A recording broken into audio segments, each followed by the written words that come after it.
Backwater. By Dorothy M. Richardson. Chapter 1. A swarthy turbaned face shone at Miriam from a tapestry screen standing between her and the ferns rising from a basket framework in the bow of the window.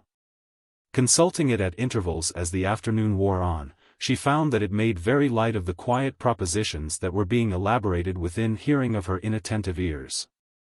Looking beyond it, she could catch glimpses between the crowded fernery, when a tram was not jingling by, of a close-set palisade just across the roadway, and beyond the palisade of a green level ending at a row of Spanish poplars. The tram seemed very near and noisy. When they passed by the window, the speakers had to raise their voices. Otherwise the little drawing-room was very quiet, with a strange old-fashioned quietness. It was full of old things, like the Gobelin screen, and old thoughts like the thoughts of the ladies who were sitting and talking there. She and her mother had seemed quite modern, fussy, worldly people when they had first come into the room. From the moment the three ladies had come in and begun talking to her mother, the things in the room, and the view of the distant row of poplars had grown more and more peaceful. And now at the end of an hour she felt that she, and to some extent Mrs. Henderson too, belonged to the old-world room with its quiet green outlook shut in by the poplars. Only the trams were disturbing. They came busily by, with their strange jingle-jingle, plock-plock, and made her inattentive. Why were there so many people coming by in trams? Where were they going? Why were all the trams painted that hard, dingy blue? The sisters talked quietly, outlining their needs in smooth gentle voices, in small broken phrases, frequently interrupting and correcting each other. Miriam heard dreamily that they wanted help with the lower school, the children from 6 to 8 years of age, in the mornings and afternoons. And in the evenings a general superintendence of the 4 boarders. They kept on saying that the work was very easy and simple, there were no naughty girls, hardly a single naughty girl, in the school. There should be no difficult superintendence, no exercise of authority would be required. By the time they had reached the statement of these modifications, Miriam felt that she knew them quite well.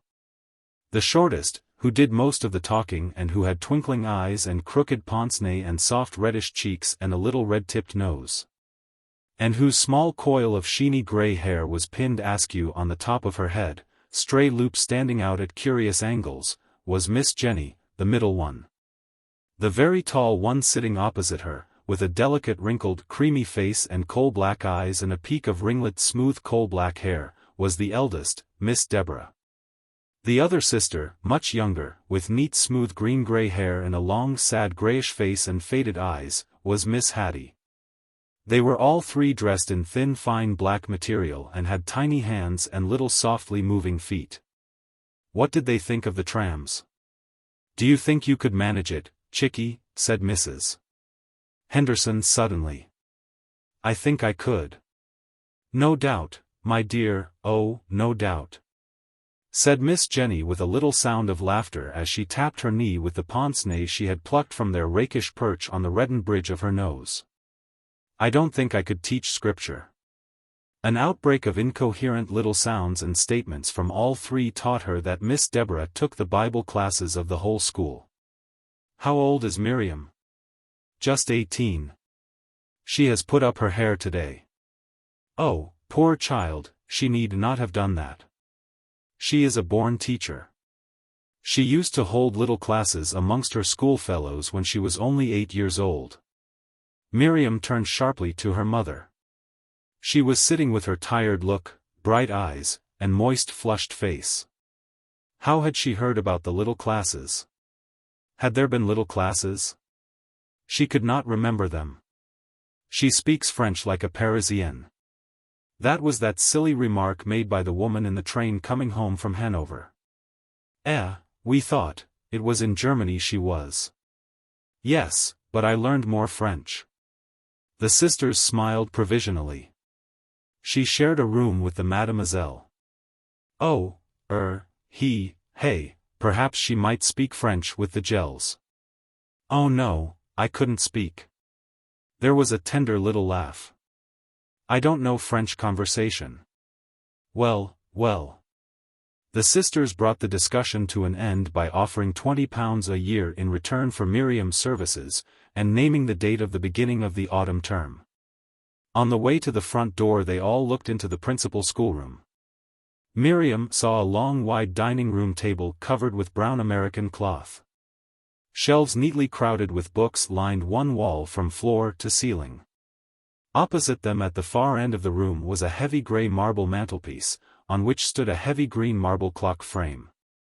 At its center a gold-faced clock ticked softly.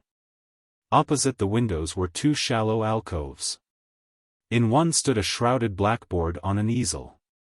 The other held a piano with a high slender back. The prancing outward sweep of its lid gave Miriam the impression of an afternoon dress. Miss Deborah drew up one of the Venetian blinds.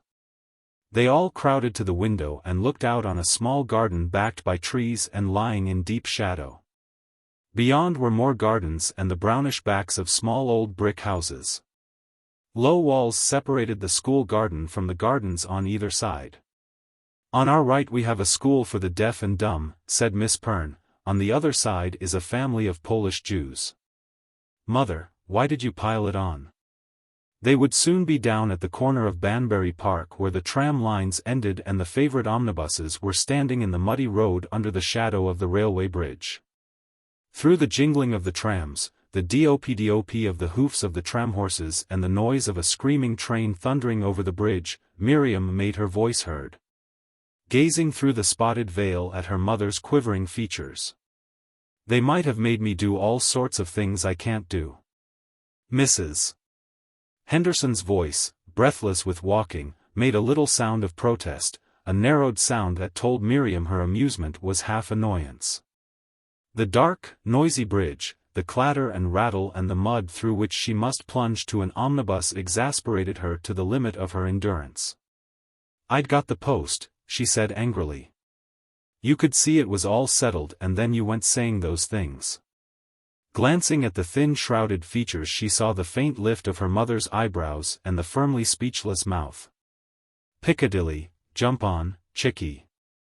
Let's go outside now, it's fine," said Miriam crossly. Reaching the top of the omnibus she hurried to the front seat on the left-hand side. "That's a very windy spot." "No it isn't, it's quite hot. The sun's come out now. It's rained for weeks. It won't rain any more. It'll be hot. You won't feel the wind. Will you have the corner, Mother?" "No, chick, you sit there." Miriam screwed herself into the corner seat, crossing her knees and grazing the tips of her shoes. "This is the only place on the top of a bus." Mrs. Henderson sat down at her side. "I always make Harriet come up here when we go up to the West End." "Of course it's the only place," she insisted in response to her mother's amused laugh. "No one smoking or talking in front. You can see out in front and you can see the shops if there are any, and you're not falling off all the time. The bus goes on the left side of the road and tilts to the left." The seats were filling up and the driver appeared clambering into his place. "Didn't you ever think of that? Didn't you ever think of the bus tilting that way?" persisted Miriam to her mother's inattentive face. "Fancy never thinking of it. It's beastly on the other side." The omnibus jerked forward. "You ought to be a man, Mimmy." "I liked that little short one," said Miriam contentedly as they came from under the roar of the bridge. "They were awfully nice, weren't they? They seemed to have made up their mind to take me before we went. So I think they like us. I wonder why they like us. Didn't you think they liked us? Don't you think they are awfully nice?" "I do. They are very charming ladies." "Yes, but wasn't it awfully rum their liking us in that funny way? I'm sure I don't see why they should not." "Oh, Mother, you know what I mean. I like them. I'm perfectly sure I shall like them. D'you remember the little one saying all girls ought to marry? Why did she say that?" "They are dear funny little OMs," said Mrs. Henderson merrily. She was sitting with her knees crossed, the stuff of her brown canvas dress was dragged across them into an ugly fold by the weight of the velvet panel at the side of the skirt. She looked very small and resourceless. And there were the Pernes with their house and their school. They were old maids. Of course. What then? I never dreamed of getting such a big salary. Oh, my chickie, I'm afraid it isn't much. It is, Mother, it's lovely. Oh, well. Miriam turned fiercely to the roadway on her left.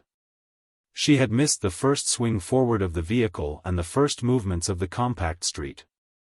They were going ahead now at a steady even trot. Her face was bathed in the flow of the breeze. Little rivulets played about her temples, feeling their way through her hair. She drew off her gloves without turning from the flowing roadway.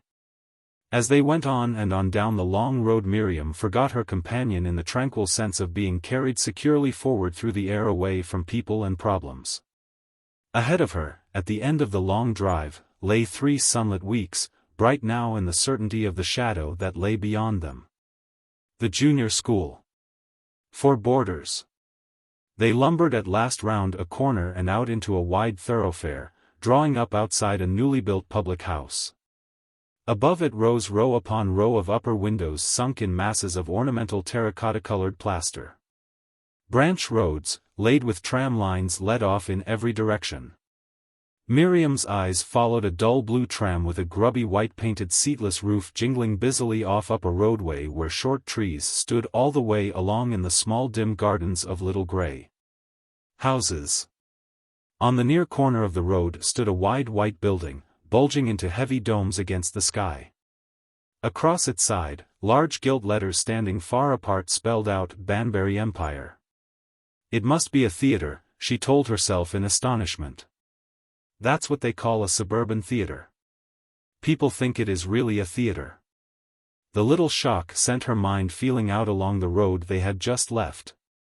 She considered its unbroken length, its shops, its treelessness. The wide thoroughfare, up which they now began to rumble, repeated it on a larger scale. The pavements were wide causeways reached from the roadway by stone steps, 3 deep. The people passing along them were unlike any she knew. There were no ladies, no gentlemen, no girls or young men such as she knew. They were all alike. They were. She could find no word for the strange impression they made. It colored the whole of the district through which they had come. It was part of the new world to which she was pledged to go on September 18th. It was her world already, and she had no words for it. She would not be able to convey it to others. She felt sure her mother had not noticed it. She must deal with it alone. To try to speak about it, even with Eve, would sap her courage. It was her secret.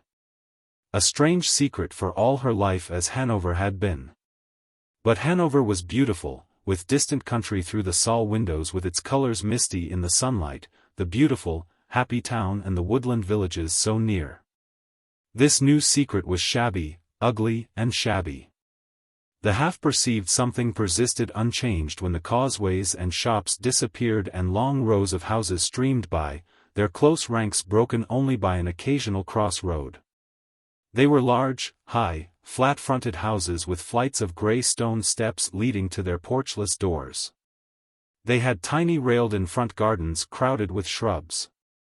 Here and there long narrow strips of garden pushed a row of houses back from the roadway. In these longer plots stood signboards and showcases. Photographic studio, commercial college, eye treatment, academy of dancing. She read the announcements with growing disquietude. Rows of shops reappeared and densely crowded pavements, and then more high straight houses. She roused herself at last from her puzzled contemplation and turned to glance at her mother. Mrs. Henderson was looking out ahead. The exhausted face was ready, Miriam saw, with its faintly questioning eyebrows and tightly held lips, for emotional response.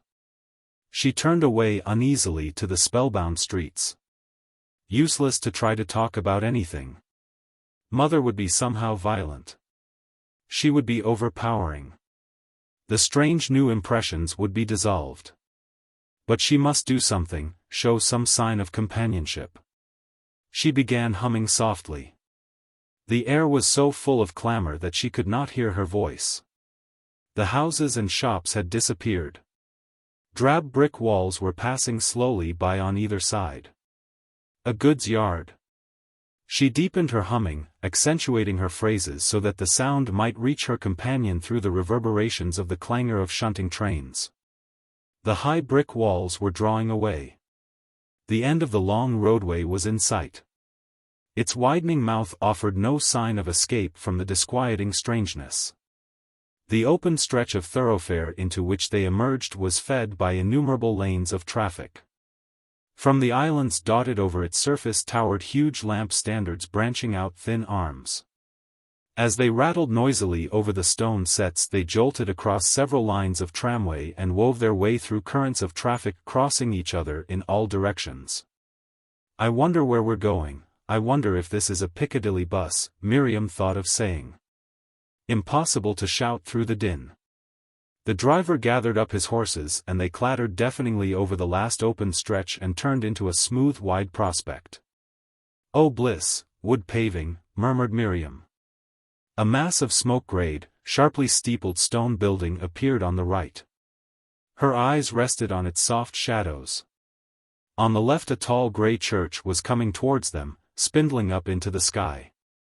It sailed by, showing Miriam a circle of little stone pillars built into its spire. Plumy trees streamed by, standing large and separate on moss-green grass railed from the roadway. Bright white-faced houses with pillared porches shone through from behind them and blazed white above them against the blue sky. Wide side streets opened showing high balconied houses. The side streets were feathered with trees and ended mistily. Away ahead were edges of clean bright masonry in profile, soft tufted heads of trees, bright green in the clear light. At the end of the vista the air was like pure saffron-tinted mother-of-pearl. Miriam sat back and drew a deep breath. "Well, chickie? What's the matter? Why, you've been very funny." "How? You've been so dummel." "No, I haven't." "Oh, How'd you mean I've been funny?" "Not speaking to poor old Mumjam." "Well, you haven't spoken to me." "No. I shan't take any of my summer things there," said Miriam. Mrs. Henderson's face twitched. "Shall I?" "I'm afraid you haven't very much in the way of thick clothing. I've only got my plaid dress for every day and my mixie gray for best and my dark blue summer skirt. My velveteen skirt and my nainsook blouse are too old. You can wear the dark blue muslin blouse with the blue skirt for a long time yet with something warm underneath. My gray's very grubby. You look very well in it indeed." "I don't mean that. I mean it's all gone sort of dull and grubby over the surface when you look down it." "Oh, that's your imagination." "It isn't my imagination and I can see how Harriet's looks. You both look very nice." "That's not the point. Don't make a mountain out of a molehill, my chick." "I'm not making anything. The simple fact is that the gray dresses are piggy." Mrs. Henderson flushed deeply, twining and untwining her silk-gloved fingers. "She thinks that's gross exaggeration." "That's what she wants to say," pondered Miriam wearily. They turned into Langham Place. She glanced to see whether her mother realized where they were. "Look, we're in the West End, Mother." "Oh, I'm not going to think about Banbury Park till it begins." They drew up near the Maison Nouvelle. "Stanlake is," said a refined emphatic voice from the pavement. Miriam did not look for the speaker. The quality of the voice brought her a moment's realization of the meaning of her afternoon's adventure. She was going to be shut up away from the grown-up things, the sunlit world, and the people who were enjoying it.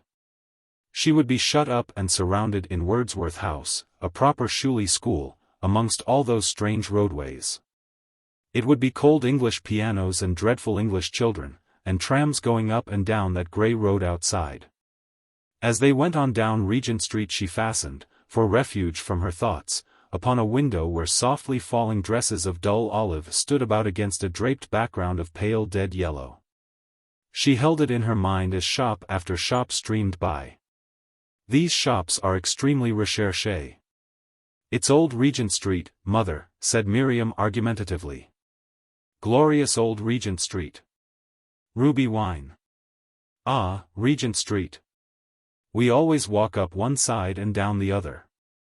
Up the Dolls' Hospital side and down Liberty's. Glory, glory, ruby wine. You are enthusiastic. But it's so glorious. Don't you think so? Sit back a little, chickie. One can't see the windows. You're such a solid young woman. You'll see our ABC soon. You know. The one we go to after the Saturday pops. You've been to it. You came to it the day we came to Madame Schumann's farewell. It's just round here in Piccadilly. Here it is. Glorious. I must make the others come up once more before I die. I always have a scone. I don't like the aerated bread. We go along the Burlington Arcade too. I don't believe you've ever been along there. It's simply perfect. Glove shops and fans and a smell of the most exquisite scent everywhere. Dear me. It must be very captivating. Now we shall pass the parks. Oh, isn't the sun a one copper bottom? Mrs. Henderson laughed wistfully. What delicious shade under those fine old trees. I almost wish I had brought my entout cass. Oh no, you don't really want it. There will be more breeze presently. The bus always begins to go quicker along here. It's the Green Park, that one. Those are clubs that side, the West End clubs. It's fascinating all the way along here to Hyde Park Corner. You just see Park Lane going up at the side. Park Lane. It goes wiggling away, straight into heaven. We've never been up there. I always read the name at the corner. You ridiculous chick, there is the Royal Academy of Arts. Oh yes, I wonder if there are any Leydens this year. Or Leader. Charles Leader. I think there is nothing more charming than those landscape scenes by Leader. I've got 3 bally weeks. I can see Hyde Park. We've got ages yet. It goes on being fascinating right down through Kensington and right on up to the other side of Putney Bridge. Dear me. Isn't it fascinating after that? Oh, not all that awful walk along the upper Richmond Road, not until our avenue begins. Miriam fumbled with the fastening of the low wide gate as her mother passed on up the drive. She waited until the footsteps were muffled by the fullness of the May trees linking their middle branches over the bend in the drive. Then she looked steadily down the sun-flecked asphalted avenue along which they had just come. The level sunlight streamed along the empty roadway and the shadows of the lime trees lay across the path and up the oak palings. Her eyes traveled up and down the boles of the trees, stopping at each little stunted tuft of greenery. She could no longer hear her mother's footsteps. There was a scented coolness in the shady watered garden. Leaning gently with her breast against the upper bars of the gate, she broke away from the sense of her newly made engagement. She scanned the whole length of the shrouded avenue from end to end and at last looked freely up amongst the interwoven lime trees. Long she watched, her eyes roaming from the closely growing leaves where the green was densest to the edges of the trees where the light shone through. Gold and green, she whispered, green and gold, held up by firm brown stems bathed in gold. When she reached the open garden beyond the bend, she ran once round the large centre bed where berberis and laurustinus bushes stood in a clump ringed by violas and blue lobelias and heavily scented masses of cherry ripe. Taking the shallow steps in 2 silent strides, she reached the shelter of the deep porch. The outer door and the door of the vestibule stood open. Gently closing the vestibule, she ran across the paved hall and opened the door on the right. Harriet, in a long fawn canvas dress with a deep silk sash, was standing in the middle of the drawing-room floor with a large pot of scented geraniums in her arms. "Hello," said Miriam. Putting down her pot, Harriet fixed brown eyes upon her and began jumping lightly up and down where she stood. The small tips of her fawn glacé kid shoes shone together between the hem of her dress and the pale green of the carpet. "What you doing?" said Miriam, quietly shutting the door behind her and flushing with pleasure. Harriet hopped more energetically. The blaze from the western window caught the paste stone in the tortoise-shell comb crowning her little high twist of hair and the prisms of the lustres standing behind her on the white marble mantelpiece. "What you doing, booby?" "Old conservatory," panted Harriet. Miriam looked vaguely down the length of the long room to where the conservatory doors stood wide open. As she gazed at the wet tiling, Harriet ceased hopping and kicked her delicately. "Well, gooby?" Miriam grinned. "You've got it. I knew you would. The Misses Perne have engaged Miss Miriam Henderson as resident teacher for the junior school." "Oh yes, I've got it," smiled Miriam. "But don't let's talk about that. It's just an old school, a house. I don't know a bit what it'll be like. I've got 3 bally blooming weeks. Don't let's talk about it. Ori. What about Saturday?" "It's all right." Ted was at the club. "Was he?" "Yes, old scarlet face, he were." "I'm not." "He came in just before closing time and straight up to me and asked where you were. He looked sick when I told him, and so faggied." "It was awfully hot in town," murmured Miriam tenderly. She went to the piano and struck a note very softly. "He played a single with the duffer and lost it." "Oh, well, of course, he was so tired." "Yes, but it wasn't that. It was because you weren't there. He's simply no good when you're not there, now. He's perfectly different." Miriam struck her note again. "Listen, that's E-flat. Go on. That's a chord in E-flat. Isn't it lovely? It sounds perfectly different in C. Listen. Isn't it funny? Well, don't you want to know why it's all right about Saturday?" "Yes," screamingly. "Well, that's the perfectly flabbergasting thing. Ted simply came to say they've got a man coming to stay with them, and can he bring him?" "My dear. What a heavenly relief.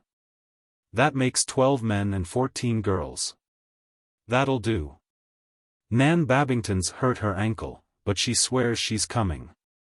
Harriet sniffed and sank down on the white sheepskin, drawing her knees up to her chin. "You shouldn't say, swears." "Well, you bet. She simply loves our dances."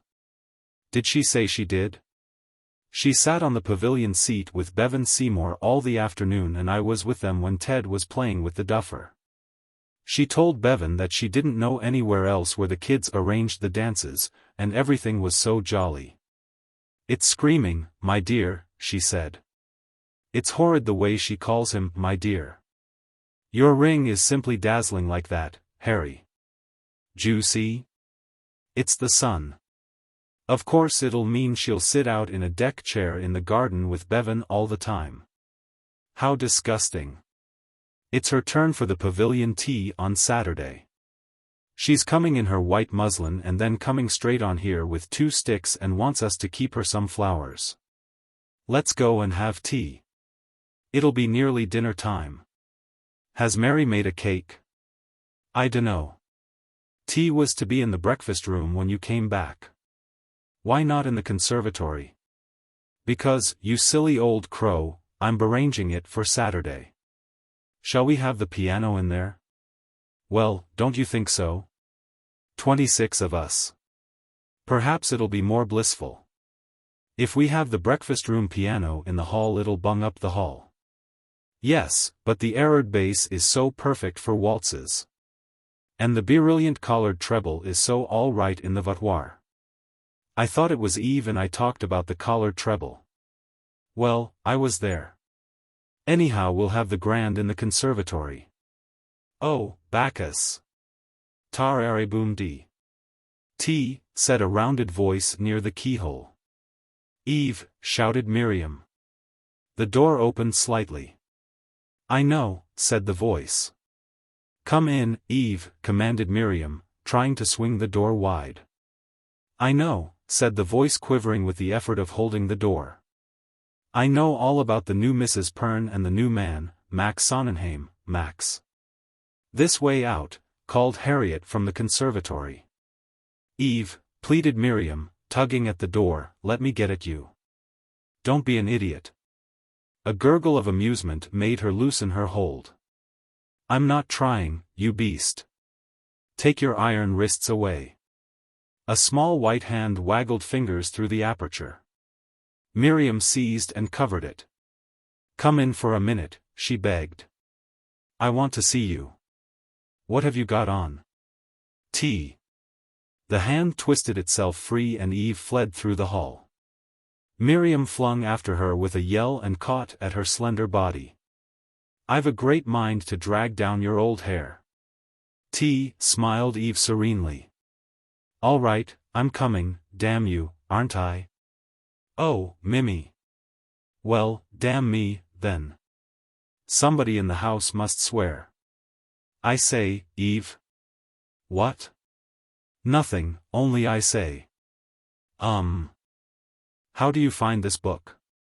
Any thoughts about the book or the author?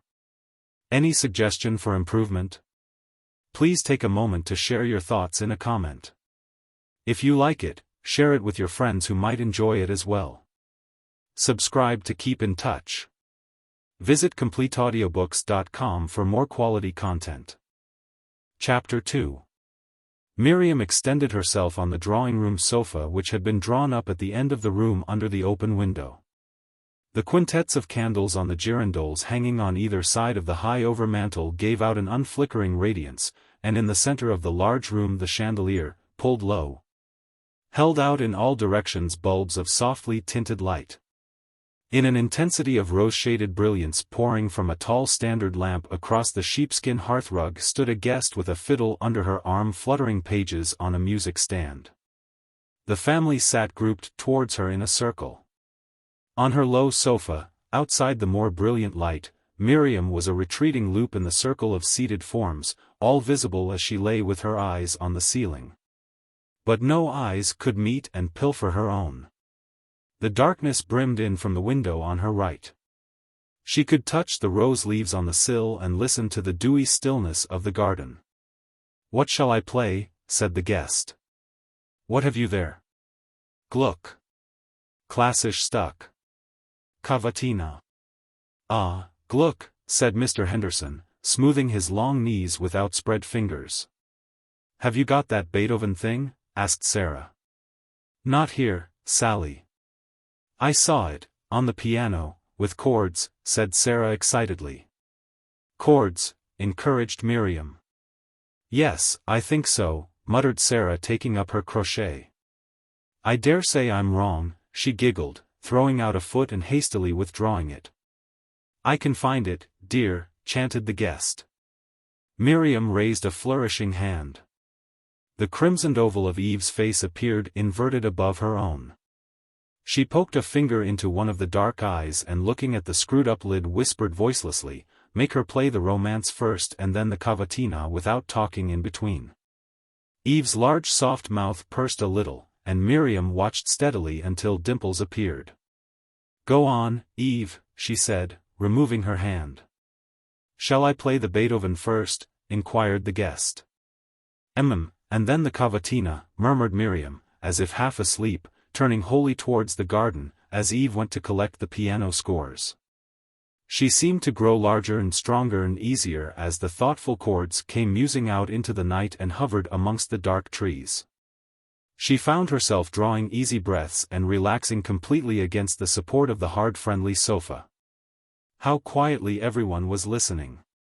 After a while, everything was dissolved, past and future and present, and she was nothing but an ear, intent on the meditative harmony which stole out into the garden. When the last gently strung notes had ceased she turned from her window and found Harriet's near eye fixed upon her, the eyebrow traveling slowly up the forehead. "Wow," mouthed Miriam. Harriet screwed her mouth to one side and strained her eyebrow higher. The piano introduction to the cavatina drowned the comments on the guests playing, and the family relaxed once more into listening. "Pink anemones," suggested Miriam softly. Harriet drew in her chin and nodded approvingly. "Pink anemones," sighed Miriam, and turned to watch Margaret Wedderburn standing in her full-skirted white dress on the hearthrug in a radiance of red and golden light. Her heavily waving fair hair fell back towards its tightly braided basket of plaits from a face as serene as death. From between furry eyelashes her eyes looked steadfastly out, robbed of their everyday sentimental expression. As she gazed at the broad white forehead, the fine gold down covering the cheeks and upper lip, and traced the outline of the heavy chin and firm large mouth and the steady arm that swept out in rich cello-like notes the devout theme of the lyric, Miriam drifted to an extremity of happiness. Tomorrow the room would be lit and decked and clear. Amongst the crowd of guests, he would come across the room, walking in his way. She smiled to herself. He would come, sloping in his way, like a shadow, not looking at anyone. His strange friend would be with him. There would be introductions and greetings. Then he would dance with her silently and not looking at her, as if they were strangers, and then be dancing with someone else, with smiling, mocking, tender brown eyes and talking and answering and all the time looking about the room. And then again with her, cool and silent and not looking. And presently she would tell him about going away to Banbury Park. Perhaps he would look wretched and miserable again as he had done when they were alone by the piano the Sunday before she went to Germany. "Play, abide with me, Miriam, play, abide with me." Tomorrow there would be another moment like that. He would say her name suddenly, as he had done last week at the Babingtons' dance, very low, half turning towards her. She would be ready this time and say his name and move instead of being turned to stone. Confidently the music assured her of that moment. She lay looking quietly into his imagined face till the room had gone. Then the face grew dim and far off and at last receded altogether into darkness. That darkness was dreadful. It was his own life. She would never know it. However well they got to know each other, they would always be strangers. Probably he never thought about her when he was alone. Only of Shakespeare and politics. What would he think if he knew she thought of him? But he thought of her when he saw her. That was utterly certain, the one thing certain in the world.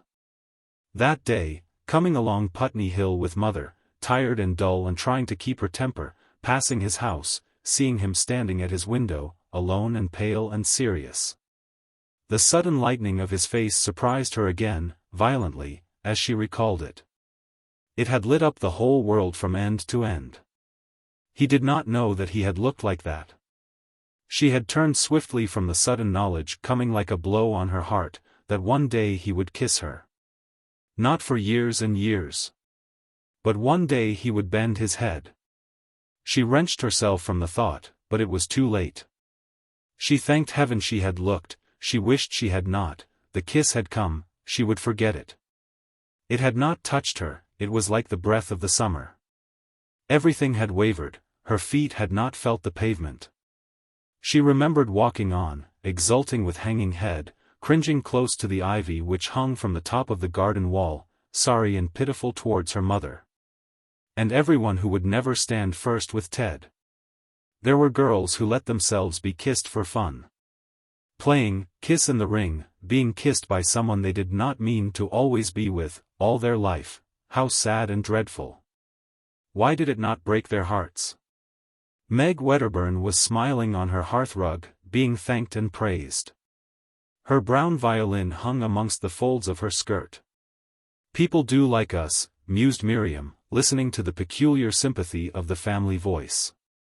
Meg was there, away from her own home, happy with them, the front door shut, their garden and house all round her and her strange luggage upstairs in one of the spare rooms. Nice Meg. After breakfast the next morning Miriam sat in a low carpet chair at a window in the long bedroom she shared with Harriet. It was a morning of blazing sunlight and bright blue. She had just come up through the cool house from a rose-gathering tour of the garden with Harriet. A little bunch of pink anemones she had picked for herself were set in a tumbler on the wash-hand stand. She had left the door open to hear coming faintly up from the faraway drawing-room the tap-tap of hammering that told her Sarah and Eve were stretching the drugget. On her knee lay her father's cigarette-making machine and a parcel of papers and tobacco. An empty cigarette tin stood upon the windowsill.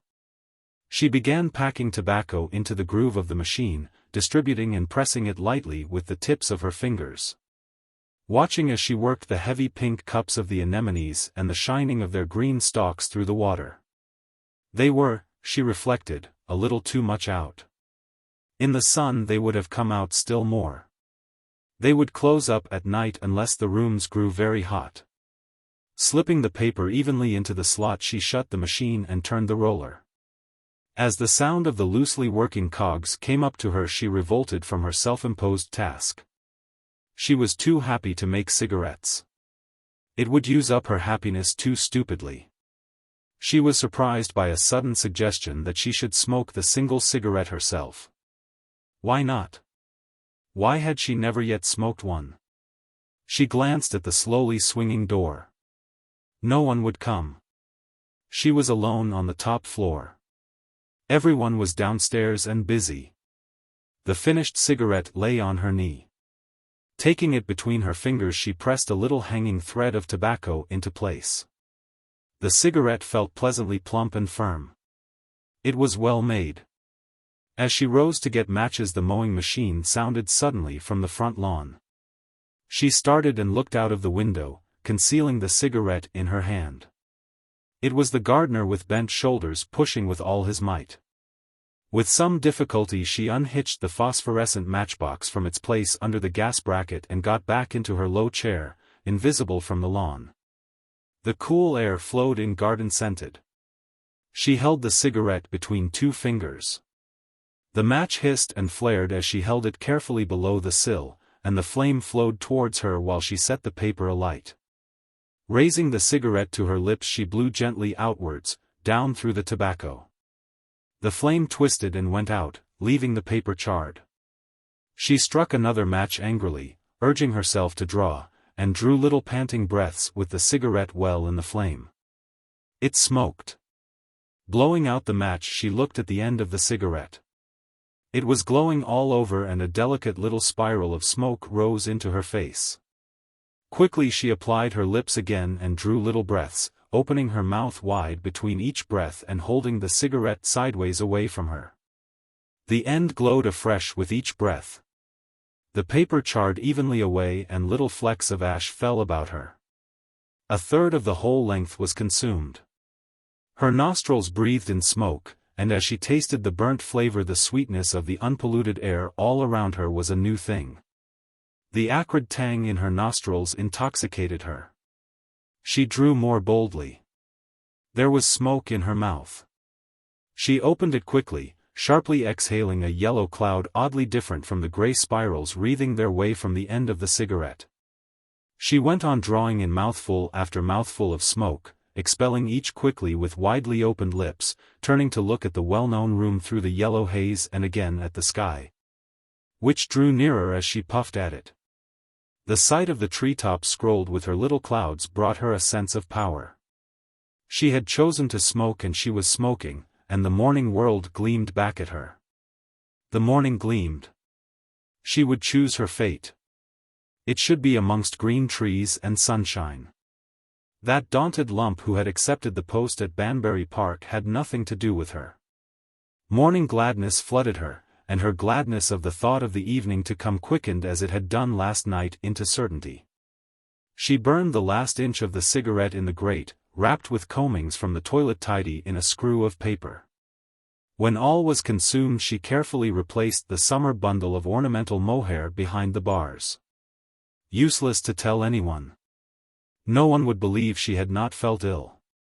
She found it difficult to understand why anyone should feel sick from smoking. Dizzy perhaps, a little drunk. Pater's tobacco was very strong, some people could not smoke it.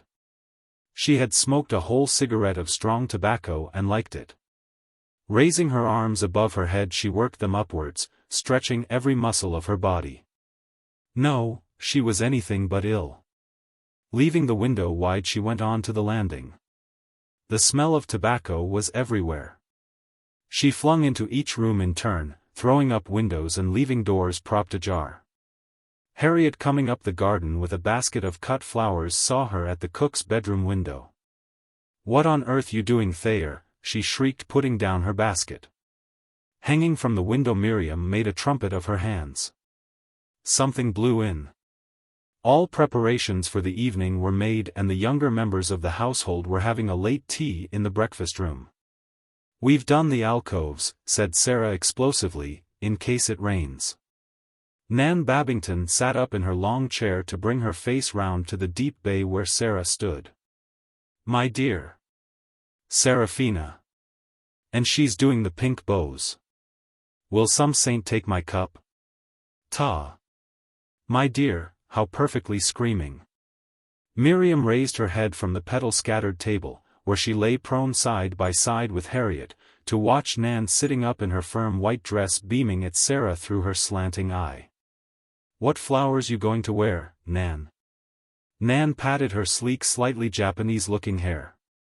"Ah, splashes of scarlet, my dear. Splashes of scarlet. One in my hair and one here." She patted the broad level of her enviable breast towards the left shoulder. "Almost on the shoulder, you know, arranged flat, can't be squashed and showing as you dance. Geraniums. Boom. You've got awfully good taste. What a frightfully good effect. Bright red and bright white. Clean. Go on, Nan." "Killing," pursued Nan. "Tom said at breakfast, with his mouth absolutely full of sweetbread, 'It'll rain,' growled, you know, with his mouth crammed full." "Never mind, Tommy," said Ella with the utmost promptitude, "they're sure to have the alcoves." "Umph," growled Tommy, pretending not to care. "Naughty Tommy, naughty, naughty Tommy." "Any cake left?" sighed Miriam, sinking back amongst her petals and hoping that Nan's voice would go on. "You girls are the most adorable individuals I ever met. Did anybody see Pearlie going home this afternoon?" Everyone chuckled and waited. "My dears. My dears. Bevan dragged me along to the end of the pavilion to see him enter up the handicaps with his new automatic pen, awfully smashing, and I was just hobbling the last few yards past the apple trees when we saw Pearlie hand in hand with the Botterford boys. Prancing along the asphalt court, prancing, my dears. Miriam and Harriet dragged themselves up to see. Nan bridled and swayed from listener to listener, her wide throat gleaming as she sang out her words. Prancing, with straggles of gray hair sticking out and that tiny sailor hat cocked almost onto her nose. "My dear, you've seen Bevan." He put up his eyeglass. "My dears," for a fraction of a second, Nan's head went up. Madame Pompadour, thought Miriam, and her slanting eyes glanced down her nose, and dropped it, clickety-click. You've seen the expression on his angelic countenance. "I say, she is an awful little creature, isn't she?" said Miriam, watching Eve bend a crimson face over the tea-tray on the hearth-rug. "She put her boots on the pavilion table this afternoon when all those men were there, about a mile high they are, with tassels. Why does she go on like that?" "Men like that sort of thing," said Sarah lightly. "Sally. They do. I believe she drinks." "Sally. My dear. I believe she does. She's always having shandygaff with the men." "Oh, well, perhaps she doesn't," murmured Eve. "Chuck me a lump of sugar, Eve." Miriam subsided once more amongst the rose petals. "Bevy thinks I oughtn't to dance." "Did he say so?" "Of course, my dear. But old Wyman said I could, every third, except the Lancers." You've seen Bevy's face. "Brother Tommy doesn't object," I said. "He's going to look after me."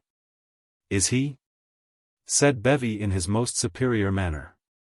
"What a fearful scrunching you're making," said Harriet, pinching Miriam's nose. "Let's go and dress," said Miriam, rolling off the table. How many times has she met him? Asked Miriam as they went through the hall. I dunno. Not many. I think it's simply hateful. Mimmy.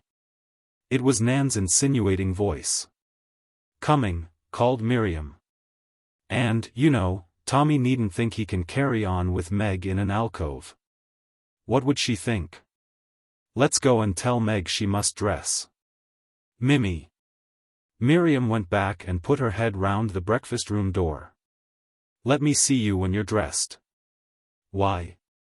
I want to kiss the back of your neck, my dear, love kissing people's necks. Miriam smiled herself vaguely out of the room, putting away the unpleasant suggestion. I wish I'd got a dress like Nan's, she said, joining Harriet in the dark lobby. I say, somebody's been using the Financial Times to cut up flowers on. It's all wet. Harriet lifted the limp newspaper from the marble-topped coil of pipes and shook it. Hang it up somewhere. Where? Everything's cleared up. Stick it out of the lavatory window and pull the window down on it. Ori, you hold the door open. Miriam laughed as Harriet fell into the room. Blooming bootjack. Is it all right in there? Are all the pegs clear? Is the washing basin all right? A faint light came in as Harriet pushed up the frosted pane. Here's a pair of boots all over the floor and your old Zulu hat hanging on a peg. The basin's all right except a perfectly foul smell of nicotine. It's Pater's old feather. That doesn't matter. The men won't mind that. My old hat can stay. There are 10 pegs out here and all the slab, and there's hardly anything on the hall stand. That's it. Don't cram the window down so as to cut the paper. That'll do. Come on. I wish I had a really stunning dress, remarked Miriam, as they tapped across the wide hall. You needn't. The drawing-room door was open. They surveyed the sea of drugget, dark gray in the fading light. Pong pong pong da doodle, pong pong pong da doodle, murmured Miriam as they stood swaying on tiptoe in the doorway. Let's have the gas and 2 candlesticks, Harry, on the dressing table under the gas. All right, mouthed Harriet in a stage whisper, making for the stairs as the breakfast-room door opened. It was Eve. I say, Eve, I'm scared, said Miriam, meeting her. Eve giggled triumphantly. Look here. I shan't come down at first. I'll play the first dance. I'll get them all started with Bittersweet. Don't worry, Mim. My dear, I simply don't know how to face the evening. You do, murmured Eve. You are proud. What of? You know quite well. What? He's the nicest boy we know. But he's not my boy. Of course not. You're insane. Besides, I don't know who you're talking about. Oh, well, we won't talk. We'll go and arrange your chignon. I'm going to have simply twists and perhaps a hair ornament. Miriam reached the conservatory from the garden door and set about opening the lid of the grand piano. She could see at the far end of the almost empty drawing room a little ruddy thick-set bearded man with a roll of music under his arm talking to her mother.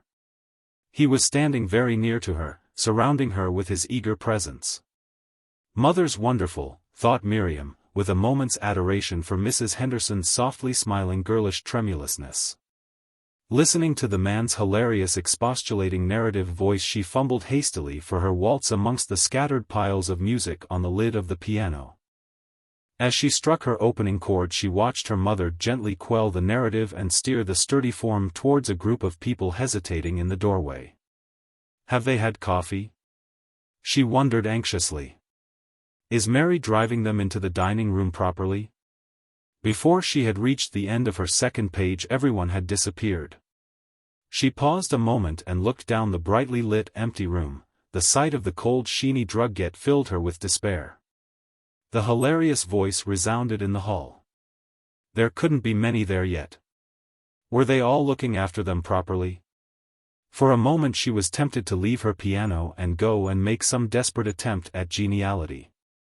Then the sound of the pervading voice back again in the room and brisk footsteps coming towards the conservatory drove her back to her music. The little man stepped quickly over the low molding into the conservatory. "Ah, Miriam," he blared gently. "Oh, Bennett, you angel, how did you get here so early?" responded Miriam, playing with zealous emphasis.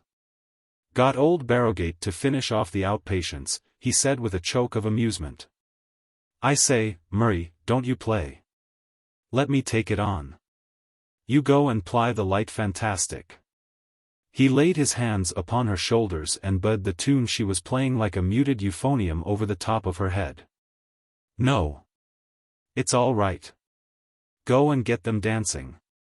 Get over the awfulness, you know. Get over the awfulness, eh?" "Oh, I'll get over the awfulness. SSH, are there many there?" They both looked round into the drawing room. Nan Babington was backing slowly up and down the room supported by the outstretched arms of Bevan Seymour, her black head thrown back level with his. The little scarlet knot in her hair hardly registering the smooth movements of her invisible feet. "They seem to have begun," shouted Bennett in a whisper as Harriet and her fiancé swung easily circling into the room and were followed by two more couples. "Go and dance with Meg. She only knows Tommy Babington. Like the lid up?" Miriam's rhythmic clangor doubled its resonance in the tiled conservatory as the great lid of the piano went up. "Magnifique, Murray, parfaitement magnifique," intoned Tommy Babington, appearing in the doorway with Meg on his arm. "Bonsoir, Tommaso. You are like an expressive metronome. Oh, nom d'un pipe. You would make a rhinoceros dance." Adjusting his pince-nez, he dexterously seized tall Meg and swung her rapidly in amongst the dancers. "Cyril'll say he's had a Turkish bath," thought Miriam, recalling the unusual clear pallor of his rather overfed face. Pleated shirt. That's to impress Meg. She felt all at once that the air seemed cold. It was not like a summer night. How badly the ferns were arranged. Nearly all of them together on the staging behind the end of the piano. Not enough visible from the drawing room. Her muscles were somehow stiffening into the wrong mood. Presently she would be playing badly. She watched the forms circling past the gap in the curtains and slowed a little. The room seemed fairly full. "That's it, perfect, Mim," signaled Harriet's partner, swinging her by. She held to the fresh rhythm and passing into a tender old waltz tune that she knew by heart gave herself to her playing. She need not watch the feet any longer. She could go on forever. She knew she was not playing altogether for the dancers. She was playing to two hearers. But she could not play that tune if they came. They would be late. But they must be here now. Where were they? Were they having coffee? Dancing? She flung a terrified glance at the room and met the cold eye of Bevan Seymour. She would not look again. The right feeling for the dreamy old tune came and went uncontrollably. Why did they not come? Presently she would be cold and sick and done for the evening. She played on, harking back to the memory of the kindly challenge in the eyes of her brother-in-law-to-be. Dancing gravely with a grave Harriet, fearing her, writing in her album. She was his life. The ocean to the river of his thoughts. Which terminated all. Cold, calm little Harriet. Her waltz had swung soft and low and the dancers were hushed. Only Tommy Babington's voice still threaded the little throng. Someone held back the near curtain. A voice said quietly, "Here she is." Ted's low, faintly mocking voice filled the conservatory. He was standing very near her, looking down at her with his back to the gay room. Yesterday's dream had come more than true, at once, at the beginning of the evening. He had come straight to her with his friend, not dancing, not looking for a partner. They were in the little green enclosure with her. The separating curtains had fallen back into place. Behind the friend who stood leaning against the far end of the piano, the massed fernery gleamed now with the glow of concealed fairy lamps. She had not noticed it before. The fragrance of fronds and moist warm clumps of maidenhair and scented geraniums inundated her as she glanced across at the light falling on hard sculptured waves of hair above a white handsome face. Her music held them all, protecting the wordless meeting. Her last night's extremity of content was reality, being lived by all three of them. It centered in herself. Ted stood within it, happy in it. The friend watched, witnessing Ted's confession. Ted had said nothing to him about her, about any of them, in his usual way. But he was disguising nothing now that he had come.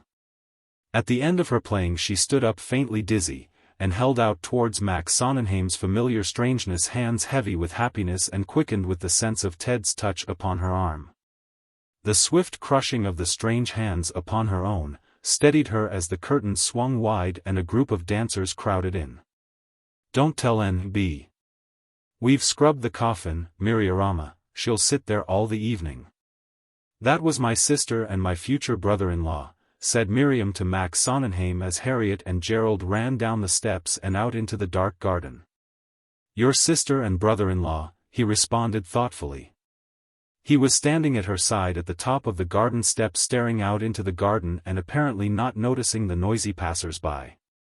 If they stood there much longer, Ted, who had not been dancing, would join them. She did not want that. She would put off her dance with Ted until later. The next dance she would play herself and then perhaps dance again with Max.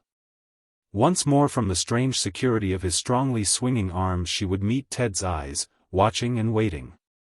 She must dance once more with Max. She had never really danced before. She would go to Ted at last and pass on the spirit of her dancing to him. But not yet. "I will show you the front garden," she said, running down the steps. He joined her and they walked silently round the side of the house, through the kitchen yard and out into the deserted carriage drive. She thought she saw people on the front lawn and walked quickly, humming a little tune, on down the drive. Max crunched silently along a little apart from her, singing to himself. Both sides of the front gate were bolted back and their footsteps carried them straight out onto the asphalted avenue extending right and left, a dim tunnel of greenery, scarcely lit by the lamps out in the roadway. With a sudden sense of daring, Miriam determined to assume the deserted avenue as part of the garden. The gate left behind, they made their way slowly along the high leafy tunnel. They would walk to the end of the long avenue and back again. In a moment she would cease humming and make a remark. She tasted a new sense of ease, walking slowly along with this strange man without making conversation. He was taking her silence for granted. All her experience so far had been of companions whose uneasiness pressed unendurably for speech. And her talking had been done with an irritated sense of the injustice of aspersions on women's tongues, while no man could endure a woman's silence, even Ted, except when dancing. No woman could, except Minna, in Germany.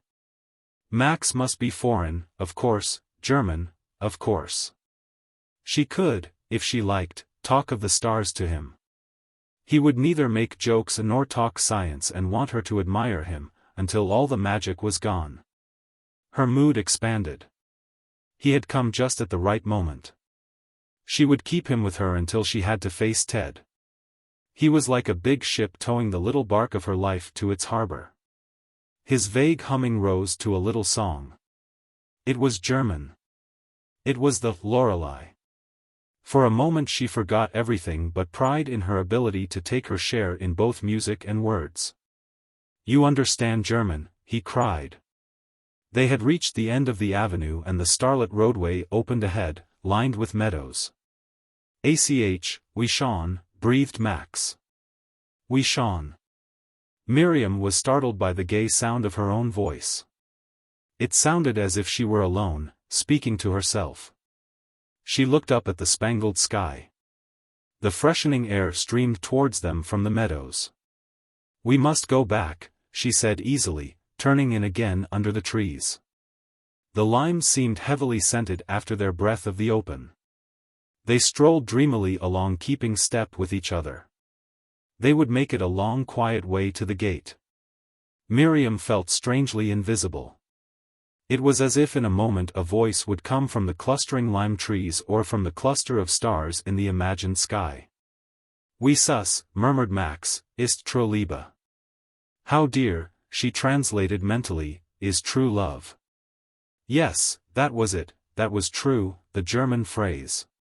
Ted was dear, dear. But so far away. Coming and going, far away. Is it? She said with a vague, sweet intonation, to hear more. "Wie süß," he repeated firmly, flinging his arm across her shoulders. The wildly shimmering leafage rustled and seemed to sing. She walked on horrified, cradled, her elbow resting in her companion's hand as in a cup. She laughed, and her laughter mingled with the subdued lilting of the voice close at her side. Ted was waiting somewhere in the night for her. Ted. Ted. Not this stranger. But why was he not bold like this? Primly and gently she disengaged herself. She and Ted would walk along through the darkness and it would shout to them. Daytime colors seemed to be shining through the night. She turned abruptly to her companion. "Aren't the lime trees jolly?" she said conversationally. "You will dance again with me?" "Yes, if you like." "I must go so early." "Must you?" "Tomorrow morning early I go abroad." "Hello. Where were you all that last dance?"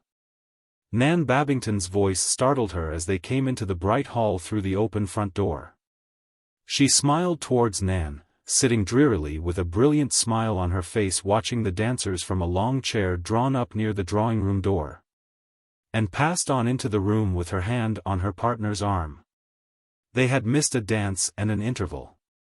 It must have been a Lancers and now there was another waltz. Several couples were whirling gravely about. Amongst them she noted Bevan Seymour, upright and slender, dancing with Harriet with an air of condescending vivacity, his bright teeth showing all the time. Her eyes were ready for Ted. She was going to meet his for the first time, just one look, and then she would fly for her life anywhere, to anybody. And he would find her and make her look at him again. Ted.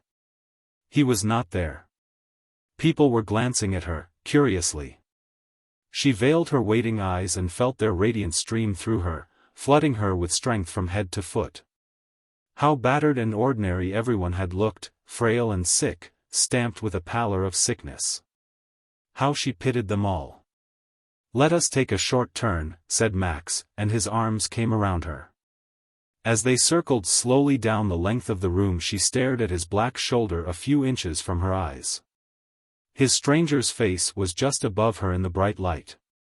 His strange black-stitched glove holding her mittened hand. His arm steadied her as they neared the conservatory. "Let us go out," she heard him say, and her footsteps were guided across the molding, her arm retained in his. Meg Wedderburn was playing and met her with her sentimental smile. In the gloom at her side, just beyond the shaded candle, stood Ted ready to turn the music, his disengaged hand holding the bowl of a tall palm. He dropped his hands and turned as they passed him, almost colliding with Miriam. "Next dance with me," he whispered neatly. "Will you show me your coffin?" asked Max as they reached the garden steps. "It's quite down at the end beyond the kitchen garden. There are raspberry canes all along here, on both sides, trailing all over the place. The gardener puts up stakes and things but they manage to trail all over the place. Ah, yes. Some of them are that pale yellow kind, the color of champagne. You can just see how they trail. Isn't it funny how dark they are, and yet the color's there all the time, isn't it? They are lovely in the day, lovely leaves and great big fruit, and in between are little squatty gooseberry bushes, all kinds, yellow and egg-shaped like plums. And little bright green round ones and every kind of the ordinary red kind. Do you know the little bright green ones, quite bright green when they're ripe, like bright green chartreuse? No.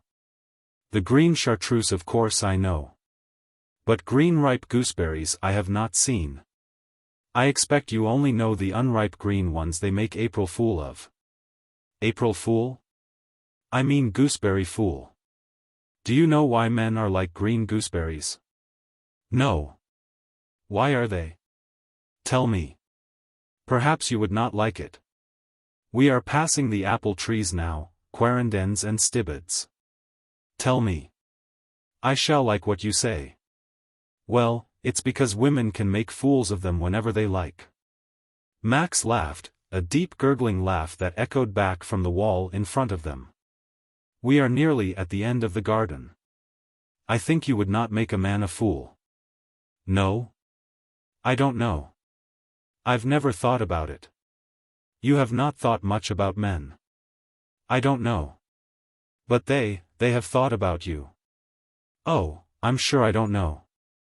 You do not care, perhaps? I don't know, I don't know, I don't know. Here's the coffin. I'm afraid it's not very comfortable. It's so low. What is it? It's an overturned seedling box. There's grass all round. I wonder whether it's damp, said Miriam, suddenly invaded by a general uncertainty. Oh, we will sit down, it will not be damp. Your future brother-in-law has not scrubbed also the ivy on the wall, he pursued as they sat down on the broad low seat, it will spoil your blouse. Miriam leaned uncomfortably against the intervening arm. Isn't it a perfectly lovely night? She said. I feel that you would not make of a man a fool. Why not? I feel that there is no poison in you. What do you mean? People, poisonous. What a horrible idea. Just what I say. I know in a way. I think I know what you mean. I feel that there is no poison in you. I have not felt that before with a woman. Aren't women awful? Miriam made a little movement of sympathy towards the strange definiteness at her side. I have thought so. But you are not as the women one meets. You have a soul serene and innocent. With you it should be well with a man. I don't know, responded Miriam. Is he telling me I am a fool? She thought. It's true, but no one has the courage to tell me. It is most strange. I talk to you here as I will. It is simple and fatal. The supporting arm became a gentle encirclement and Miriam's heart beat softly in her ears. I go tomorrow to Paris to the branch of my father's business that is managed there by my brother. And I go then to New York to establish a branch there. I shall be away then, perhaps a year. Shall I find you here? A quick crunching on the gravel pathway just in front of them made them both hold their breath to listen. Someone was standing on the grass near Max's side of the coffin. A match spat and flared and Miriam's heart was shaken by Ted's new, eager, frightened voice. Aren't you ever going to dance with me again? She had seen the whiteness of his face and his cold, delicate, upright figure. In spirit she had leapt to her feet and faltered his name. All the world she knew had fallen into newness. This was certainty. Ted would never leave her. But it was Max who was standing up and saying richly in the blackness left by the burnt-out match, all in good time, Burton. Miss Miriam is engaged to me for this dance. Her faint, of course, Ted, was drowned in the words which her partner sang after the footsteps retreating rapidly along the gravel path. We're just coming. I suppose they've begun the next dance, she said, rising decisively and brushing at her velvet skirt with trembling hands. Our dance. Let us go and dance our dance. They walked a little apart steadily along up through the kitchen garden, their unmatched footsteps sounding loudly upon the gravel between remarks made by Max. Miriam heard them and heard the voice of Max. But she neither listened nor responded. She began to talk and laugh at random as they neared the lawn lit by the glaring uncurtained windows. Consulting his scrutinizing face as they danced easily in the as yet half-empty room, he humming the waltz which swung with their movement, she found narrow, glinting eyes looking into her own.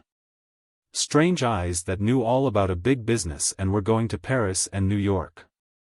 His stranger's face was going away, to be washed and shaved innumerable times, keeping its assurance in strange places she knew nothing about. Here, just for these few hours, laughing at Ted. A phrase flashed through her brain: he's brought Ted to his senses. She flushed and laughed vaguely and danced with a feeling of tireless strength and gaiety. She knew the phrase was not her own. It was one Nan Babington could have used. It excited her. It meant that real things were going to happen. She could bear herself proudly in the room. She rippled complacently at Max. The room was full of whirling forms, swelling and shrinking as they crossed and recrossed the line between the clear vision rimmed by her glasses and the surrounding bright confusion. Swift, rhythmic movement, unbroken and unjostled, told her how well they were dancing. She was secure, landed in life, dancing carelessly out and out to a life of her own. "I go. I see you again in a year," said Max suddenly, drawing up near the door where Mrs. Henderson stood sipping coffee with Sarah and Bennett. "Where is Burton?" he asked in the midst of his thanks and leave-taking. They all hesitated. Miriam suddenly found herself in the presence of a tribunal. Bennett's careless, "Oh, he's gone. Couldn't stay," followed her as she flung upstairs to Meg Wedderburn's empty room. Why had her mother looked so self-conscious and Sarah avoided her eye, standing there like a little group of conspirators? People were always inventing things. "Bother, damnational silliness," she muttered, and began rapidly calculating. Ted gone away. Little Ted hurt and angry. Tomorrow. Perhaps he wouldn't come.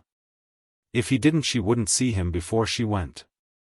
The quiet little bead of ruby-shaded gas reproached her. Meg's eyes would be sad and reproachful in this quiet neatness. Terror seized her. She wouldn't see him.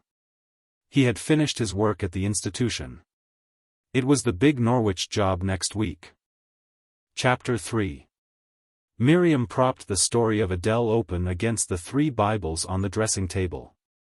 It would be wasteful to read it upstairs. It was the only storybook amongst the rows of volumes which filled the shelves in the big schoolroom and would have to last her for tea-time reading the whole term. The Fleurs de l'Eloquence? Shiny brown leather covered with little gold buds and tendrils, fresh and new although the parchment pages were yellow with age. The fleurs were so short, that curious page signed Froissart with long S's, coming to an end just as the picture of the French court was getting clear and interesting. That other thing, the anatomy of melancholy. Fascinating. But it would take so much reading, on and on, forgetting everything.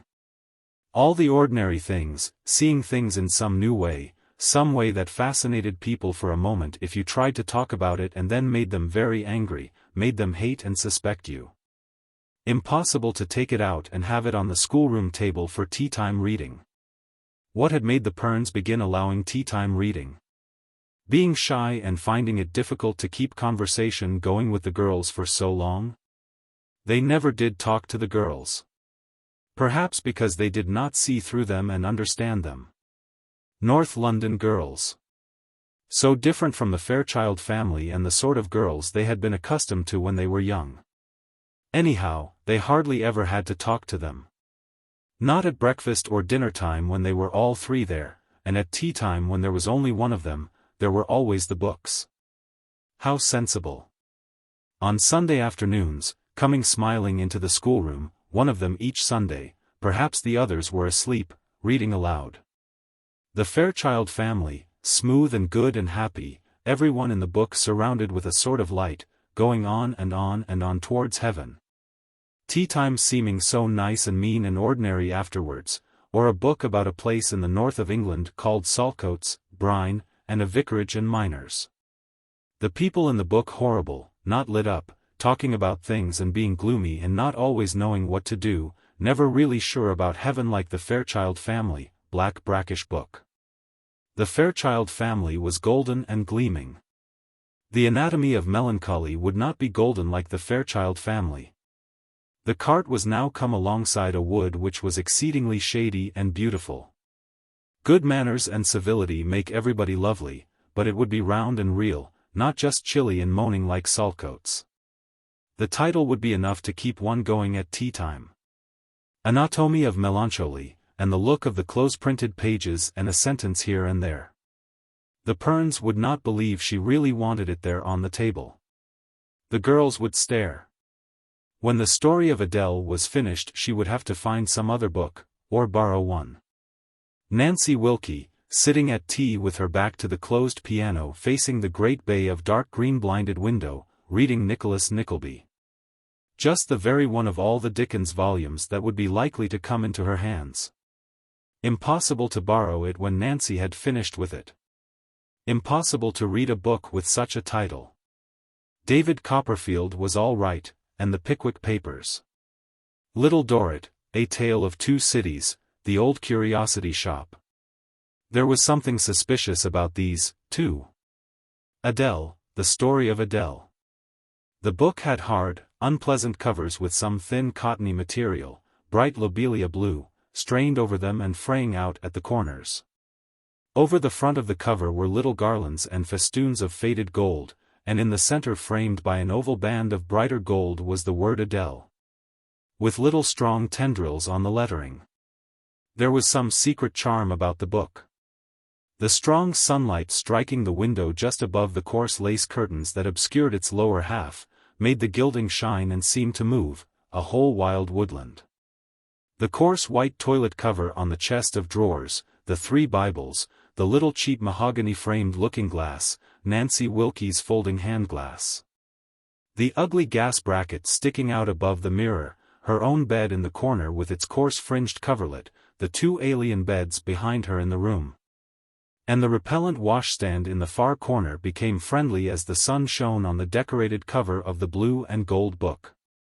She propped it open again and began tidying her hair. It must be nearly tea time. A phrase caught her eye. The old chateau where the first years of Adele's life were spent was situated in the midst of a high-walled garden. Along one side of the chateau ran a terrace looking out over a lovely expanse of flower-beds. Beyond was a little pleasaunce surrounded by a miniature wall and threaded by little pathways lined with rose trees. Almost hidden in the high wall was a little doorway. When the doorway was open you could see through into a deep orchard. The first tea bell rang. The figure of Adele flitting about in an endless summer became again lines of black print. In a moment the girls would come rushing up. Miriam closed the book and turned to the dazzling window. The sun blazed just above the gap in the avenue of poplars. A bright yellow pathway led up through the green of the public cricket ground, pierced the avenue of poplars and disappeared through the further greenery in a curve that was the beginning of its encirclement of the park lake. Coming slowly along the pathway was a little figure dressed bunchily in black. It looked pathetically small and dingy in the bright scene. The afternoon blazed round it. It was something left over. What was the explanation of it? As it came near it seemed to change. It grew real. It was hurrying eagerly along, quite indifferent to the afternoon glory, with little rolling steps that were like the uneven toddling of a child, and carrying a large newspaper whose great sheets, although there was no wind, balled out scarcely controlled by the small hands. Its feathered hat had a wind-blown rakish air. On such a still afternoon. It was thinking and coming along, thinking and a little angry. What a rum little party, murmured Miriam, despising her words and admiring the wild thought-filled little bundle of dingy clothes. Beastly, to be picking up that low kind of slang, not real slang. Just North London sneering. Goo, what a rum little party, she declared aloud, flattening herself against the window. Hotly flushing, she recognized that she had been staring at Miss Jennie Perne hurrying in to preside at tea. We've been to Jones's this afternoon, Miss Jennie. Each plate held a slice of bread and butter cut thickly all the way across a household loaf, and the 3-pound jar of homemade plum jam belonging to Nancy Wilkie was going the round of the table. It had begun with Miriam, who sat on Miss Jennie's right hand, and had Nancy for neighbor. She had helped herself sparingly, unable quite to resist the enhancement of the solid fare, but fearing that there would be no possibility of getting anything from home to make a return in kind. Things were so bad, the dance had cost so much. One of Mary's cakes, big enough for 5 people, would cost so much. And there would be the postage. Piling a generous spoonful onto her own thick slice, Nancy coughed facetiously and repeated her remark, which had produced no result but a giggle from Charlotte Stubbs, who sat opposite to her. What? Miss Jennie looked down the table over the top of her newspaper without raising her head.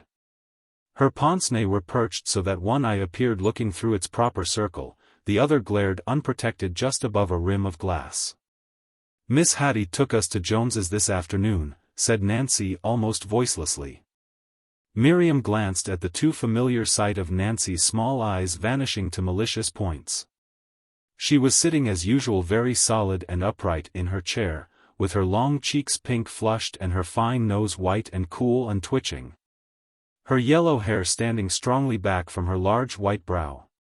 She stabbed keenly in her direction as Miriam glanced, and Miriam turned and applied herself to her bread and jam. If she did not eat, she would not get more than 2 slices from the piled dishes before the others had consumed 4 and 5 apiece and brought tea to an end. What for? Why are you laughing, Nancy?" "I'm not laughing, Miss Jennie." Nancy's firm lips curved away from her large faultless teeth. "I'm only smiling and telling you about our visit to Jones's." Miss Jennie's newspaper was lowered and her pince-nez removed. What do you say?" "Nonsense, Nancy, you know you were laughing." "Why do you say you weren't?" "What do you mean?" "I'm sorry, Miss Jennie. Something tickled me." "Yes.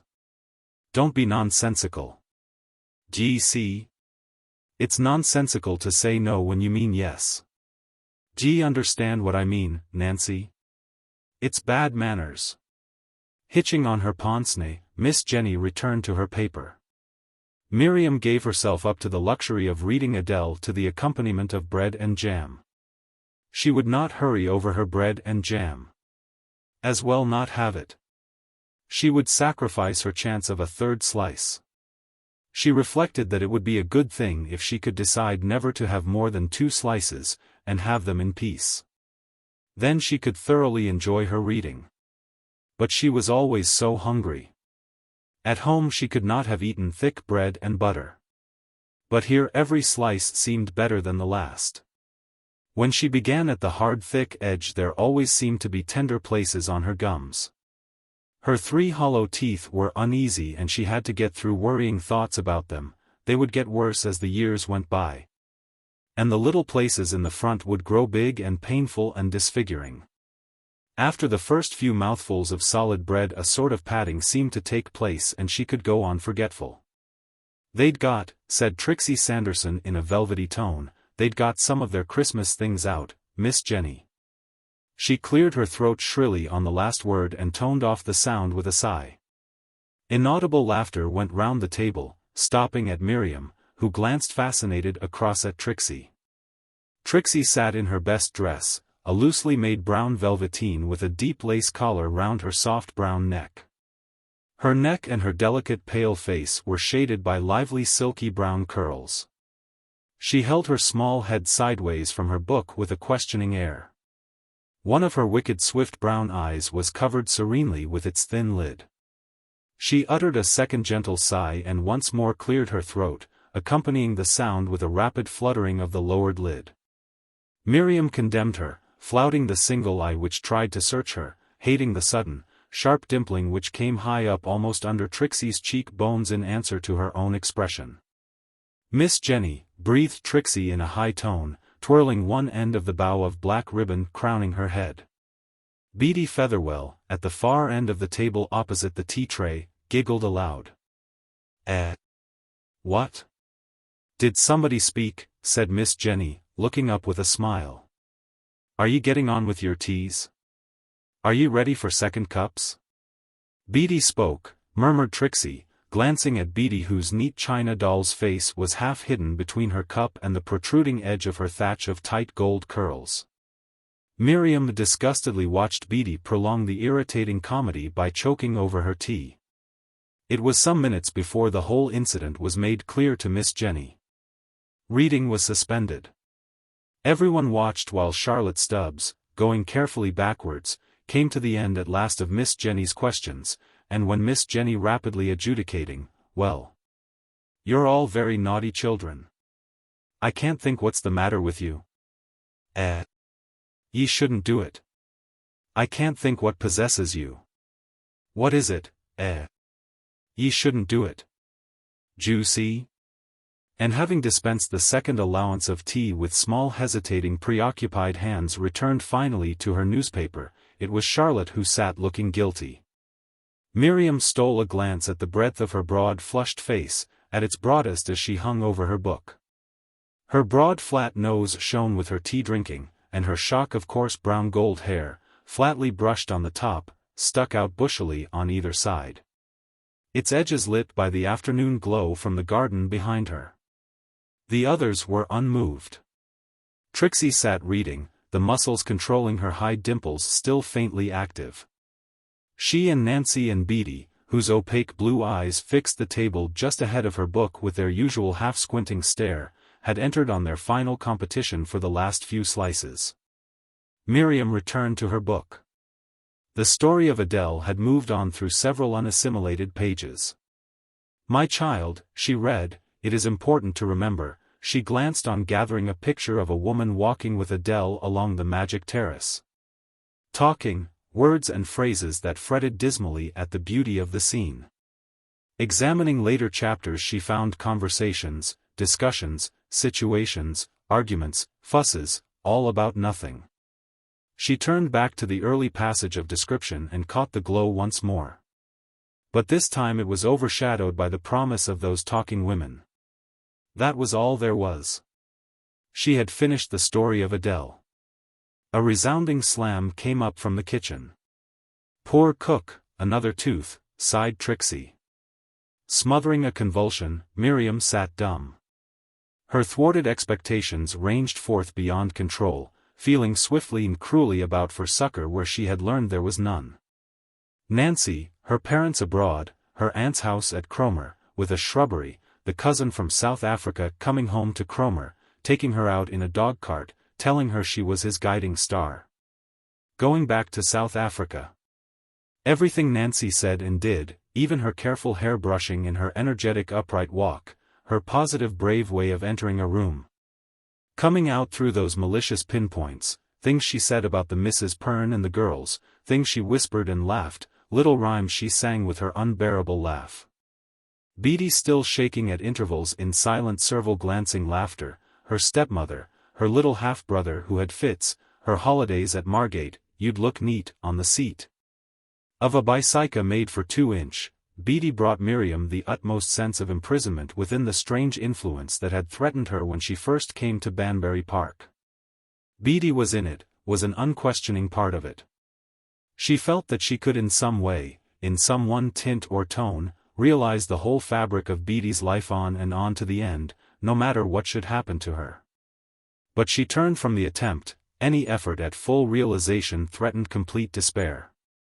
Trixie too, with a home just opposite the Banbury Empire. Miriam slid over this link in her rapid reflections, a brother named Julian who took instantaneous photographs of girls, numbers and numbers of girls, and was sometimes tight. Charlotte. Charlotte carried about a faint suggestion of relief. Miriam fled to her as she sat with the garden light on her hair, her lingering flush of distress rekindled by her amusement. Her protective responsible smile beaming out through the endless blue of her eyes. Behind her painstaking life at the school was a country home, a farm somewhere far away. Of course it was dreadful for her to be a farmer's daughter. She evidently knew it herself and said very little about it. But her large red hands, so strange handling schoolbooks, were comforting. And her holland apron with its bib under the fresh coloring of her face, "Do you like butter?" A buttercup under your chin, brought to Miriam a picture of the farm, white amidst bright greenery, with a dairy and morning cockcrow and creamy white sheep on a hillside. It was all there with her as she sat at table reading The Lamplighter. The sound of her broad husky voice explaining to Miss Jennie had been full of it. But it was all past. She too had come to Banbury Park. She did not seem to mind Banbury Park. She was to study hard and be a governess. She evidently thought she was having a great chance. She was 15 and quite uncultured. How could she be turned into a governess? A sort of nursery governess, for farms, perhaps. But farms did not want books and worry. Miriam wanted to put her back into her farm, and sometimes her thoughts wearily brushed the idea of going with her. Perhaps, though, she had come away because her father could not keep her. The little problem hung about her as she sat sweetly there, common and good and strong. The golden light that seemed to belong specially to her came from a London garden, an unreal North London garden. Resounding in its little spaces were the blatterings and shouts of the deaf and dumb next door. Miss Jennie left the Standard with Miriam after tea, stopping suddenly as she made her uncertain way from the tea-table to the door and saying absently, "You'd better read this, my dear. There's a leader on the Education Commission. Would you like to?" "Yes, I think you'd better." Miriam accepted the large sheets with hesitating expressions of thanks, wondering rather fearfully what a leader might be and where she should find it. She knew the word.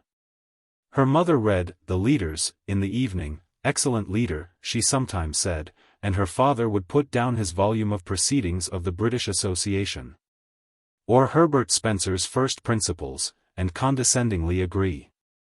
But any discussion generally ended in his warning her not to believe a thing because she saw it in print. And a reminder that before she married she had thought that everything she saw in print was true, and quite often he would go on to general remarks about the gullibility of women. Bringing in the story of the two large long-necked pearly transparent drawing-room vases with stems and soft masses of roses and leaves painted on their sides that she had given too much for at the door to a man who said they were Italian. Brummagem, brummagem, he would end. Mouthing the word and turning back to his book with the neighing laugh that made Miriam turn to the imagined picture of her mother in the first year of her married life. Standing in the sunlight at the back door of the Babington house. With the varnished coach-house door on her right and the cucumber frames in front of her sloping up towards the bean rows that began the kitchen garden. With her little scalloped bodice, her hooped skirt, her hair bunched in curls up on her high pad and falling round her neck, looking at the jugs with grave dark eyes. And that neighing laugh had come again and again all through the years until she sat meekly, flushed and suffering under the fierce gaslight. Feeling every night of her life winter and summer as if the ceiling were coming down on her head, and read leaders cautiously, and knew when they were written in a fine chaste dignified style. But that was the times. The Standard was a penny rag and probably not worth considering at all. In any case she would not read it at evening study. She had never had a newspaper in her hand before as far as she could remember. The girls would see that she did not know how to read it, and it would be snubby towards them to sit there as if she were a Miss Perne, scrumpling a great paper while they sat with their books. So she read her textbooks, a page of Saxon kings with a 10-line summary of each reign. A list of 6 English counties with their capitals and the rivers the capitals stood on and the principal industries of each town. Devising ways of remembering the lists and went on to Bell's Standard Elocutionist. She had found the book amongst the school books on the schoolroom shelves. It was a standard book and must therefore be about something she ought to know something about if she were to hold her own in this North London world. There had been no standard books at school and the word offended her. It suggested fixed agreement about the things people ought to know and that she felt sure must be wrong, and not only wrong but common, standard readers, standard pianoforte tutors. She had learned to read in Reading Without Tears, and gone on to classical poems and prose for the young, her arithmetic book instead of being a thin cold paper-covered thing called Standard I. Had been a pleasant green volume called Barnard Smith, that began at the beginning and went on to compound fractions and stocks. There was no Morris's grammar at Banbury Park, no Wetherell or English accidents. No bits from Piers Plowman and pages of scraps of words with the way they changed in different languages and quotations. just sentences that had made her long for more. Up clomb. The mist up clomb. She opened Bell's Standard Elocutionist apprehensively, her mind working on possible meanings for elocutionist. She thought of ventriloquist and wondered dismally whether it was a book of conjuring tricks.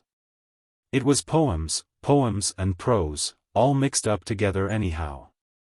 The room was very still, the girls all sitting reading with their backs to the table so that nobody poked. She could not go on vaguely fluttering pages, so she read a solid-looking poem that was not divided up into verses. Robert of Sicily, brother of Pope Urbane and Valmond Emperor of Alamein, apparelled in magnificent attire, with retinue of many a knight and squire, honesty. John's Eve, at vespers, proudly sat and heard the priests chant the Magnificat. Should she go on? It was like the pieces in Scott's novels, the best bits, before the characters began to talk. And bay the moon than such a Roman and bay the moon than such a Roman, muttered Nancy rapidly, swinging her feet. It would not be fair to read a thing that would take her right away and not teach her anything whilst the girls were learning their things for Monday. She hesitated and turned a page. The poem, she saw, soon began to break up into sentences with quotation signs, somebody making a to-do. Turning several pages at once, she caught sight of the word Hanover. Hamelin Towns in Brunswick, by famous Hanover City. That was irresistible. But she must read it one day away from the gassy room and the pressure of the girls. The lines were magic. But the rush that took her to the German town, the sight and smell and sound of it, the pointed houses, wood fires, the burghers, had made her cheeks flare and thrown her out of the proper teacher's frame of mind. She wanted to stand up and pull up the blinds hiding the garden and shout the poem aloud to the girls. They would stare and giggle and think she had gone mad.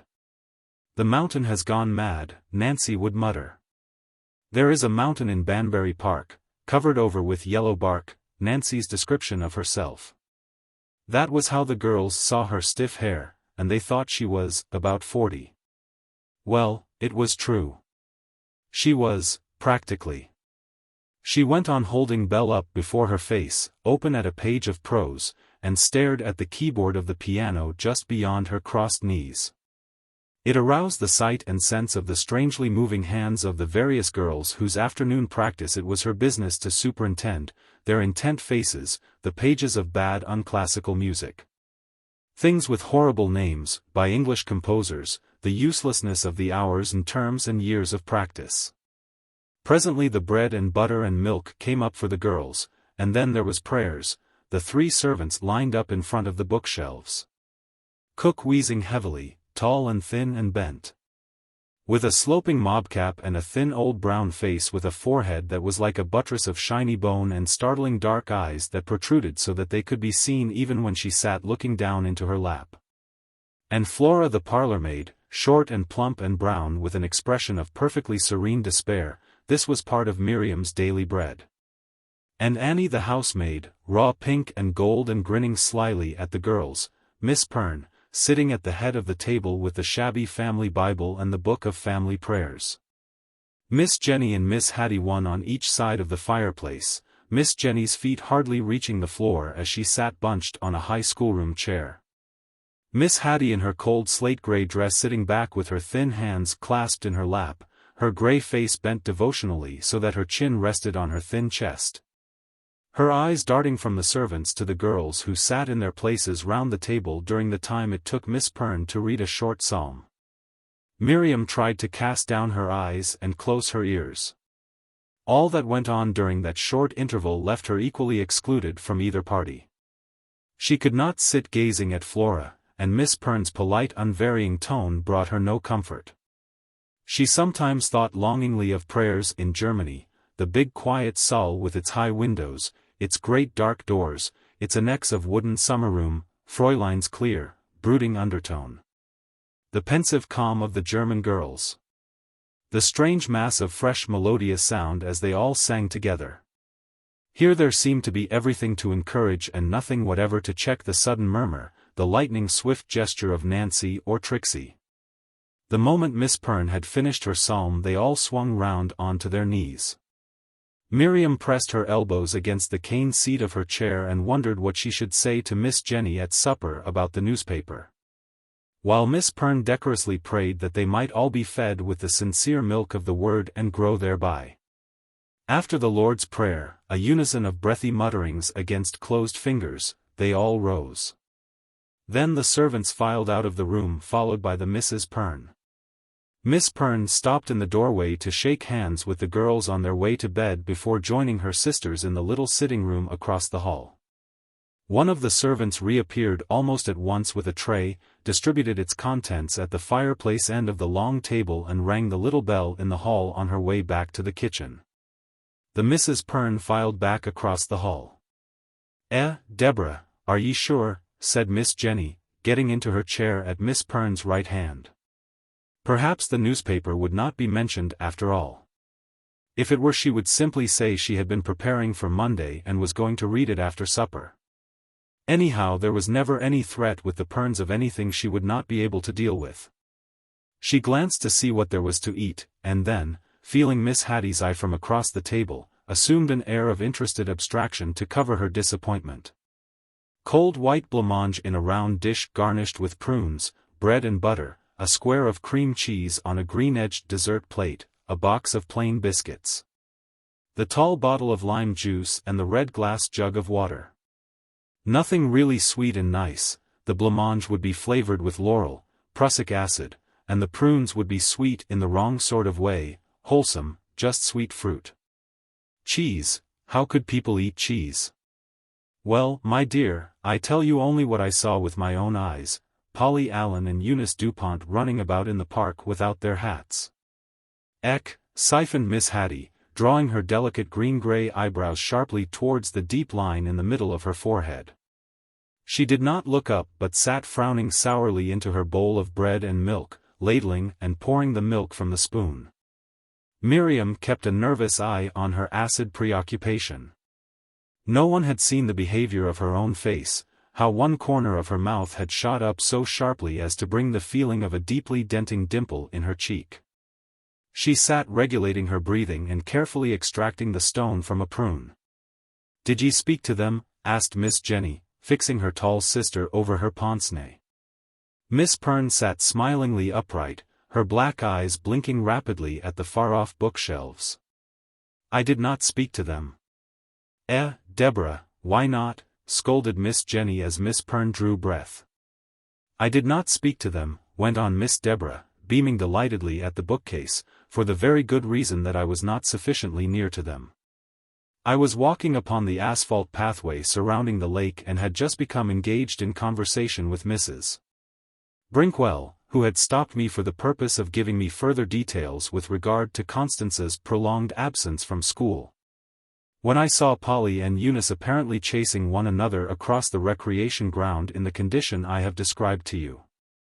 Miriam, who had felt Miss Haddie's scorn-filled eyes playing watchfully over her, sat pressing the sharp edge of her high heel into her ankle. My dear, what a pity you couldn't speak to them. They've no business at all in the recreation ground where the rough boys go. Well, I have described to you the circumstances, my dear, and the impossibility of my undertaking any kind of intervention. Well, Deborah my dear, I think I should have done something. Don't you think you ought? Called someone perhaps, or managed to get at the gels in some way, dear, what is to be done? You see it is hardly of any use to speak to them afterwards. You want to catch them red-handed and make them feel ashamed of themselves. I am fully prepared to admit, my dear Jennie, the justice of all that you say. But I can only repeat that in the circumstances in which I found myself I was entirely unable to exercise any control whatever upon the doings of the gels. They were running.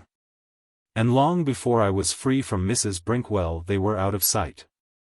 Miss Perne spoke in a clear, high, narrative tone that seemed each moment on the point of delighted laughter, her delicate head held high. Her finely wrinkled face puckering with restrained pleasure. Miriam saw vividly the picture in the park, the dreadful, mean, grubby lake, the sad asphalt pathway all round it, the shabby London greenery, the October wind rushing through it. Miss Perne's high stylish arrowy figure fluttered by the wind, swaying in her response to Mrs. Brinkwell's story, the dreadful asphalt playground away to the left, its gaunt swings and bars, gallows. Ingoldsby, the girls rushing across it, and held herself sternly back from a vision of Miss Perne chasing the delinquents down the wind. Why did Miss Perne speak so triumphantly? As much as to say there, my dear Jennie, there's a problem you can't answer. She enjoyed telling the tale and was not really upset about the girls. She spoke exactly as if she were reading aloud from Robinson Crusoe. Miss Haddie was watching again, flashing her eyes about as she gently spooned up her bread and milk. Miriam wished she knew whether Miss Haddie knew how difficult it was to listen gravely. She was evidently angry and disgusted. But still she could watch. Did ye go that way at all afterwards, the way the girls went? I did not, beamed Miss Perne, turning to Miss Jennie as if waiting for a judgment. Well, I'm sure, really, it's most difficult. What is one to do with these gels? Now, Miriam, here's something for you to exercise your wits upon. What would ye do, Miriam hesitated. Memories kept her dumb. Of course she had never rushed about in a common park where rough boys came. At the same time, if the girls wanted to rush about and scream and wear no hats, nobody had any right to interfere with them. They ought to be suppressed though, North London girls. Capable of anything in the way of horridness, the Pernes did not seem to see how horrid the girls were in themselves, common and knowing and horrid. Dear, funny little ode at M.S., they were something much more than that.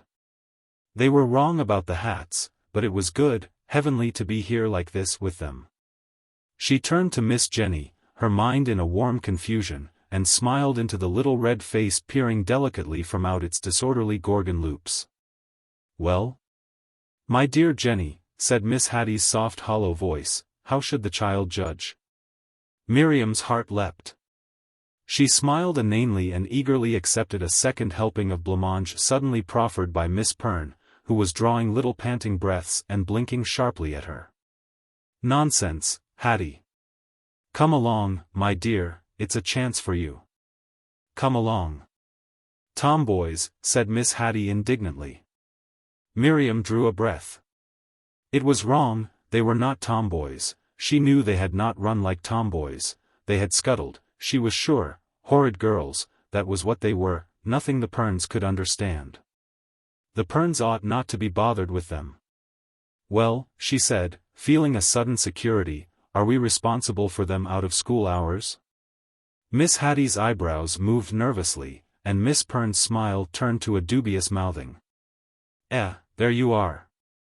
G.C., Deborah. That's it. That's the crucial point. Are we responsible? I'm sure I can't say. That places the whole difficulty in a nutshell. Here are these gels, not even day boarders. How far can we control their general behavior? I'm sure I don't know. My dear Jennie, said Miss Haddie quickly, her hollow voice reverberating as if she were using a gargle. It's quite obvious that we can't have gels known to belong to the school running about in the park with nothing on. I agree, my dear Haddie. But, as Jennie says, how are we to prevent such conduct? Don't let us lose sight of Miriam's point. Are we responsible for their playtimes? I suppose we're not, you know, Deborah, really after all. Not directly, perhaps. But surely we are indirectly responsible. Surely. We ought to be able to make it impossible for them to carry on in this unseemly fashion. Yes, said Miss Deborah eagerly, surely. Is it education? Suggested Miriam. That's it, my dear. It is education.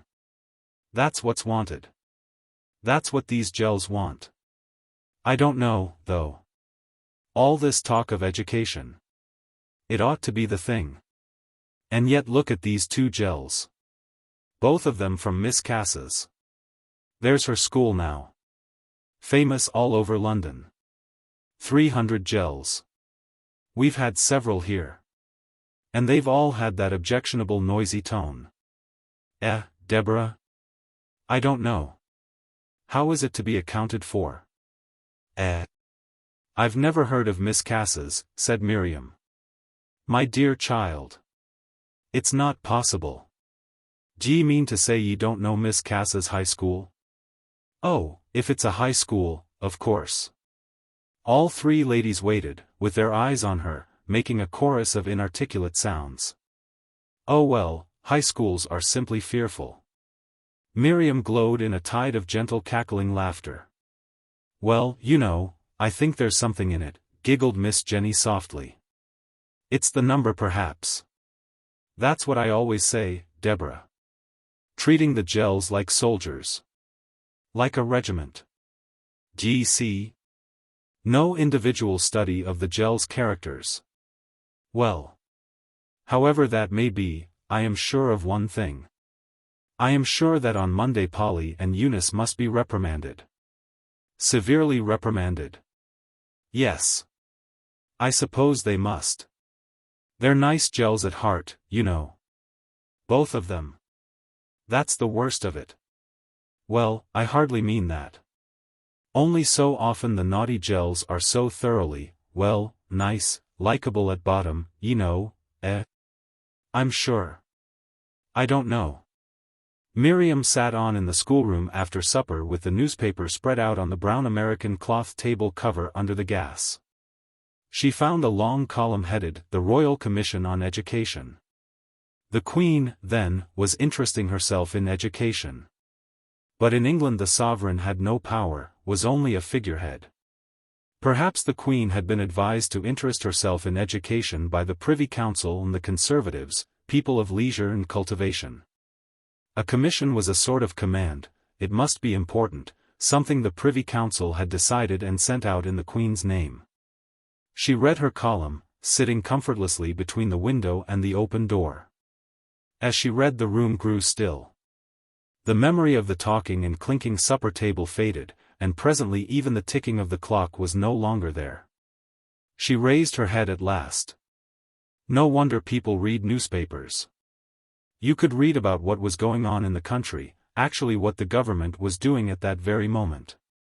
Of course. Men seemed to know such a lot because they read the newspapers and talked about what was in them. But anybody could know as much as the men sitting in the armchairs if they chose. Read all about everything, written down for everybody to see. That was the freedom of the press, Areopagitica, that the history books said so much about and was one of those new important things, more important than facts and dates. Like the independence of Ireland. Yet very few people really talked like newspapers. Only angry men with loud voices. Here was the free press that Milton had gone to prison for. Certainly it made a great difference. The room was quite changed. There was hardly any pain in the silent cane-seated chairs. There were really people making the world better. Now.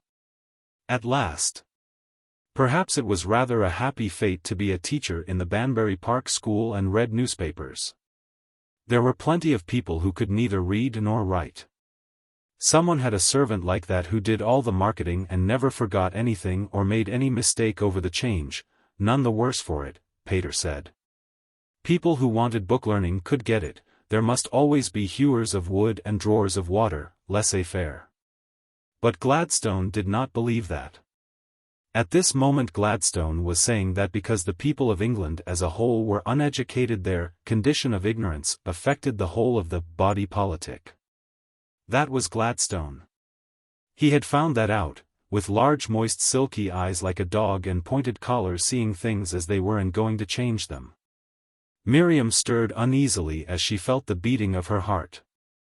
If only she were at home how she could rush up and down the house and shout about it and shake Mary by the shoulders. She shrank into herself and sat stiffly up, suddenly discovering she was lounging over the table. As she moved she reflected that probably Gladstone's being so very dark made him determined that things should not go on as they were. In that case Gladstonians would be dark, perhaps not musical. Someone had said musical people were a queer soft lot. Laissez-faire. Laissez-faire. But perhaps it was possible to be fair and musical and to be a Gladstonian too. You can't have your cake and eat it. No. It was a good thing, one's best self knew it was a good thing that someone had found out why people were so awful, like a dentist finding out a bad tooth however much it hurt. Only if education was going to be the principal thing and all teachers were to be qualified, it was no use going on. Miss Jennie had said private schools were doomed. For a long time she sat blankly contemplating the new world that was coming. Everyone would be trained and efficient but herself. She was not strong enough to earn a living and qualify as a teacher at the same time. The day's work tired her to death. She must hide somewhere. She would not be wanted. If you were not wanted. If you knew you were not wanted, you ought to get out of the way. Chloroform. Someone had drunk a bottle of carbolic acid. The clock struck 10. Gathering up the newspaper she folded it neatly, put it on the hall table and went slowly upstairs, watching the faint reflection of the half-lowered hall gas upon the polished balustrade.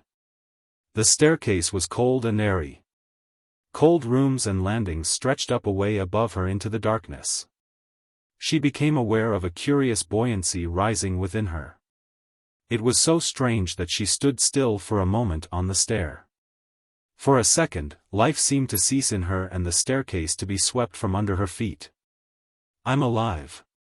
It was as if something had struck her, struck right through her impalpable body, sweeping it away, leaving her there shouting silently without it. I'm alive. I'm alive. Then with a thump her heart went on again and her feet carried her body warm and happy and elastic easily on up the solid stairs. She tried once or twice deliberately to bring back the breathless moment standing still on a stair. Each time something of it returned. It's me, me. This is me being alive, she murmured with a feeling under her like the sudden drop of a lift. But her thoughts distracted her. They were eagerly talking to her declaring that she had had this feeling before. She opened her bedroom door very quietly. The air of the room told her that Nancy and Beatty were asleep. Going lightly across to the chest of drawers dressing table by the window as if she were treading on air, she stood holding its edge in the darkness. 2 forgotten incidents flowed past her in quick succession. One of waking up on her 7th birthday in the seaside villa alone in a small dark room and suddenly saying to herself that one day her father and mother would die and she would still be there. And after a curious moment when the darkness seemed to move against her, feeling very old and crying bitterly. And another of standing in the bow of the dining room window at Barnes looking at the raindrops falling from the leaves through the sunshine and saying to Eve, who came into the room as she watched. "'Ju know, Eve, I feel as if I'd suddenly wakened up out of a dream." The bedroom was no longer dark. She could see the outlines of everything in the light coming from the street lamps through the half-closed Venetian blinds. Beatty sighed and stirred. Miriam began impatiently preparing for bed without lighting the gas. What's the use of feeling like that if it doesn't stay? It doesn't change anything. Next time I'll make it stay. It might whisk me right away. There's something in me that can't be touched or altered. Me. If it comes again. If it's stronger every time. Perhaps it goes on getting stronger till you die. Chapter 4. Wheezing, Cook had spread a plaster of dampened ashy cinders upon the basement schoolroom fire and gone bonily away across the oilcloth in her heelless boots. As the door closed Miriam's eye went up from her book to the little slope of grass showing above the concrete wall of the area. The grass gleamed along the edge of a bank of mist. In the mist the area railings stood hard and solid against the edge of empty space. Several times she glanced at the rich green, feeling that neither emerald velvet, nor velvety enamel quite expressed it. She had not noticed that there was a mist shutting in and making brilliant the half-darkness of the room at breakfast time, only feeling that for some reason it was a good day. "It's fog, there's a sort of fog," she said, glowing.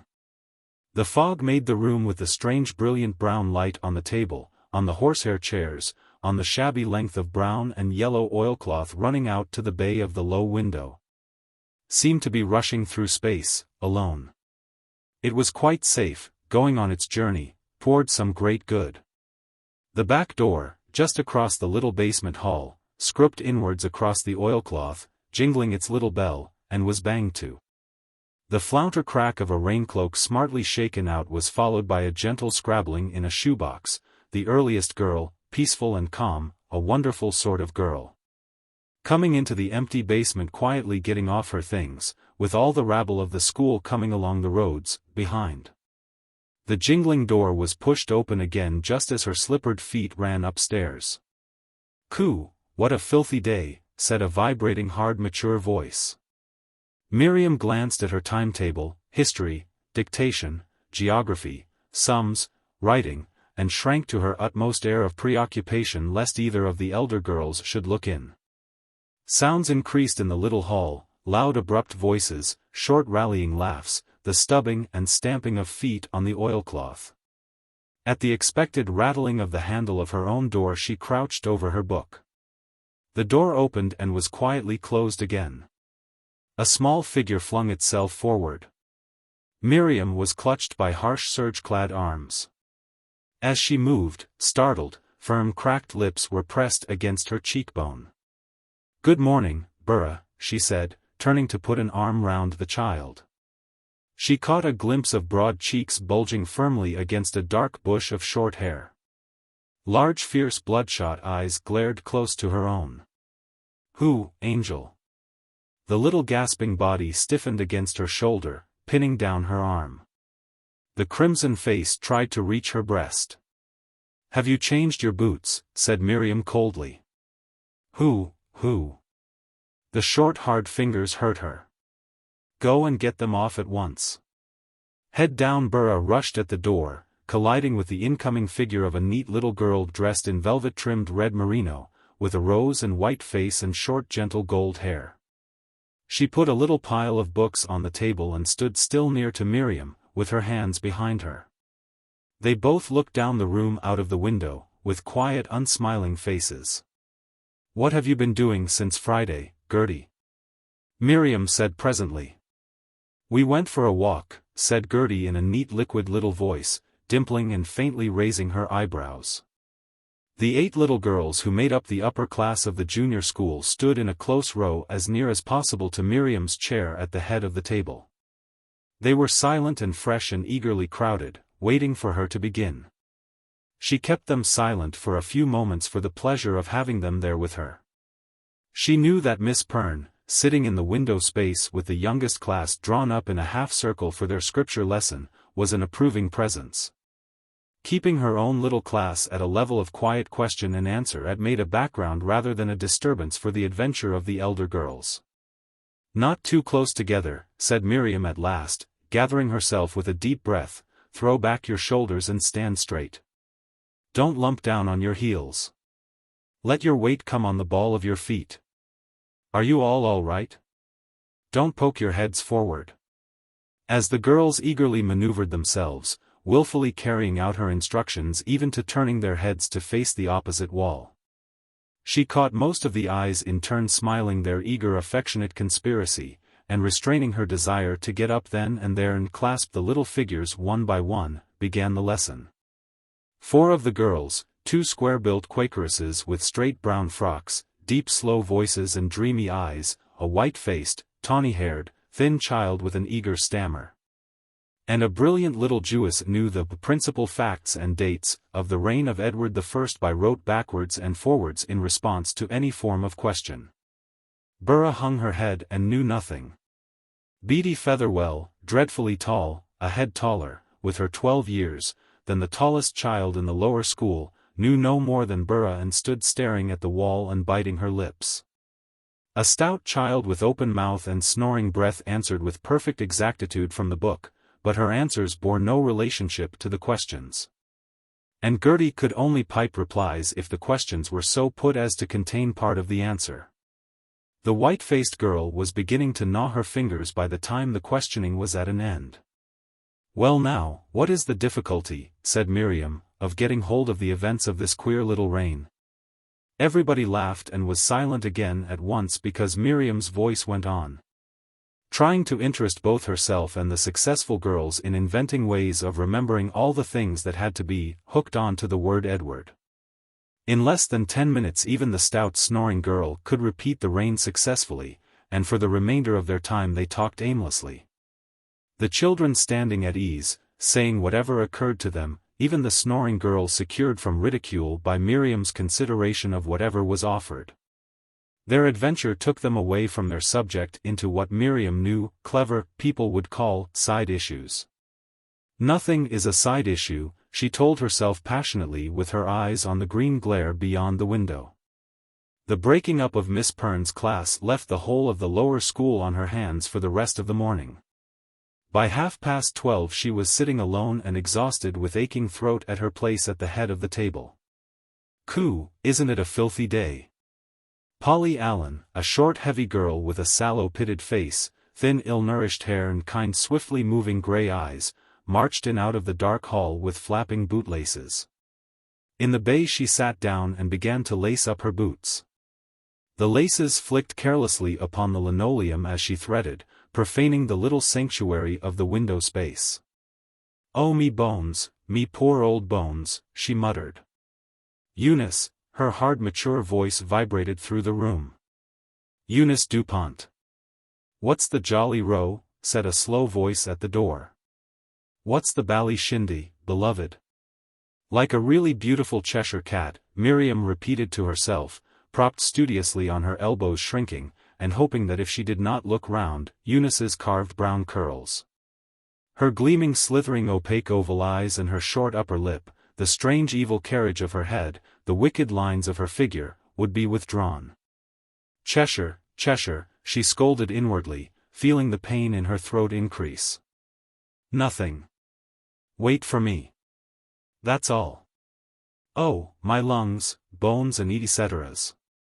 It's old age, I suppose, Uncle William. Well, hurry your old age up, that's all. I'm ready. Well, don't go away, you funny cuckoo, you can wait, can't you?" A party of girls straggled in one by one and drifted towards Polly in the window space. "It's the parties I look forward to. Oh, look at her tie." "My tie? 6'3" at crisps." The sounds of Polly's bootlacing came to an end. She sat holding a quart. "Doesn't look forward to parties? She must be a funny cuckoo." "Dancing's divine," said a smooth deep smiling voice. "Reversing. Coo. With a fella. Coo. You surprise me, Edie. You do indeed. Ho. Shocking. Shocking? Why? What do you mean, Pol? Nothing. Nothing. Riang do too. I don't think dancing's shocking. How can it be? You're barmy, my son. Ever heard of Lottie Collins? SSH, don't be silly. I don't see what Lottie Collins has got to do with it. My mother thinks dancing's all right. That's good enough for me. Well, I'm not your mother. Nor anyone else's. Coo, Mabel. Who wants to be anyone's mother? Not me. UG. Beastly little brats. Oh, shut up. Oh, you do make me tired. Kids are jolly. A one. I hope I have lots. Surprised into amazement, Miriam looked up to consult the face of Jessie Wheeler, the last speaker, a tall flat-figured girl with a strong squarish pale face, hollow cheeks, and firm colorless lips. Was it being a Baptist that made her have such an extraordinary idea? Miriam's eyes sought refuge from the defiant beam of her sea-blue eyes in the shimmering cloud of her hair. The strangest hair in the school, negroid in its intensity of fuzziness, but saved by its fine mesh. "Don't you adore kitties, Miss Henderson?" "I think they're rather nice," said Miriam quickly, and returned to her book. "I should jolly well think they were," said Jessie fervently. "Hope your husband'll think so too, my dear," said Polly, getting up. "Oh, of course, I should only have them if the fellow wanted me to. You haven't got a fella yet, madam. Of course not, cuckoo. But I shall. Plenty of time to think about that. Who? Fancy never having a fellow. I should go off my nut. When they had all disappeared, Miriam opened the windows. There was still someone moving about in the hall, and as she stood in the in-streaming current of damp air looking wearily at the concrete, a girl came into the room. Can I come in a minute? She said, advancing to the window. I want to speak to you, she pursued when she reached the bay. She stood at Miriam's side and looked out of the window. Half turning, Miriam had recognized Grace Broom, one of the elder first-class girls who attended only for a few subjects. She was a dark short-necked girl with thick shoulders. A receding mouth and boldly drawn nose and chin gave her a look of shrewd elderliness. The heavy mass of hair above the broad sweep of her forehead, her heavy frame and flat-footed walk added to this appearance. She wore a high-waisted black serge pinafore dress with black crepe vest and sleeves. Do you mind me speaking to you? She said in a hot voice. Her black-fringed brown eyes were fixed on the garden railings where people passed by and Miriam never looked. No, said Miriam shyly. You know why we're in mourning? Miriam stood silent with beating heart, trying to cope with the increasing invasion. Our father's dead. Hurriedly Miriam noted the superstitious tone in the voice. This is a family that revels in plumes and hearses. She glanced at the stiff rather full crepe sleeve nearest to her and sought about in her mind for help as she said with a blush, Oh, I see. We've just moved. Oh yes, I see, said Miriam, glancing fearfully at the heavy scroll of profile and finding it expressive and confused. We've got a house about a quarter as big as where we used to live. Miriam found it impossible to respond to this confession and still tried desperately to sweep away the sense of the figure so solidly planted at her side. I've asked our aunt if we can ask you to come to tea with us. Thank you very much, said Miriam in one word. When could you come? Oh, I'm afraid I couldn't come. It would be impossible. Oh no. You must come. I shall ask Aunt Lucy to write to Miss Perne. I really couldn't come. I shouldn't be able to ask you back. That doesn't matter, panted the relentless voice.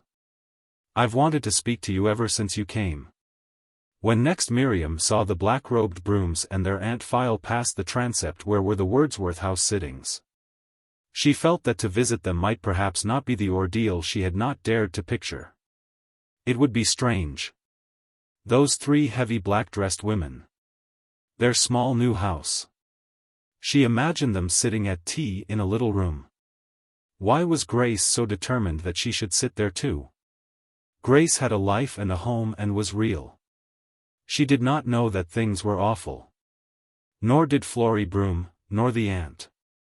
But yet they did not look like social people. They were a little different. Not worldly. Not pious either. Nor intellectual.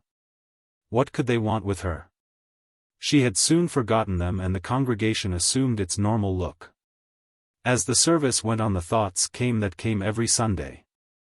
An old woman with a girl at her side were the only people whose faces were within Miriam's line of vision from her place at the wall end of the Wordsworth House pew. The people in front of them were not even in profile, and those behind were hidden from her by the angle of the transept wall. To her right she could just see rising above the heads in the rows of pews in front of her the far end of the chancel screen. The faces grouped in the transept on the opposite side of the church were a blur. The two figures sat or knelt or stood in a heavy silence. They neither sang nor prayed. Their faces remained unaltered during the whole service. To Miriam they were its most intimate part. During the sermon she rarely raised her eyes from the circle they filled for her as they sat thrown into relief by the great white pillar. Their faces were turned towards the chancel. They could see its high dim roof and distant altar, the light on the altar, flowers, shining metal, embroideries, the maze of the east window, the white choir. They showed no sign of seeing these things. The old woman's heavy face with its heavy jawbone seemed to have been dead for years under its coffin-shaped black bonnet.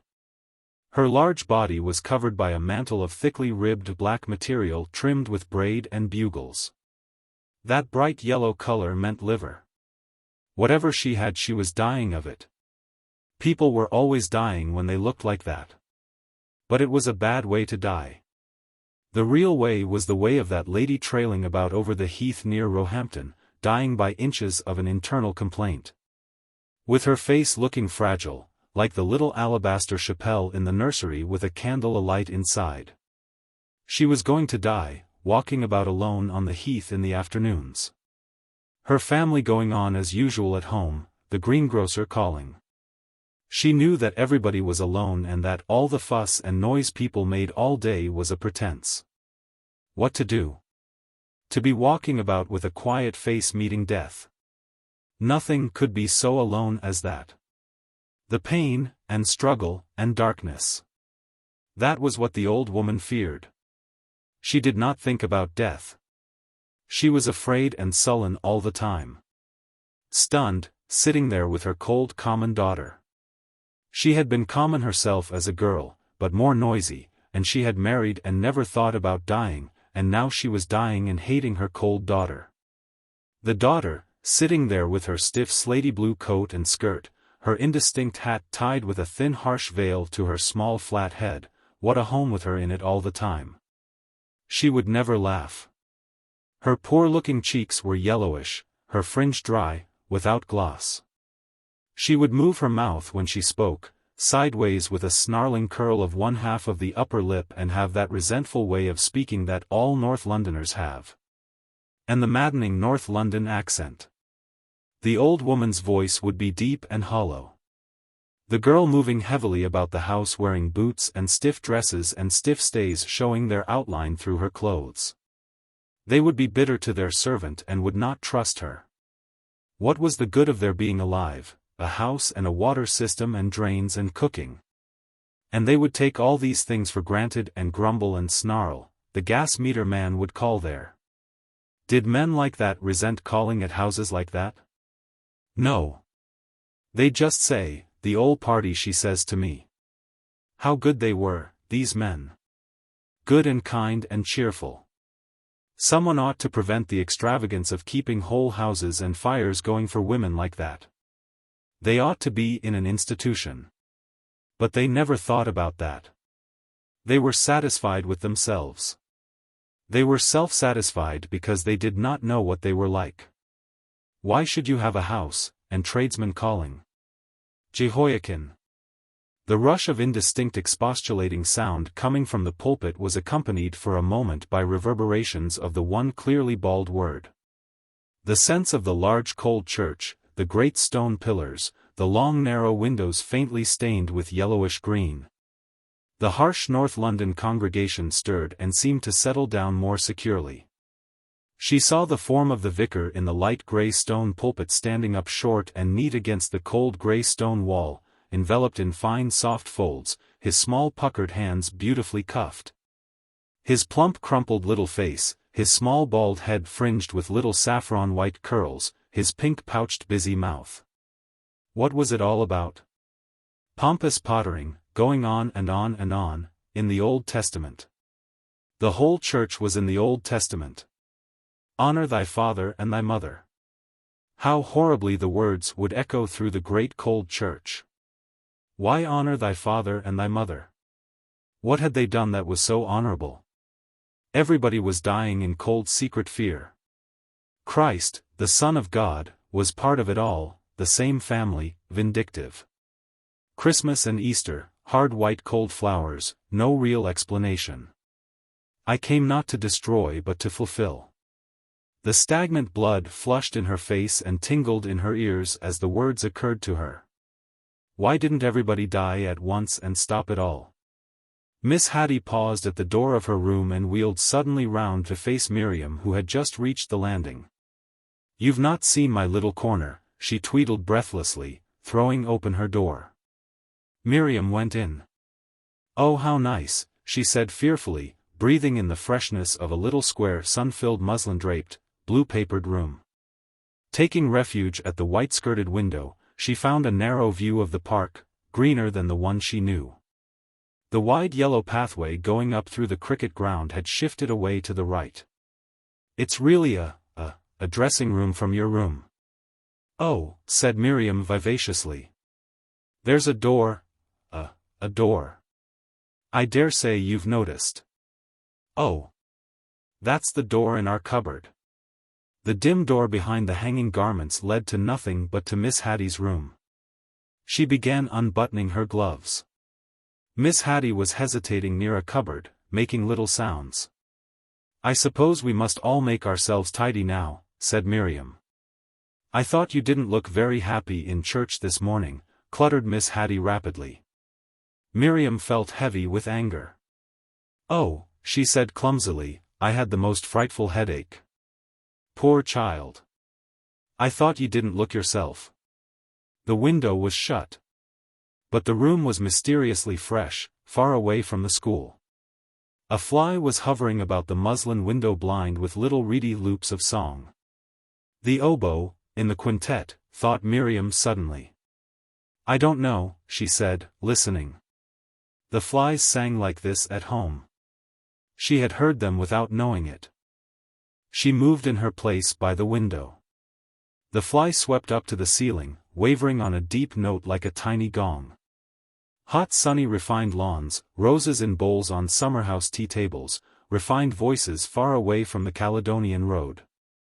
"Flies don't buzz," she said passionately. "They don't buzz. Why do people say they buzz?" The pain pressing behind her temples slackened. In a moment it would be only a glow. Miss Haddie stood with bent head, her face turning from side to side, with its sour hesitating smile, her large eyes darting their strange glances about the room. "Won't you sit down a minute? They haven't sounded the first bell yet." Miriam sat down on the one little white-painted, cane-seated chair near the dressing table.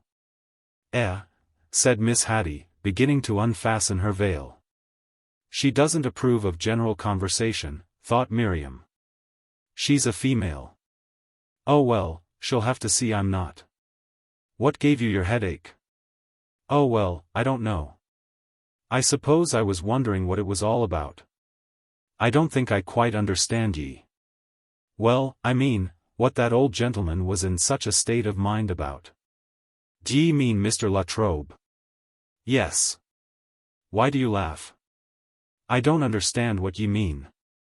Miriam watched Miss Haddie's thin fingers feeling for the pins in her black toque. Of course not, she thought, looking at the unveiled shriveled cheek. 35 years of being a lady. "Oh well," she sighed fiercely. "What is it ye mean, my dear?" Couldn't make head or tail of a thing the old dodderer said. No, old boy, no, these phrases would not do for Miss Haddie. "I couldn't agree with anything he said." Miss Haddie sat down on the edge of the little white bed, burying her face in her hands and smoothing them up and down with a wiping movement. "One can always criticize a sermon," she said reproachfully. "Well, why not?" "I mean to say ye can," said Miss Haddie from behind her fingers, but ye shouldn't. You can't help it." "Oh yes, ye can. If ye listen in the right spirit," gargled Miss Haddie hurriedly. "Oh, it isn't only the sermon, it's the whole thing," said Miriam crimsoning. "Ye mustn't think about the speaker," went on Miss Haddie in faint hurried rebuke. "That's wrong. That sets people running from church to church. You must attend your own parish church in the right spirit, let the preacher be what he may." "Oh, but I think that's positively dangerous," said Miriam gravely. "It simply means leaving your mind open for whatever they choose to say." "Like Rome." No, flared Miss Haddie, dropping her hands, "nonsense. Not like Rome at all." "But it is. It's giving up your conscience." "You're very determined," laughed Miss Haddie bitterly. "I'm certainly not going to give my mind up to a parson for him to do what he likes with. That's what it is. That's what they do. I've seen it again and again. I've heard people talking about sermons," finished Miriam with vivacious intentness. Miss Haddie sat very still with her hands once more pressed tightly against her face. "Oh, my dear. This is a dreadful state of affairs. I'm afraid you're all wrong. That's not it at all. If you listen only for the good will come to you. But these men don't know. How should they? They don't agree amongst themselves."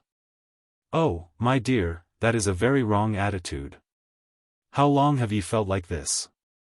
"Oh, all my life," responded Miriam proudly. "I'm very sorry, my dear.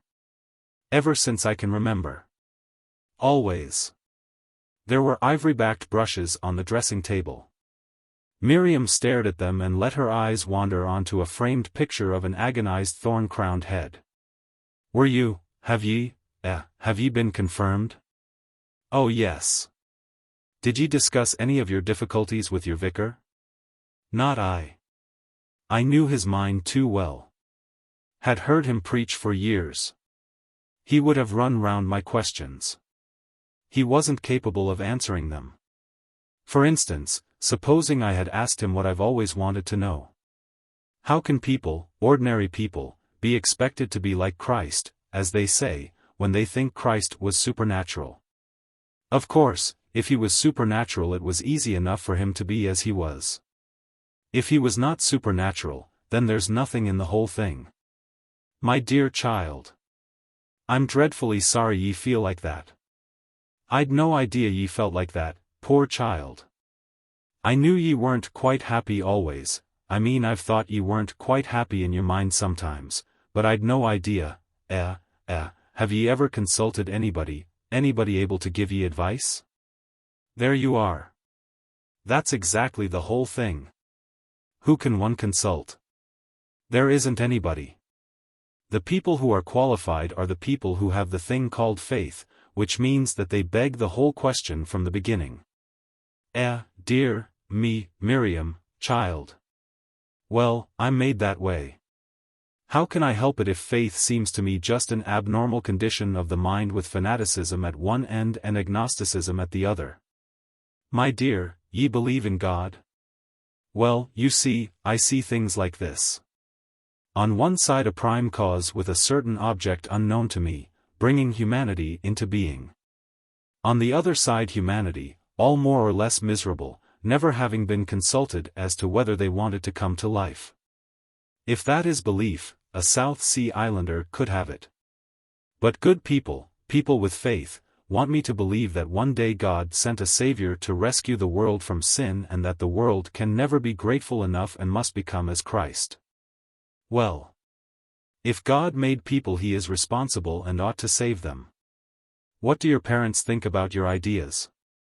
They don't know. Ye never mentioned your trouble to them? I did ask Pater once when we were coming home from the Stabat Mater that question I've told you about. What did he say? He couldn't answer. We were just by the gate. He said he thought it was a remarkably reasonable dilemma. He laughed. And ye never had any discussion of these things with him? No. Ye're an independent young woman, said Miss Haddie. Miriam looked up.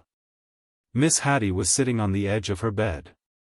A faint pink flush on her cheeks made her eyes look almost blue. She was no longer frowning. I'm something new, a kind of different world. She is wondering.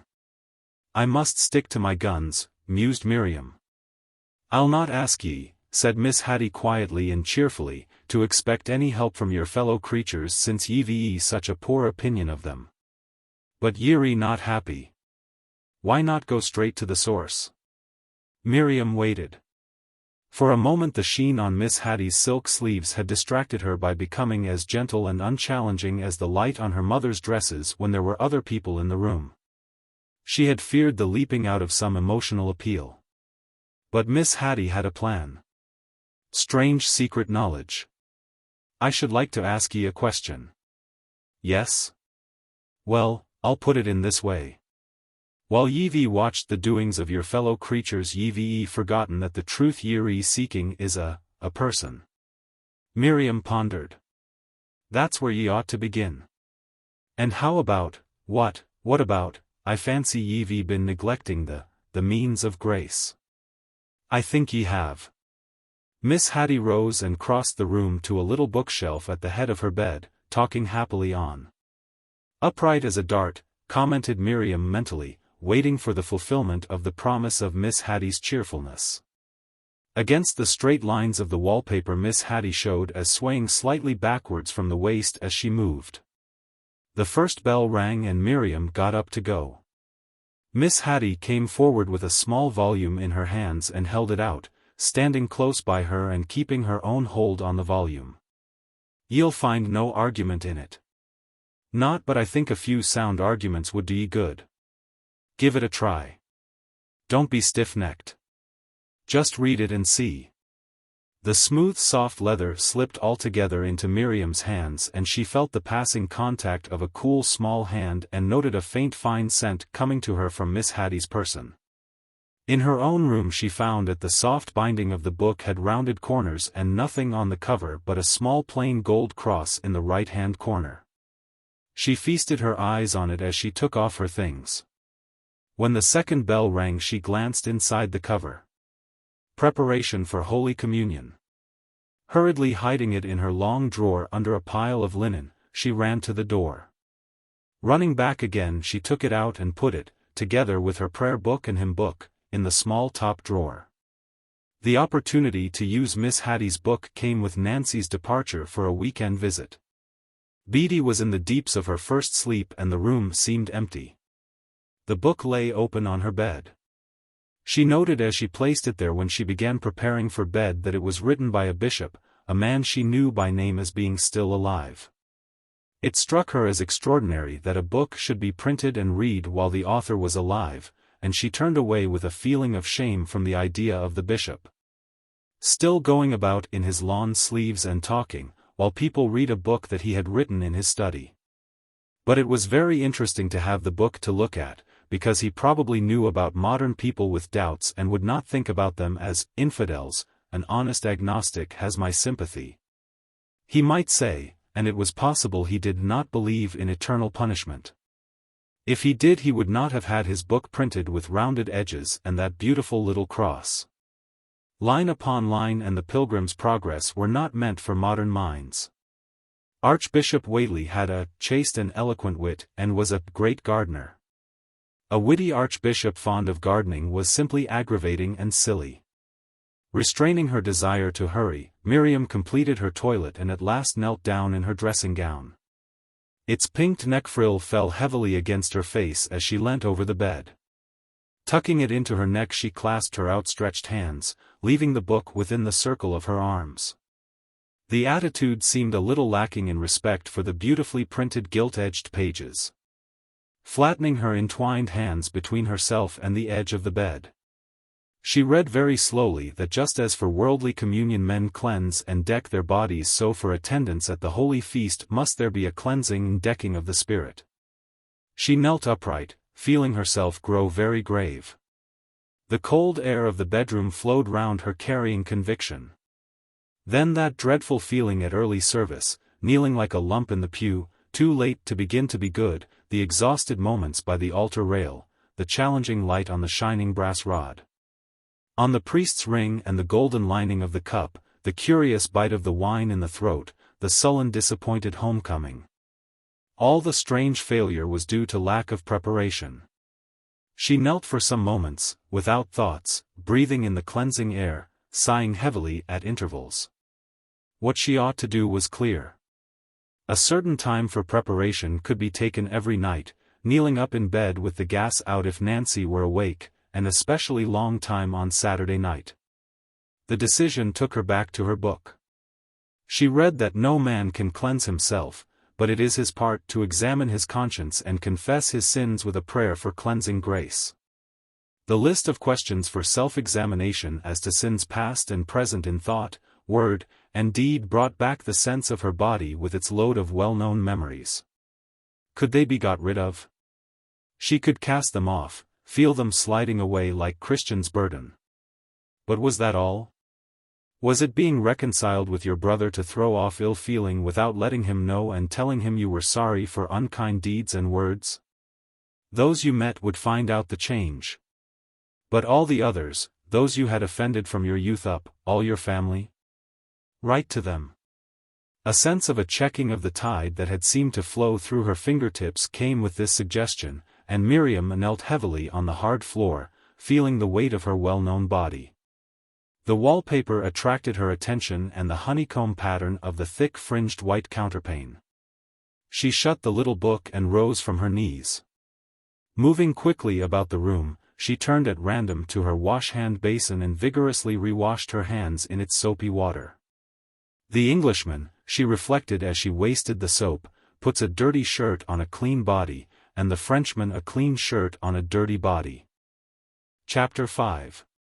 Miriam felt very proud of tall Miss Perne when she met her in the hall at the beginning of her second term. Miss Perne had kissed her and held one of her hands in two small welcoming ones, talking in a gleeful voice. "Well, my dear," she said at the end of a little pause, "you'll have a clear evening. The Jells do not return until tomorrow, so you'll be able to unpack and settle yourself in comfortably. Come and sit with us when you've done. We'll have supper in the sitting room. Mise." Smiling and laughing she turned eagerly away. "Of course, Miss Perne," said Miriam in a loud wavering voice, arresting her, "I enjoyed my holidays. But I want to tell you how glad I am to be back here." "Yes, yes," said Miss Perne hilariously, "we're all glad." There was a little break in her voice, and Miriam saw that she would have once more taken her in her arms. "I like being here," she said hoarsely, looking down, and supported herself by putting two trembling fingers on the hall table. She was holding back from the gnawing of the despair that had made her sick with pain when she heard once more the jingle-jingle, plock-plock of the North London trams. This strong feeling of pride in Miss Perne was beating it down. "I'm very glad, my dear," responded Miss Perne in a quivering gleeful falsetto. "If you can't have what you like, you must like what you have," said Miriam over and over to herself as she went with heavy feet up the 4 flights of stairs. A candle was already burning in the empty bedroom. "I'm back. I'm back. It's all over," she gasped as she shut the door. "And a jolly good thing too. This is my place. I can keep myself here and cost nothing and not interfere with anybody. It's just as if I'd never been away. It'll always be like that now. Short holidays, gone in a minute, and then the long term. Getting out of touch with everything, things happening, knowing nothing about them, going home like a visitor, and people talking to you about things that are only theirs. Now and not wanting to hear about yours, not about the little real everyday things that give you an idea of anything but only the startling things that are not important. You have to think of them though to make people interested, awful, awful, awful. Really only putting people further away afterwards when you've told the thing and their interest dies down and you can't think of anything else to say. Miss Perne's hair is perfectly black as coal, and she's the eldest, just fancy. Then everybody looks up. My room's downstairs, the room where I teach, is in the basement. Directly breakfast is over. Basement? What a pity. Basement rooms are awfully bad, and by the time you have stopped them exclaiming and are just going to begin, you see that they are fidgeting and thinking about something else. Eve had listened a little, because she wanted to tell everything about her own place and had agreed that nobody really wanted to hear the details. The landscapes from the windows of the big country house, all like pictures by Leader, the stables and laundry-maid, who was 65. The eldest pupil with 7 muslin dresses in the summer and being scolded because she swelled out after 2 helpings of meat and 2 of pie and cream. And the youngest almost square in her little covert coat and with a square face and large blue eyes, and the puppies who went out in a boat in Weston-super-Mare and were seasick. Eve did not seem to mind the family being common. Eve was changing. They are so jolly and strong. They enjoy life. They're like other people. Do you think that's jolly? Would you like to be like that, like other people? Rather. I mean to be. Do you? Of course it can't be done all at once. But it's good for me to be there. It's awfully jolly to be in a house with no worry about money and plenty of jolly food. Mrs. Green is so strong and clever. She can do anything. She's good for me, she keeps me going. Would you like to be like her? Of course.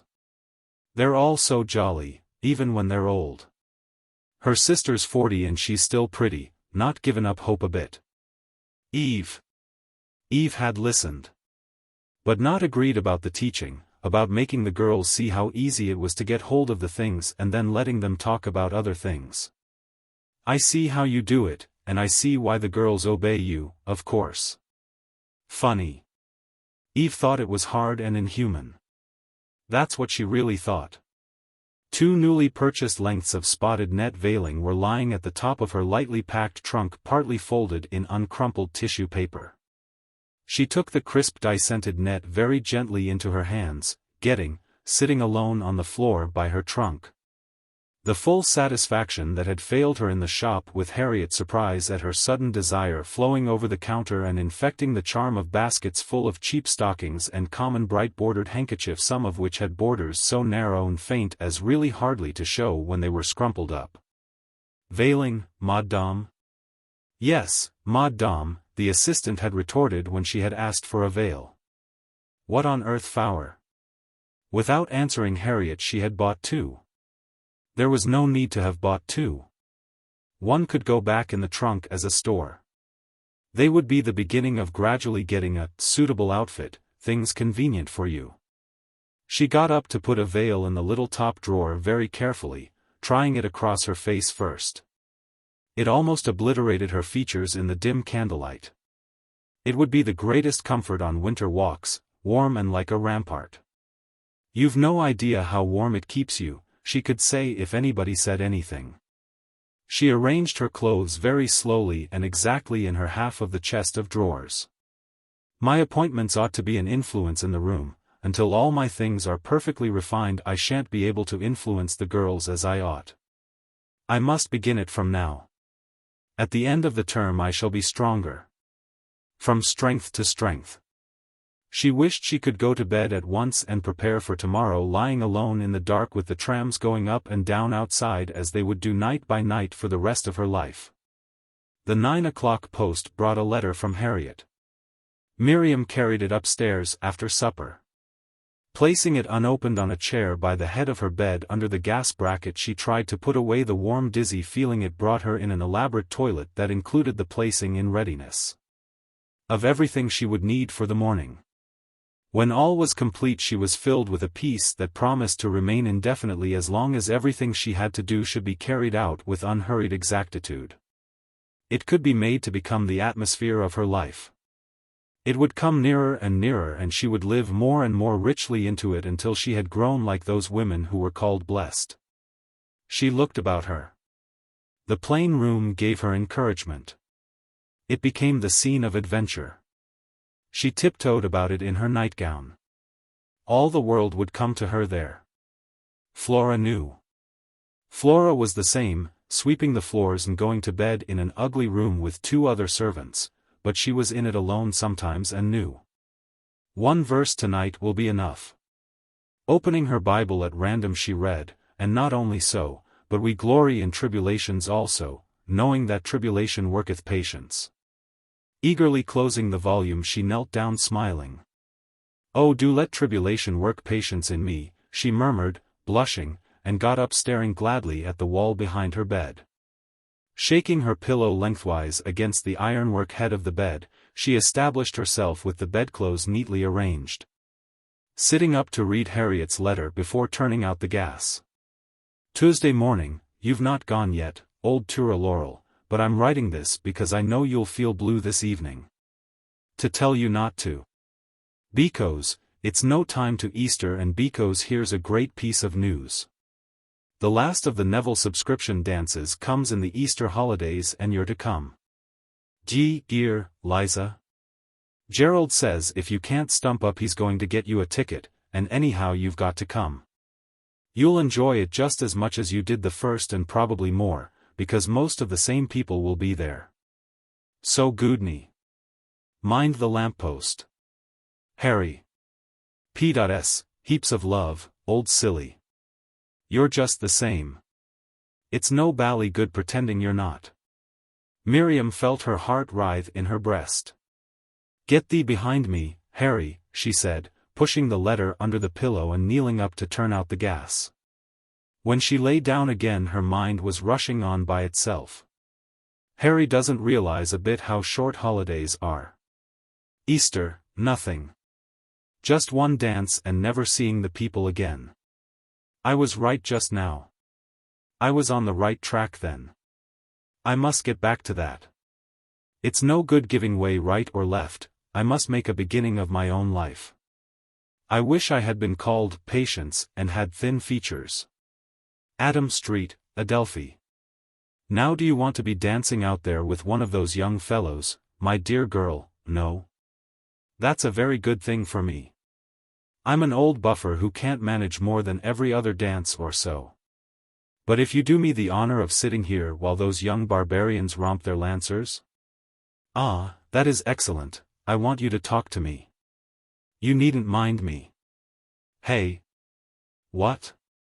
I've known that young would-be brother-in-law of yours for many years and this evening I've been watching your face. Do you mind that, dear girl, that I've watched your face? In all homage. I'm a staunch worshipper of womanhood. I've seen rough life as well as suave. I'm an old gold digger, Australia took many years of my life, but it never robbed me of my homage for women. That's a mystery to me. How you've allowed your young sister to overhaul you. Perhaps you have a Corydon hidden away somewhere, or don't think favorably of the bonds of matrimony. Is that it? You are not one to be easily happy. But that is no reason why you should say you pity anyone undertaking to pass through life at your side. Don't let your thoughts and ideas allow you to miss happiness. Women are made to find and dispense happiness. Even intense women like yourself. But you won't find it an easy matter to discover your mate. Have you ever thought of committing your ideas to paper? There's a book called The Confessions of a Woman. It had a great sale and its composition occupied the authoress for only 6 weeks. You could write in your holidays. Think over what I've told you, my dear, dear girl. And don't forget old Bob Greville's address. You're 18. He's only 8 Adam Street. The old Adam. Waiting to hear from the new Eve, whenever she's unhappy.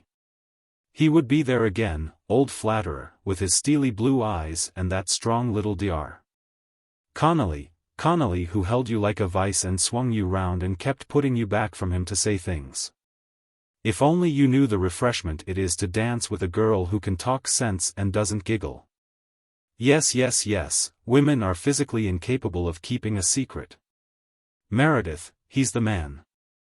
He understands woman as no other writer. And the little dark man, Davigna, who danced like a snake. Tired? Divinely drowsy? That's what I like. Don't talk. Let yourself go. Little snail, Harriet called him. And that giant, Connolly's friend, whirling you round the room like a gust, with his eyes fixed far away in the distance and dropping you with the chaperones at the end of the dance. If he had suddenly said, "Let yourself go," he too would have become a snail. God has made life ugly. Dear Mr. Greville, dear Bob. Do you know anything about a writer called Meredith? If you have one of his books I should like to read it. No. Dear Bob, I'm simply wretched. I want to talk to you. Footsteps sounded on the stairs, the servants, coming upstairs to bed. No dancing for them. Work, caps and aprons. And those strange rooms upstairs to sleep in that nobody ever saw. Probably Miss Perne went up occasionally to look at them and see that they were all right, clean and tidy. They had to go up every night, carrying little jugs of water and making no noise on the stairs, and come down every morning. They were the servants, and there would never be any dancing. Nobody thought about them. They could not get away from each other, and cook. To be a general servant would be very hard work. Perhaps impossible. But there would be 2 rooms, the kitchen at the bottom of the house, and a bedroom at the top, your own. It would not matter what the family was like. You would look after them, like children, and be alone to read and sleep. Toothache. Cheap dentists. A red lamp, painless extractions, having to go there before 9 in the morning, and be alone in a cold room, the dentist doing what he thought best and coming back to your work crying with pain. Your head wrapped up in a black shawl. Hospitals, being quite helpless and grateful for wrong treatment, coming back to work Illinois. Sinks and slops, quinsy, all alone, growths, consumption. Go to sleep.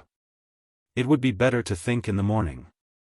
But then this clear first impression would be gone and school would begin and go on from hour to hour through the term, mornings and afternoons and evenings.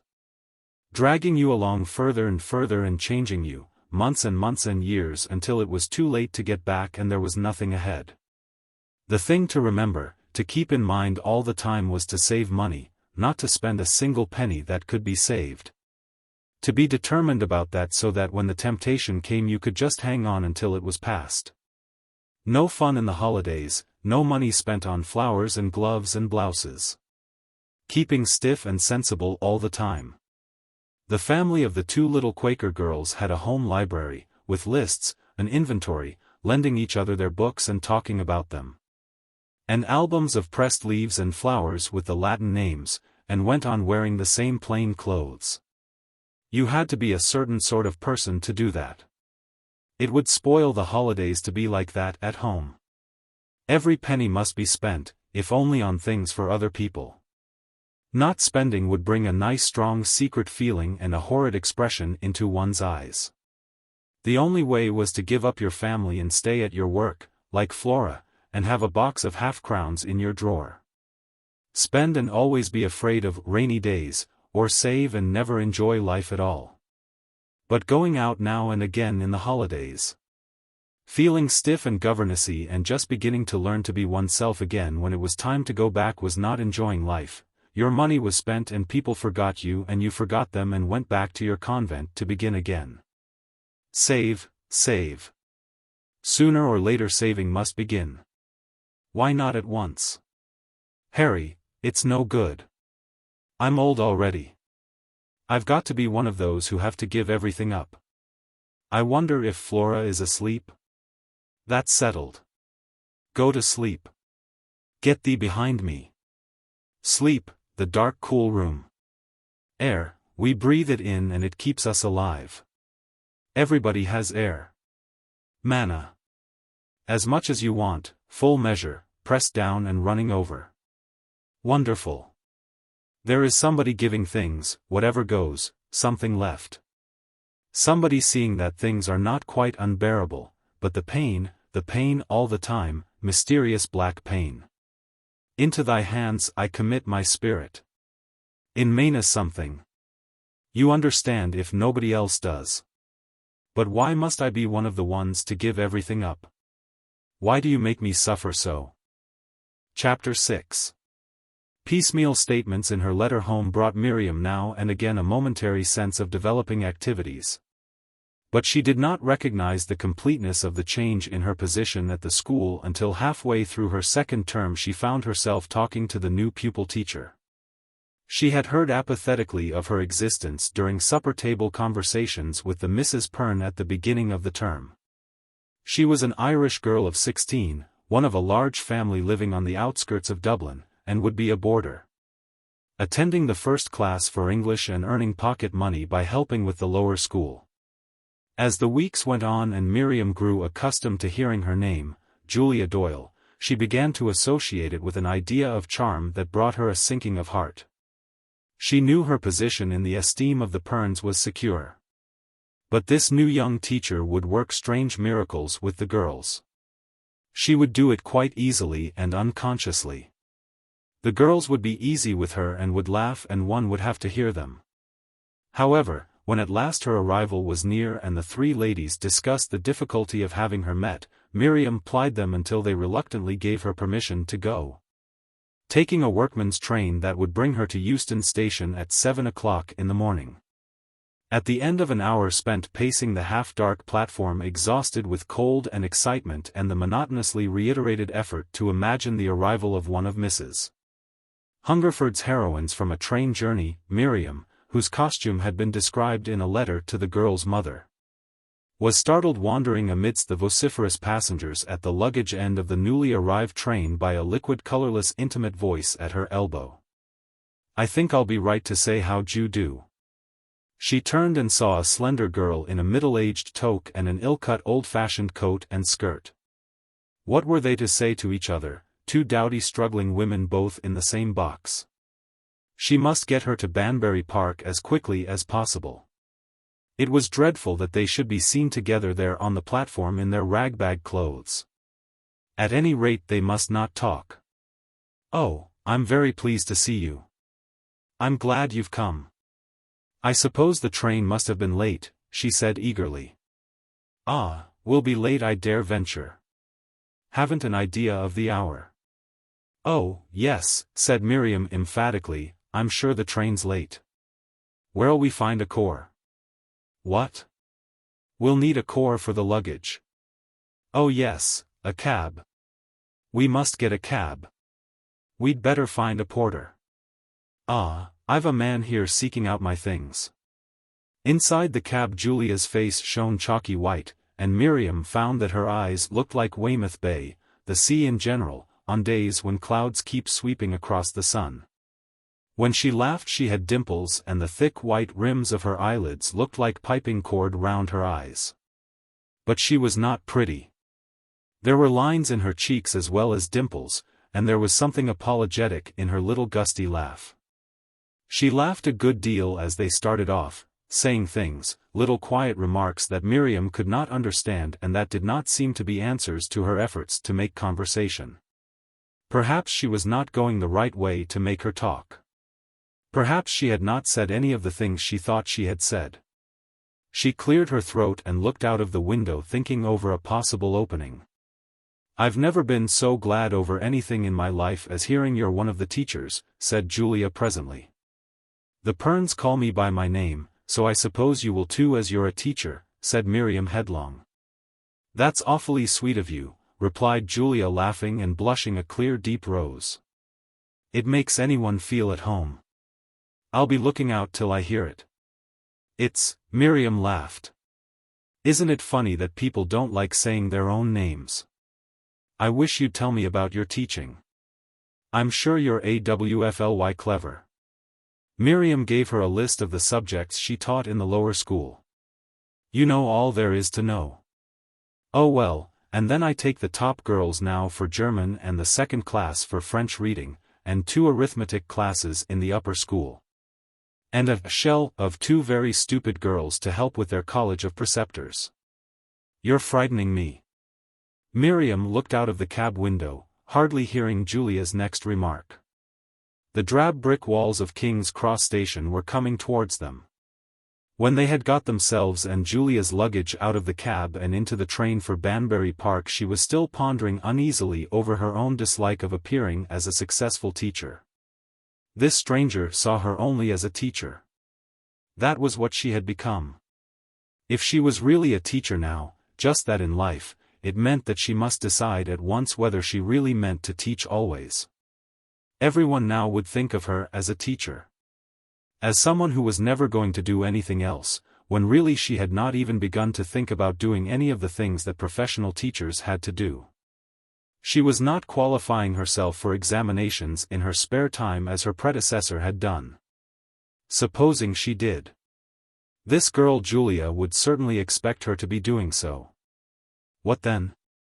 If she were to work very hard and also develop her character, when she was 50 she would be like Miss Cramp. Good enough to be a special visiting teacher, giving just a few lectures a week at several schools, talking in a sad voice, feeling ill and sad. Having a yellow face and faded hair and not enough saved to live on when she was too old to work. Prospect, said the noisy train. That was it, there was no prospect in it. There was no prospect in teaching. What was there a prospect in, going along in this North London train with this girl who took her at her word? She turned eagerly to Julia, who was saying something and laughing unconcernedly as she said it. "If you'd like to know what it is I've come over for, I'll tell you at once. I've come over to learn Chopin's Funeral March. It's all I think about. When I can play Chopin's Funeral March, I'll not call the Queen me aunt." "Well, my dear child, I'm sure I wish I could arrange your life for ye," said Miss Haddie that evening. She was sitting on the edge of the schoolroom table, having come in at 10 o'clock to turn out the gas, and found Miriam sitting unoccupied. The room was cold and close with the long-burning gas, and Miriam had turned upon her with a scornful half-laugh when she had playfully exclaimed at finding her there so late. Miss Haddie was obviously still a little excited. She had presided at schoolroom tea, and Julia had filled the room with Dublin, the Bay, the streets, the Jarvies and their outside cars, her journey, the Channel boat, her surprise at England. What's the matter, Miriam, my dear?" For some time Miriam had parried her questions, fiercely demanding that her mood should be understood without a clue. Presently they had slid into an irritated discussion of the respective values of sleep before and sleep after midnight, in the midst of which Miriam had said savagely, "I wish to goodness I knew what to do about things." Miss Haddie's kindly desire gave her no relief. What did she mean but the hopelessness of imagining that anybody could do anything about anything? Nobody could ever understand what anyone else really wanted. Only some people were fortunate. Miss Haddie was one of the fortunate ones. She had her share in the school and many wealthy relatives and the very best kind of good clothes and a good deal of strange old-fashioned jewelry. And whatever happened, there was money and her sisters and relatives to look after her without feeling it a burden because of the expense. And there she sat at the table looking at what she thought she could see in another person's life. "If only one knew in the least what one ought to do," said Miriam crossly. Miss Haddie began speaking in a halting murmur, and Miriam rushed on with flaming face. "I suppose I shall have to go on teaching all my life, and I can't think how on earth I'm going to do it. I don't see how I can work in the evenings, my eyes get so tired. If you don't get certificates, there's no prospect. And even if I did, my throat is simply agonies at the end of each morning." My dear child. I'm sorry to hear that. Why have ye taken to that? Is it something fresh?" "Oh no, my throat always used to get tired. Mother's is the same. We can't either of us talk for 10 minutes without feeling it. It's perfectly awful. But, my dear, oughtn't ye to see someone, have some advice? I mean, ye ought to see a doctor." Miriam glanced at Miss Haddie's concerned face and glanced away with a flash of hatred. "Oh no. I suppose I shall manage. D'ye think you're wise, letting it go on?" Miriam made no reply. "Well now, my dear," said Miss Haddie, getting down off the table, "I think it's time you went to bed." "Phm," said Miriam impatiently, "I suppose it is." Miss Haddie sat down again. "I wish I could help ye, my dear," she said gently. "Oh, no one can do that," said Miriam in a hard voice. "Oh yes," murmured Miss Haddie cheerfully, "there's one who can." "Oh yes," said Miriam, tugging a thread out of the fraying edge of the table cover.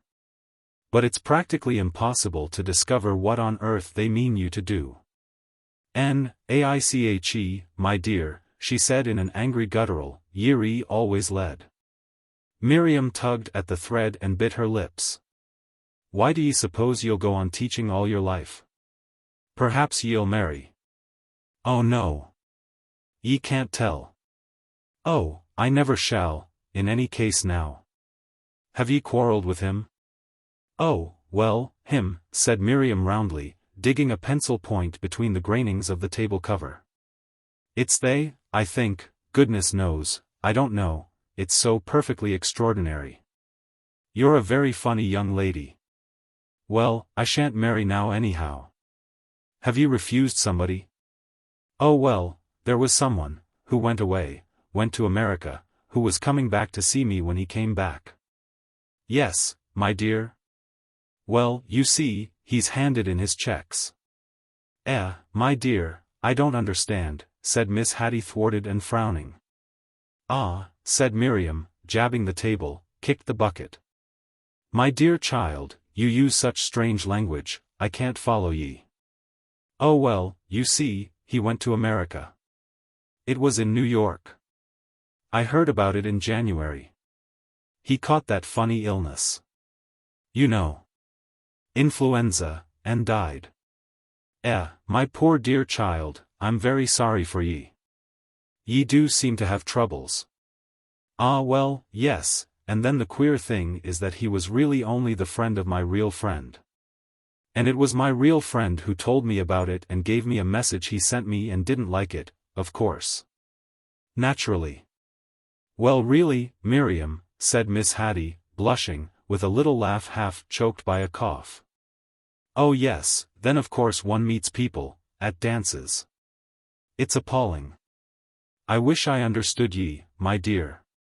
Oh well, it doesn't make any difference now. I shall hardly ever meet anybody now. Miss Haddie pondered over the table with features that worked slightly as she made little murmuring sounds. And no.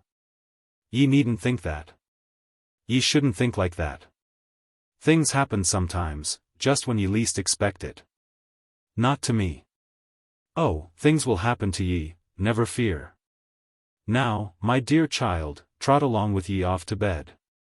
Miriam braced herself against Miss Haddie's gentle shaking of her shoulders and the quiet kiss on her forehead that followed it. The strengthening of her intimacy with Miss Haddie was the first of the many changes brought to Miriam by Julia Doyle. At the beginning of the spring term her two roommates were transferred to Julia's care. The two back rooms became a little hive of girls over which Julia seemed to preside. She handled them all easily. There was rollicking and laughter in the back bedrooms, but never any sign that the girls were going too far, and their escapades were not allowed to reach across the landing. Her large front room was, Miriam realized as the term went on, being secretly and fiercely guarded by Julia. The fabric of the days too had changed. All day, during the midday constitutional when she often found Julia at her side walking in her curious springy lounging way and took the walk in a comforting silence resting her weary throat. During the evenings of study and the unemployed intervals of the long Sundays, Julia seemed to come between her and the girls. She mastered them all with her speech and laughter. Miriam felt that when they were all together she was always in some hidden way on the alert. She never jested with Miriam but when they were alone, and rarely then. Usually she addressed her in a low tone and as if half beside herself with some overpowering emotion. It was owing too to Julia's presence in the school that an unexpected freedom came to Miriam every day during the hour between afternoon school and tea time. Persuaded by the rapid increase towards the end of the winter term of the half-feverish exhaustion visiting her at the end of each day she had confided in her mother, who had wept at this suggestion of an attack on her health and called in the family doctor. More air, he said testily, air and movement. Miriam repeated this to Miss Perne, who at once arranged that she should be free if she chose to go out every afternoon between school and tea time. At first she went into the park every day. It was almost empty during the week at that hour.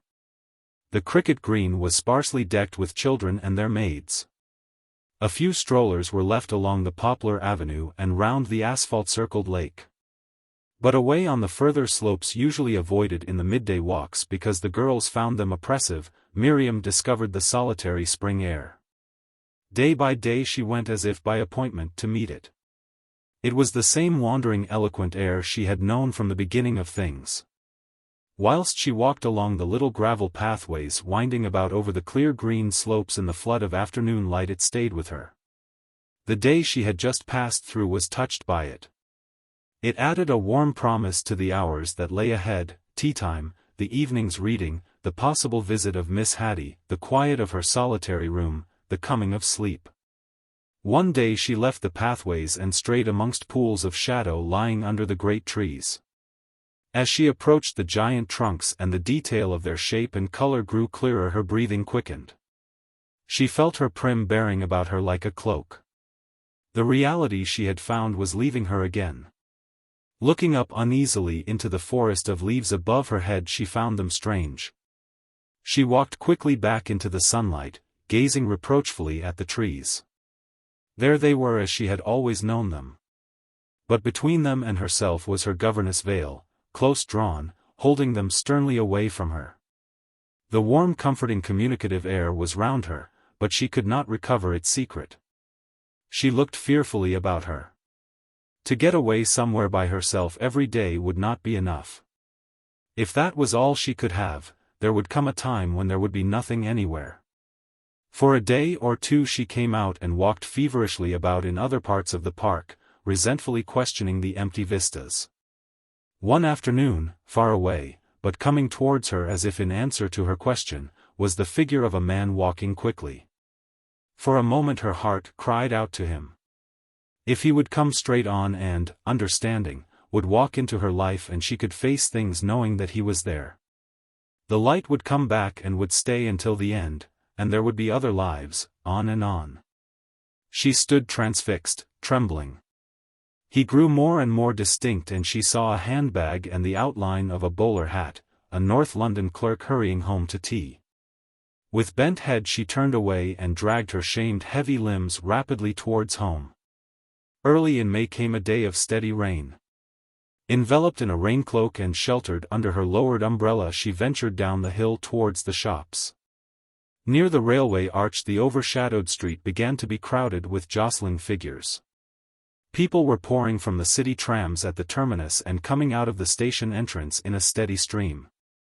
Hard intent faces, clashing umbrellas, the harsh snarling monotone of the North London voice gave her the feeling of being an intruder.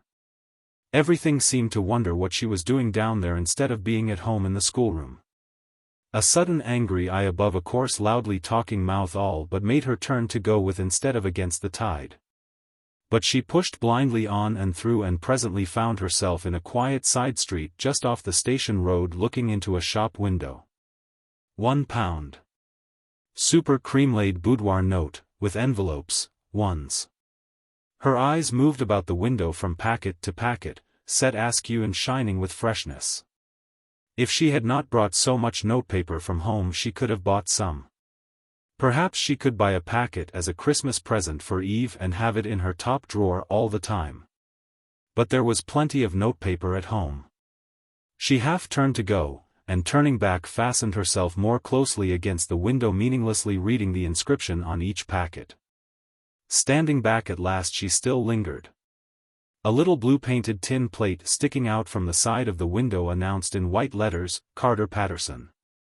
Miriam dimly wondered at the connection. Underneath it hung a cardboard printed in ink, Circulating Library, 2D. Weekly.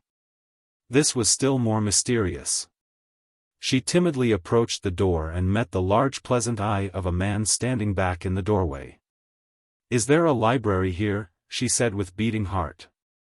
She stood so long reading and rereading half-familiar titles, Cometh Up as a Flower, Not Like Other Girls, The Heir of Redcliffe. Books that she and Harriet had read and books that she felt were of a similar type. That tea was already on the schoolroom table when she reached Wordsworth House with an unknown volume by Mrs. Hungerford under her arm. Hiding it upstairs, she came down to tea and sat recovering her composure over her paper-covered Cinq-Mars, a relic of the senior Oxford examination now grown suddenly rich and amazing. Today it could not hold her. The madcap was upstairs, and beyond it an unlimited supply of twopenny volumes and Ouida. Red-bound volumes of Ouida on the bottom shelf had sent her eyes quickly back to the safety of the upper rows. Through the whole of tea-time she was quietly aware of a discussion going on at the back of her mind as to who it was who had told her that Ouida's books were bad, evil books. She remembered her father's voice saying that Ouida was an extremely able woman, quite a politician. Then of course her books were all right, for grown-up people. It must have been someone at a dance who had made her curious about them, someone she had forgotten. In any case, whatever they were, there was no one now to prevent her reading them if she chose. She would read them if she chose. Write to Eve about it first. No. Certainly not. Eve might say, better not, my dear. You will regret it if you do. You won't be the same. Eve was different. She must not be led by Eve in any case. She must leave off being led by Eve, or anybody. The figures sitting round the table, bent over their books, quietly disinclined for conversation or mischief under the shrewd eye of Miss Haddie, suddenly looked exciting and mysterious. But perhaps the man in the shop would be shocked. It would be impossible to ask for them, unless she could pretend she did not know anything about them. For the last 6 weeks of the summer term she sat up night after night propped against her upright pillow and bolster under the gas jet reading her 2-penny books in her silent room. Almost every night she read until 2 o'clock. She felt at once that she was doing wrong, that the secret novel reading was a thing she could not confess, even to Miss Haddie. She was spending hours of the time that was meant for sleep, for restful preparation for the next day's work, in a vicious circle of self-indulgence. It was sin. She had read somewhere that sin promises a satisfaction that it is unable to fulfill. But she found when the house was still and the trams had ceased jingling up and down outside that she grew steady and cool and that she rediscovered the self she had known at home, where the refuge of silence and books was always open. Perhaps that self, leaving others to do the practical things. Erecting a little wall of unapproachability between herself and her family that she might be free to dream alone in corners had always been wrong. But it was herself, the nearest most intimate self she had known. And the discovery that it was not dead. That her 6 months in the German school and the 9 long months during which Banbury Park life had drawn a veil even over the little slices of holiday freedom, had not even touched it, brought her warm moments of reassurance. It was not perhaps a good self, but it was herself, her own familiar secretly happy and rejoicing self, not dead. Her hands lying on the coverlet knew it. They were again at these moments her own old hands, holding very firmly to things that no one might touch or even approach too nearly, things, everything. The great thing that would someday communicate itself to someone through these secret hands with the strangely thrilling fingertips. Holding them up in the gaslight she dreamed over their wisdom. They knew everything and held their secret, even from her. She eyed them, communed with them, passionately trusted them. They were not artistic or clever hands. The fingers did not taper, nor did the outstretched thumb curl back on itself like a frond, like Nan Babington's. They were long, the tip squarish and firmly padded, the palm square and bony and supple, and the large thumb joint stood away from the rest of the hand like the thumb joint of a man. The right hand was larger than the left, kindlier, friendlier, wiser. The expression of the left hand was less reassuring. It was a narrower, lighter hand, more flexible, less sensitive and more even in its touch, more smooth and manageable in playing scales. It seemed to belong to her much less than the right. But when the two were firmly interlocked they made a pleasant curious whole, the right clasping more firmly, its thumb always uppermost, its fingers separated firmly over the back of the left palm. The left hand clinging, its fingers close together against the hard knuckles of the right. It was only when she was alone and in the intervals of quiet reading that she came into possession of her hands. With others they oppressed her by their size and their lack of feminine expressiveness. No one could fall in love with such hands. Loving her, someone might come to tolerate them. They were utterly unlike Eve's plump, white, inflexible little palms. But they were her strength. They came between her and the world of women. They would be her companions until the end. They would wither. But the bones would not change. The bones would be laid unchanged and wise, in her grave. She began her readings with Rosa Neschette Carey. Reading her at home, after tea by the breakfast-room fireside with red curtains drawn and the wind busy outside amongst the evergreen shrubs under the window. It had seemed quite possible that life might suddenly develop into the thing the writer described. From somewhere would come an adoring man who believed in heaven and eternal life. One would grow very good. And after the excitement and interest had worn off one would go on. With firm happy lips being good and going to church and making happy matches for other girls or quietly disapproving of everybody who did not believe just in the same way and think about good girls and happy marriages and heaven. Keeping such people outside. Smiling, wise and happy inside in the warm, growing older, but that did not matter because the adored man was growing older too. Now it had all changed.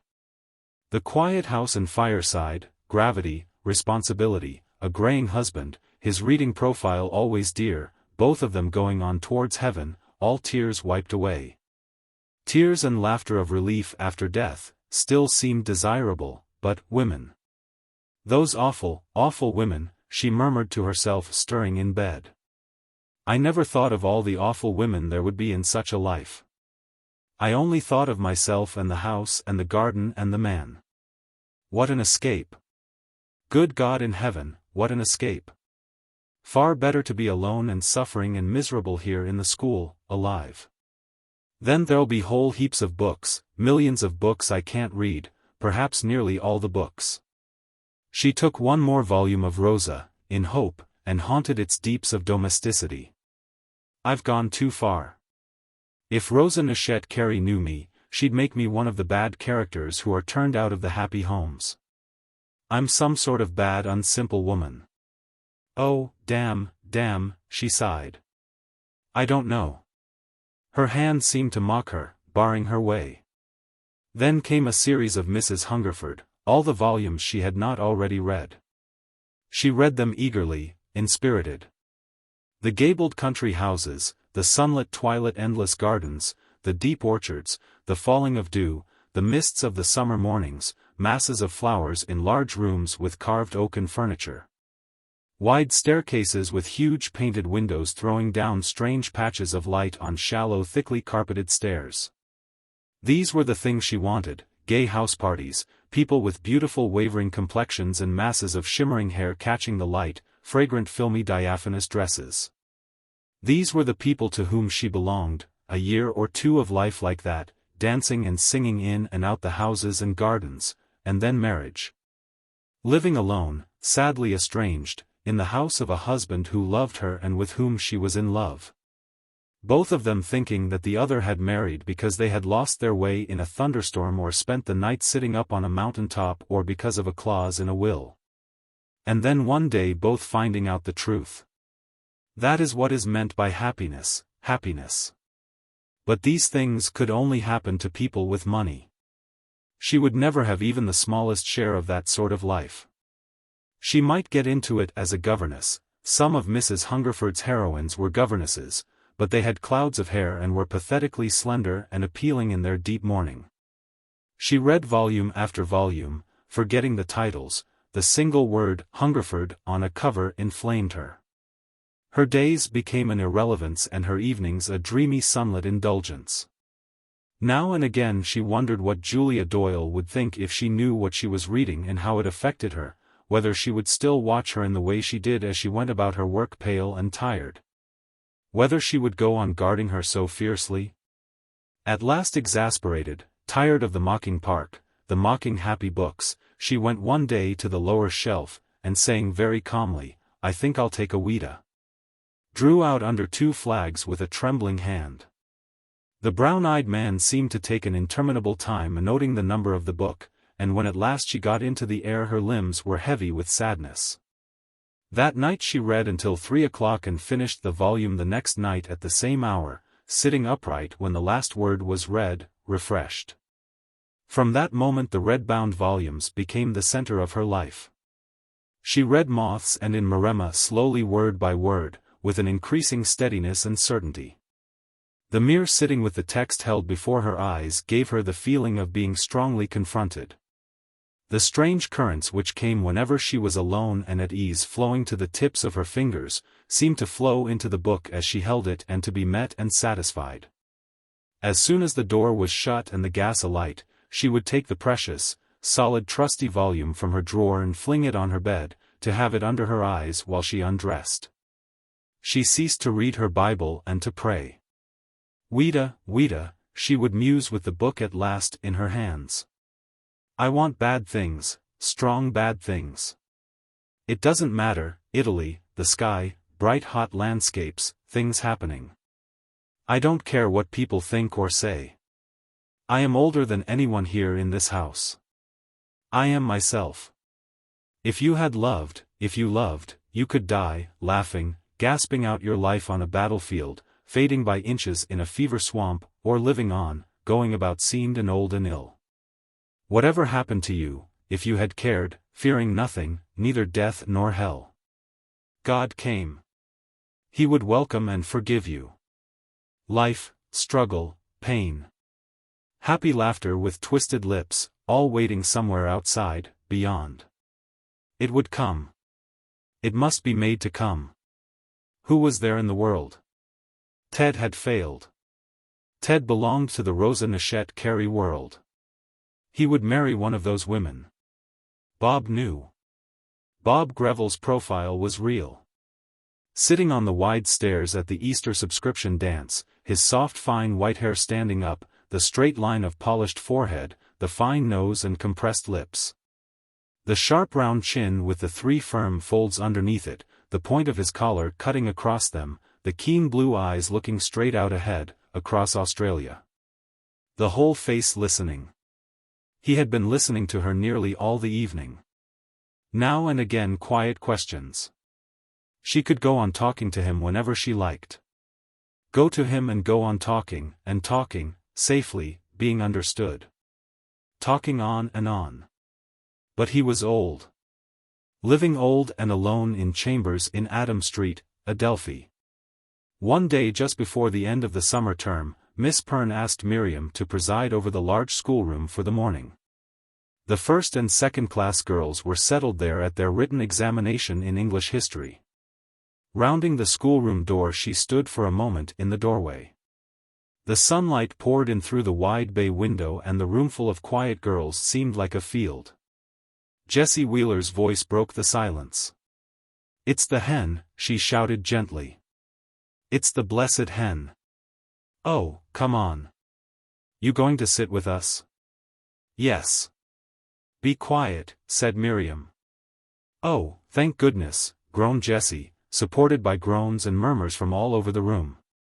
"Be quiet, girls, and get on with your papers," said Miriam in a tone of acid detachment from the top of her tide. She sat feeling that her arms were round the entire roomful, that each girl struggling alone with the list of questions was resting against her breast. "I'm going away from them. I must be going away from them," ran her thoughts regretfully. "They can't keep me. This is the utmost. I've won. There'll never be anything more than this, here. It would always be the same, with different girls. Certainty." Even the sunlight paid a sort of homage to the fathomless certainty she felt. The sunlight in this little schoolroom was telling her of other sunlights, vast and unbroken, somewhere, coming, her own sunlights, when she should have wrenched herself away. It was there. She glanced up again and again to watch it breaking and splashing all over the room. It would come again, but how differently. Quite soon. She might have spared herself all her agonizing. The girls did not know where she belonged. They were holding her. But she would go away, to some huge open space. Leave them, it was unkind. But she had left them already in spirit. If they could all get up together now and sing, let their voices peal together up and up, throw all the books out of the window, they might go on together, forward into the sunshine. But they would not want to do that. Hardly any of them would want to do that. They would look at her with knowing eyes, and look at the door, and stay where they were. The room was very close. Polly Allen and Eunice DuPont, sitting together at a little card table in the darkest corner of the room, were whispering. With beating heart Miriam got up and went and stood before them. "You two are talking," she said with her eyes on the thickness of Polly's shoulders as she sat in profile to the room. Eunice, opposite her, against the wall, flashed up at her beautiful fugitive grin as from the darkness of a wood. History, thought Miriam. What has Eunice to do with history, laws, Henry II, the English Constitution? "You don't talk," she said coldly, feeling as she watched her that Eunice's pretty clothes were stripped away and she were stabbing at her soft rounded body, at examinations. Can't you see that? Eunice's pale face grew livid. First because it isn't fair and also because it disturbs other people. You can tell all the people who cheat by their smile, she reflected on her way back. Eunice chuckled serenely 2 or 3 times. What have these North London girls to do with studies? There was not a single girl like Eunice at Barnes. Even the very pretty girls were refined. That afternoon Miriam spent her hour of leisure in calling on the Brooms to inquire for Grace, who had been ill the whole of the term. She found the house after some difficulty in one of a maze of little rows and crescents just off the tram-filled main road. "She's almost perfect, almost perfection," said Mrs. Phillips, the Aunt Lucy Miriam had heard of and seen in church. They had been together in the little drawing-room talking about Grace from the moment when Miriam was shown in to Mrs. Phillips sitting darning a duster in a low chair by the closed conservatory door. The glazed closed door with the little strips of window on either side giving on to a crowded conservatory made the little room seem dark. To Miriam it seemed horribly remote. Her journey to it had been through immense distances. Threading the little sapling-planted asphalt pavement roadways between houses whose unbroken frontage was so near and so bare as to forbid scrutiny, she felt she had reached the center. The home and secret of North London life. Off every tram-haunted main road, there must be a neighborhood like this where lived the common-mouthed harsh-speaking people who filled the pavements and shops and walked in the parks. To enter one of the little houses and speak there to its inmates would be to be finally claimed and infected by the life these people lived, the thing that made them what they were. At Wordsworth House she was held up by the presence of the Pernes and Julia Doyle. Here she was helpless and alone. When she had discovered the number she sought and, crossing the little tiled pathway separated from the pathway next door by a single iron rail, had knocked with the lacquered knocker against the glazed and leaded door, her dreams for the future faded. They would never be realized. They were just a part of the radiance that shone now from the spacious houses she had lived in the past.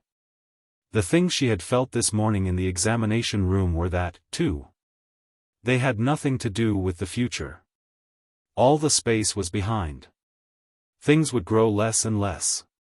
Admitted to the dark narrowly echoing tiled passage, she stated her errand and was conducted past a closed door and the opening of a narrow staircase which shot steeply, carpeted with a narrow strip of surprisingly green velvet carpeting, up towards an unlit landing and admitted to Mrs. Phillips. "Wait a minute, Vashti," said Mrs. Phillips, holding Miriam's hand as she murmured her errand. "You'll stay tea? Well, if you're sure you can't I'll not press you. Bring the biscuits and the sherry and 2 white wineglasses, Vashti. Get them now and bring them in at once. Sit down, Miss Henderson. She's little better than a step-girl. They're all the same." Whilst she described her niece's illness, Miriam wondered over the immense bundle of little even black sausage-shaped rolls of hair which stuck out, larger than her head and smoothed to a sphere by a tightly drawn net, at the back of her skull. She was short and stout and had bright red cheeks that shone in the gloom and rather prominent large blue eyes that roamed as she talked, allowing Miriam to snatch occasional glimpses of china-filled whatnots and beaded ottomans. Presently Vashti returned clumsily with the wine, making a great bumping and rattling round about the door. "You stupid thing, you've brought claret. Don't you know sherry when you see it? It's at the back, behind the harvest burgundy." "I shall have to go soon," said Miriam, relieved at the sight of the red wine and longing to escape the sherry. Vashti put down the tray and stood with open mouth. Even with her very high heels she looked almost a dwarf. The room seemed less oppressive with the strange long-necked decanter and the silver biscuit box standing on a table in the curious greenish light. Mrs. Phillips accepted the claret and returned busily to her story, whilst Miriam sipped and glanced at a large print in a heavy black frame leaning forward low over the small white marble mantelpiece. It represented a young knight in armor kneeling at an altar with joined and pointed hands held to his lips. An angel standing in midair was touching his shoulder with a sword.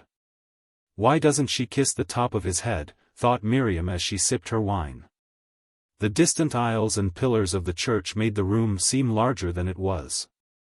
I suppose they all look into that church when they want to get away from each other, she mused as Mrs. Phillips went on with her long sentences beginning, and Dr. Newman said, and there was a little mirror above a bulging chiffonier which was also an escape from the confined space. Looking into it, she met Mrs. Phillips's glowing face with the blue eyes widely staring and fixed upon her own, and heard her declare, with her bunched cherry-colored lips, that Grace was almost perfection. Is she? She responded eagerly, and Mrs. Phillips elaborated her theme. Grace, then, with her heavy body and strange hot voice, lying somewhere upstairs in a white bed, was the most important thing in this dark little house. She was very near to death then, Mrs. Phillips was saying tearfully, very near, and when she came round from her delirium, one of the first things she said to me as soon as she was strong enough to whisper was that she was perfectly certain about there being another life. Mrs. Phillips's voice faded and she sat with trembling lips and eyes downcast. Did she? Miriam almost shouted, half rising from her seat and turning from contemplating Mrs. Phillips in the mirror to look her full in the face. The dim green light streaming in from the conservatory seemed like a tide that made everything in the room rock slightly. A touch would sweep it all away and heaven would be there all round them. Did she? Whispered Miriam in a faint voice that shook her chest. Aunt, she said, went on Mrs. Phillips steadily, as the room grew firm round Miriam and the breath she drew seemed like an early morning breath. I want to say something quickly, she said, in case I die. It's that I know, for a positive fact, there is another life. What a perfectly stupendous thing, said Miriam. It's so important. I was much impressed. Of course, I knew she was nearly perfect. But we've not been in the habit of talking about religion. I asked her if she would like to see the vicar. Oh no, she said, there's no need. He knows. I doubt if he knows as much as she does. But I didn't make a point of it. Oh, but it's simply wonderful. It's much more important than anything a vicar could say. It's their business to say those things. I don't know about that. But she was so weak that I didn't press it. But it's so important. What a wonderful thing to have in your family. Did she say anything more? She hasn't returned to the subject again. She's very weak. Wild clutching thoughts shook at Miriam. If only Grace could suddenly appear in her nightgown, to be questioned. Or if she herself could stay on there creeping humbly about in this little house, watering the conservatory and darning dusters, being a relative of the Brooms, devoting herself to Grace. Waiting on her, hearing all she had to say. What did it matter that the Brooms wore heavy mourning and gloated over funerals if Grace upstairs in her room had really seen the white light away in the distance far away beyond the noise of the world? Chapter 7. Harriet's ringed fingers had finished dipping and drying the blue and white tea service. She sat for a moment staring ahead downstream.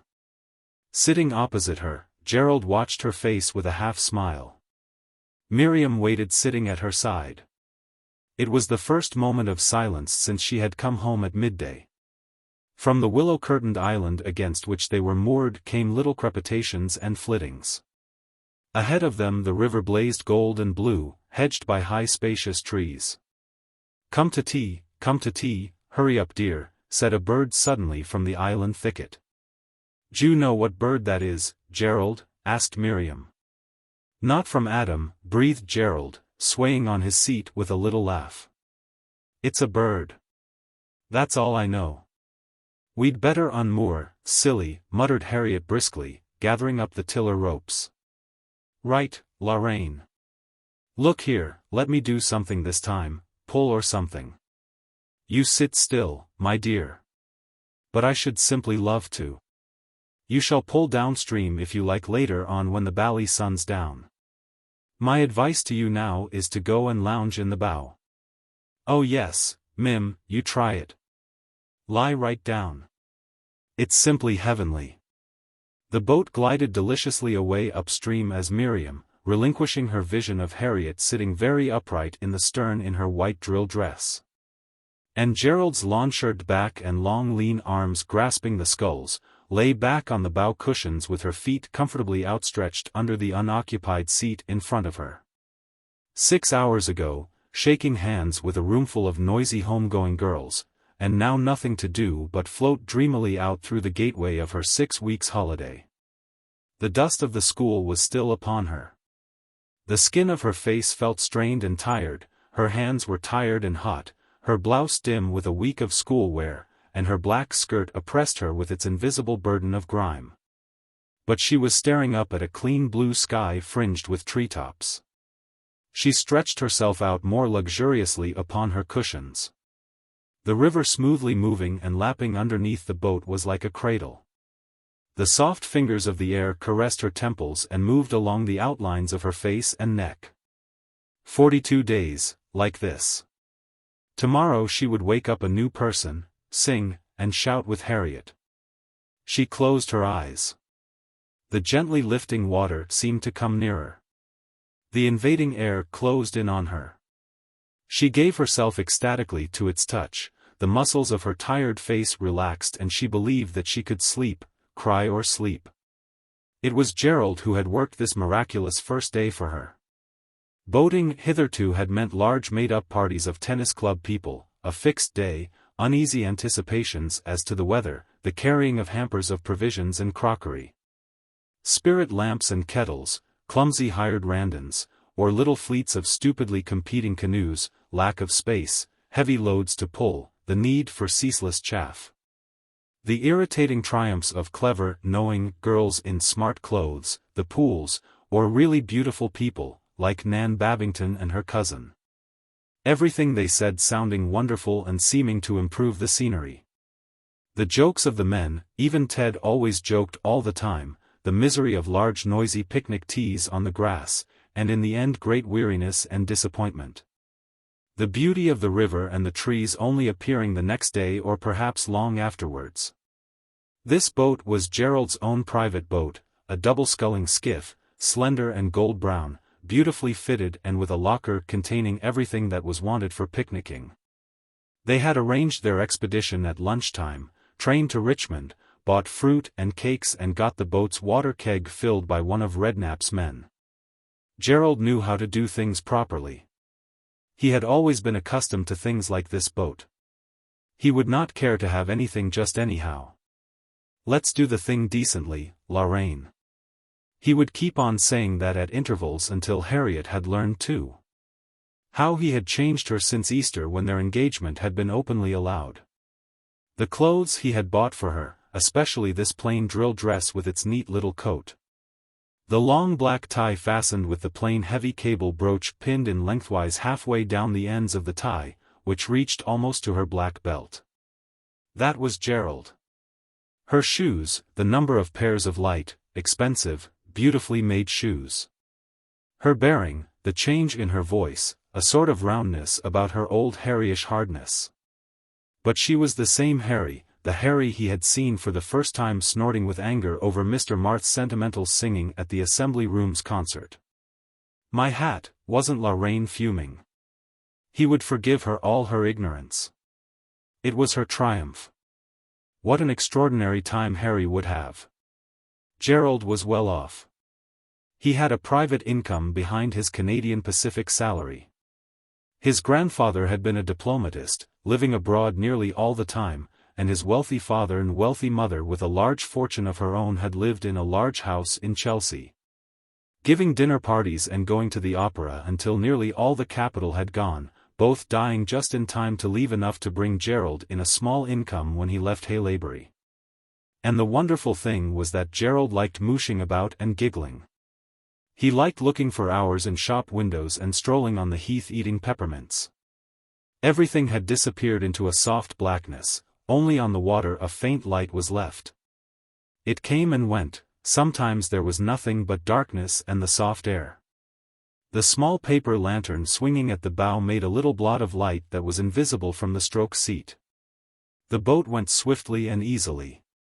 Miriam felt she could go on pulling for hours at the top of her strength through the night. Leaning forward, breasting the featureless darkness, sweeping the sculls back at the full reach of her arms.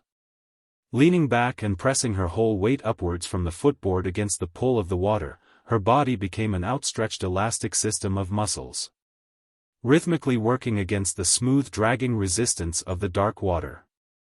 Her sleeves were rolled up, her collar stud unfastened, her cool drowsy lids drooped over her cool eyes. Each time she leaned backwards against her stroke, pressing the footboard, the weight of her body dragged at a line of soreness where the sculls pressed her hands. And with the final fling of the water from the sculls a little stinging pain ran along the pads of her palms. Tomorrow there would be a row of happy blisters. You needn't put more beef into it than you like, Murray. Gerald's voice came so quietly out of the darkness that it scarcely disturbed Miriam's ecstasy. She relaxed her swing, and letting the sculls skim and dip in short easy strokes, sat glowing. I've never pulled a boat alone before. It shows you can't be a bluestocking, thank the Lord, laughed Gerald. Who said I was? I've always understood you were a very wise lady, my dear. Nobody told you she was a bluestocking, silly. You invented the word yourself. I invented bluestocking? Yes, you, silly. It's like you're saying women never date their letters just because your cousins don't. Vive la reine. The Lord deliver me from bluestockings, anyhow. All right, what about it? There aren't any here. You're not one, anyhow. The next day after tea Eve arrived home from Gloucestershire. Miriam had spent the day with Harriet.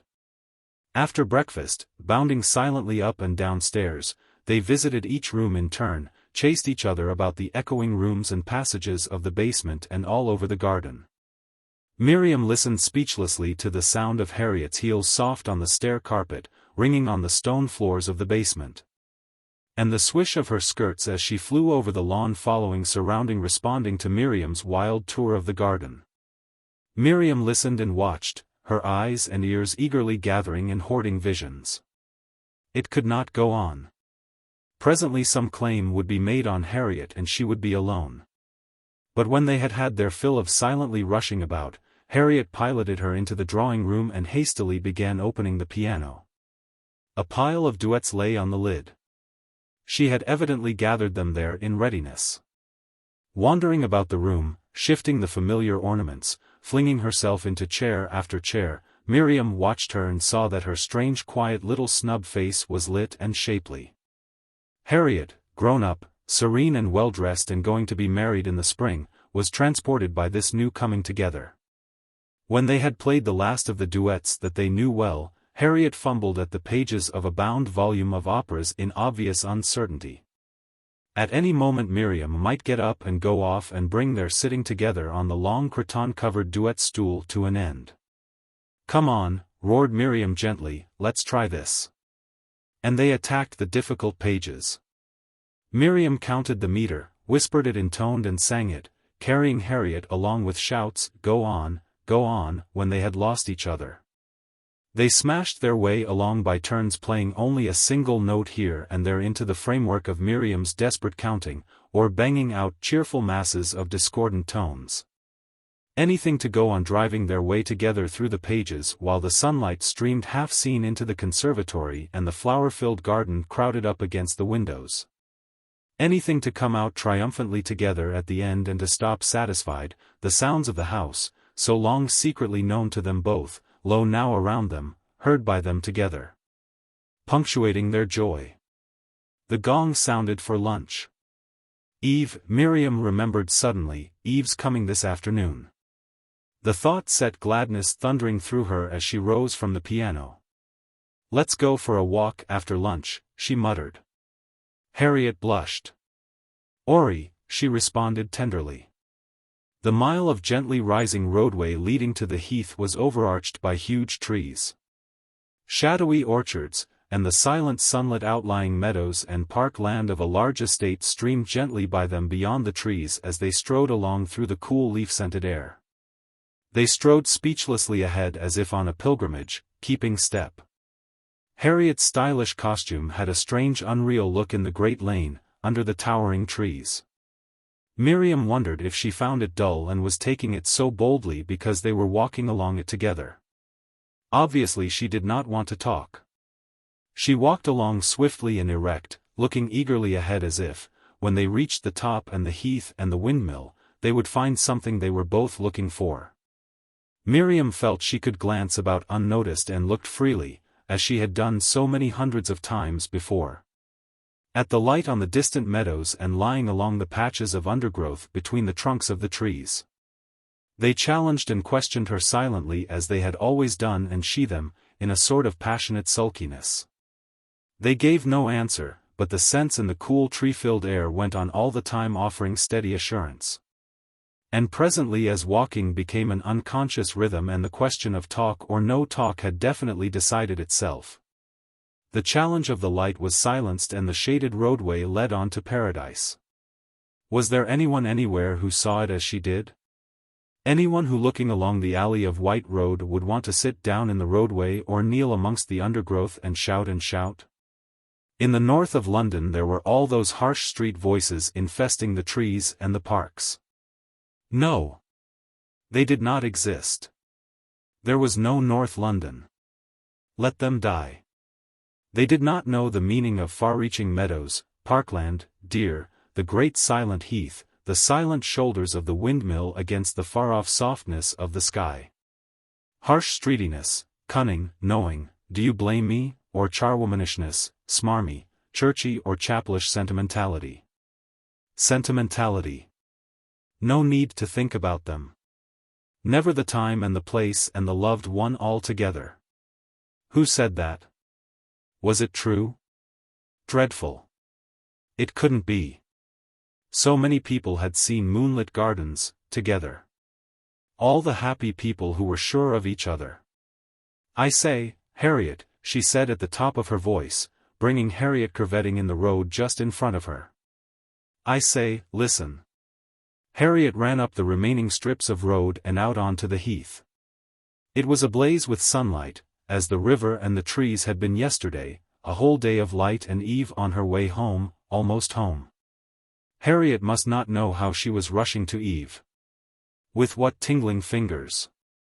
Oh, what I was going to ask you was whether you can see the moonlight like it is when you are alone, when Gerald is there. It isn't the same as when you are alone, said Harriet quietly, arranging the cuff of her glove. Do explain what you mean. Well, it's different. I see. You don't know how. It's quite different. Does Gerald like the moonlight? I dunno. I never asked him. Fancy the Roehampton people living up here all the time. There's their old washing going flip-flap over there. Harriet was finding out that she was back in the house with Eve. Let's rush to the windmill. Let's sing. Come on. Only we can't rush and sing too. Yes we can, come on.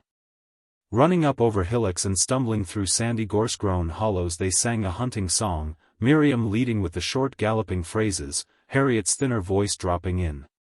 Broken and uncertain, with a strange brave sadness in it that went to Miriam's heart.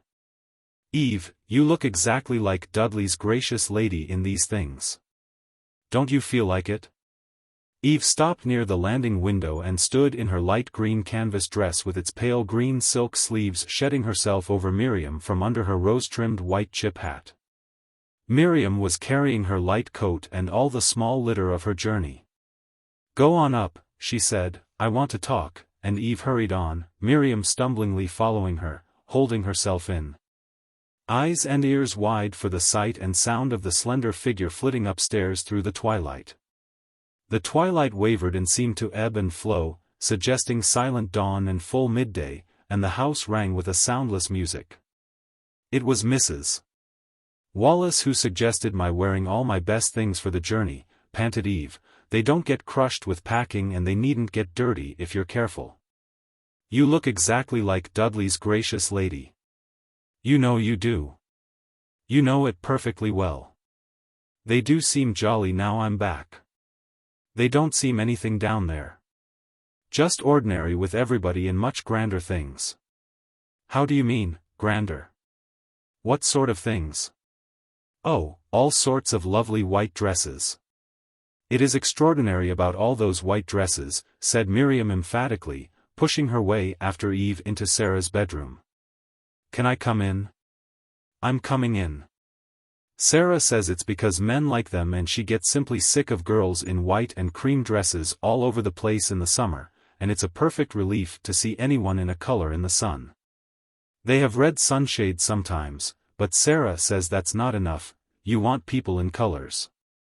I wonder if there's anything in it. Of course there is, said Sarah, releasing the last strap of Eve's trunk. They'd all put on colored things if it weren't for that. Men tell them. Do they? The engaged men tell them, or brothers. I can't think how you get to know these things, sober Sally. Oh, you can tell. Well, then, why do men like silly white and cream dresses, pasty, whitewashy clothes altogether? It's something they want, it looks different to them. Sarah knows all sorts of things, said Miriam excitedly, watching the confusion of the room from the windows. She says she knows why the Pools look down and smirk. Their dimples and the line of their chins, that men admire them looking down like that. Isn't it frightful? Disgusting. And men don't seem to see through them. It's those kind of girls get on best. Miriam sighed. Oh well, don't let's think about them. Not tonight, anyhow, cooed Eve. Sarah says there are much more awful reasons. I can't think how she finds them all out. Sober Sally. I know she's right. It's too utterly sickening somehow, 4 words. Mim. Pooh, burrow. Mim. Damnation. Mimmy, Jim. I said damnation. Oh, it's all right. What have we got to do with horrid knowing people? Well, they're there, all the time. You can't get away from them. They're all over the place. Either the knowing ones or the simpering ones. It's all the same in the end. Eve quietly began to unpack. Oh well, she smiled, we're all different when there are men about too when we're by ourselves. We all make eyes in a way. Eve. What a perfectly beastly thing to say. It isn't, my dear, said Eve pensively. You should see yourself, you do. Sally, do I? Of course you do, giggled Eve quietly, as much as anybody. Then I'm the most crawling thing on the face of the earth, thought Miriam, turning silently to the treetops looming softly just outside the window. And the worst of it is I only know it at moments now and again. The treetop serene with some happy secret cast her off, and left her standing with groping crisping fingers unable to lift the misery that pressed upon her heart. God, what a filthy world! God, what a filthy world, she muttered. Everyone hemmed and hemmed and hemmed into it. Harriet came in and stepped up onto the high canopied bed. "Ullo," she said in general. Sitting herself up tailor fashion in the middle of the bed so that the bright twilight fell full upon her head and the breast and shoulders of her light silk-sleeved dress. Humming shreds of a violin obbligato, Eve rustled out layer after layer of paper-swathed garments. To be gathered up by Sarah moving solidly about between the wardrobe and the chest of drawers in her rather heavy boots. There would not be any talk. But silently the room filled and overflowed. Turning at last from her window, Miriam glanced at her sisters and let her thoughts drop into the flowing tide. Harry, sitting there sharp and upright in the fading light, coming into them with her future life streaming out behind her spreading and shining and rippling. Herself the radiant point of that wonderful life, actually there, neatly enthroned amongst them, one of them, drawing them all with her out towards its easy security. Eve, happy with her wardrobe of dainty things, going fearlessly forward to some unseen fate, not troubling about it. Sarah's strange clear channel of wisdom. Where would it lead? It would always drive straight through everything. All these things meant that the mere simple awfulness of things at home had changed.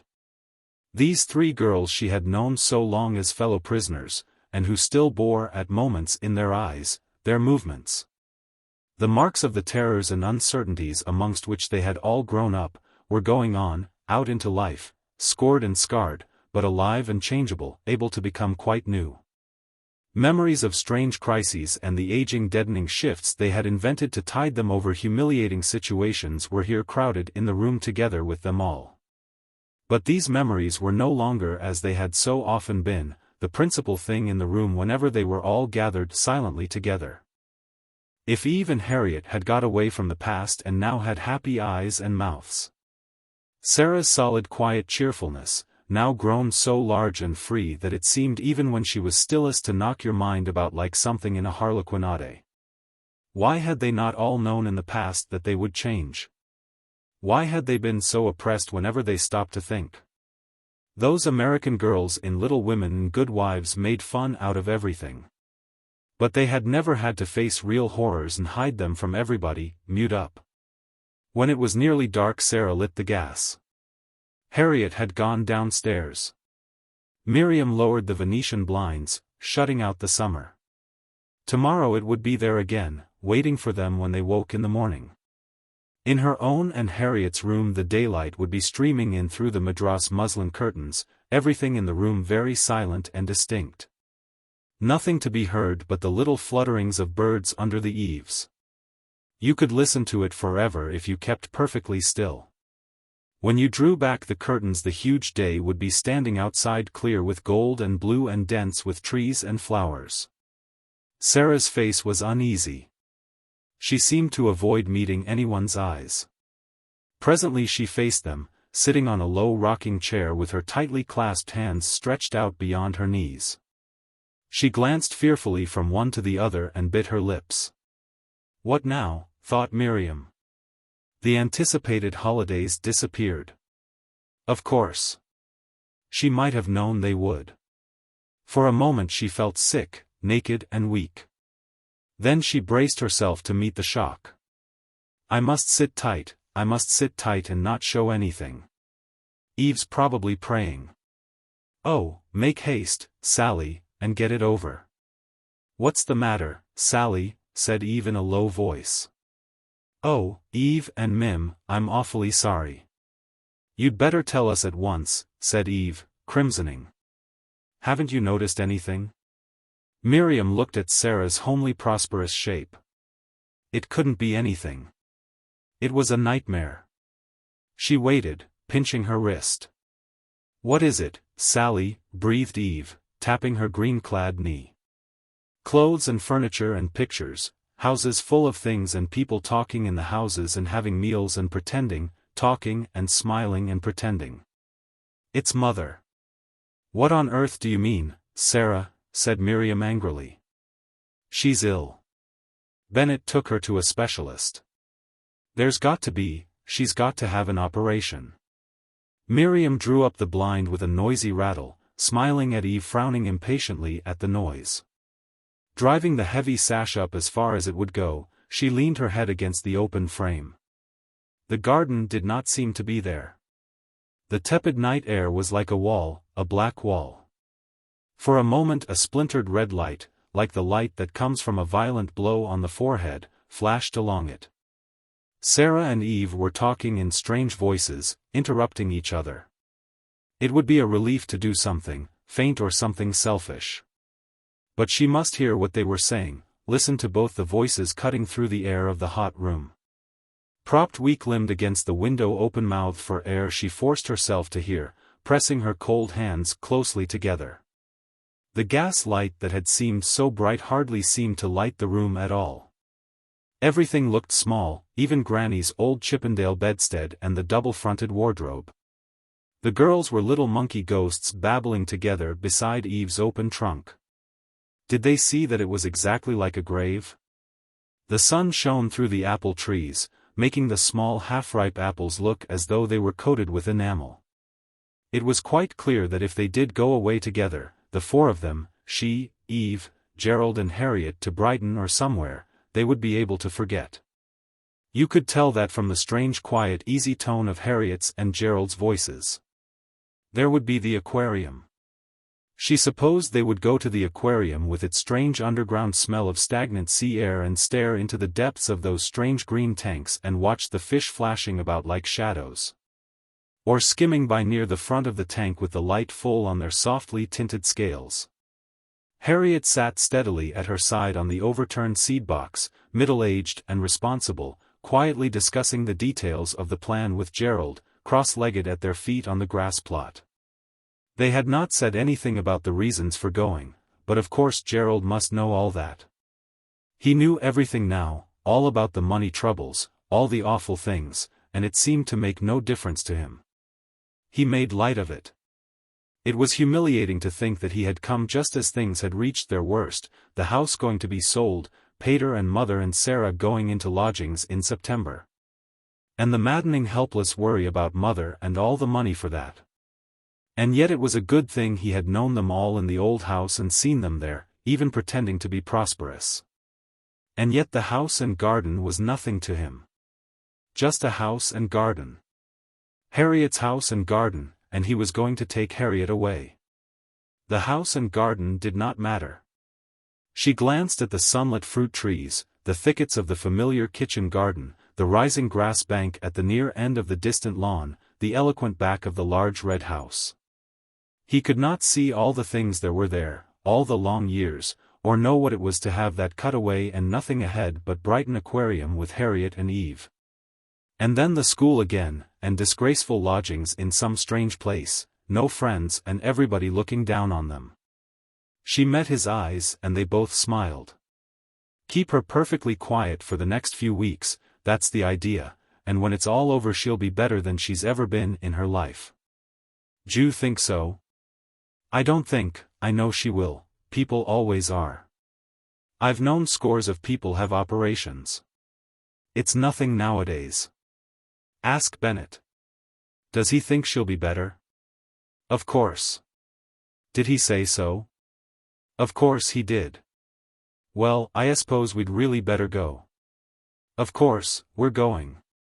I'm going to look for a place in a family after next term. I shall give notice when I get back. You get more money in a family, Eve says, and home life, and if you haven't a home they're only too glad to have you there in the holidays too. You take my advice, my dear girl. Don't go into a family. Eve'll find it out before she's much older. I must have more money. Murray's so silly. She insists on paying her share of Brighton. Isn't she an owl? Oh well, of course, if she's going to make a point of spending her cash when she needn't, she'd better find a more paying job. That's certain sure. Chapter 8. You know I'm funny. I never talk to young ladies.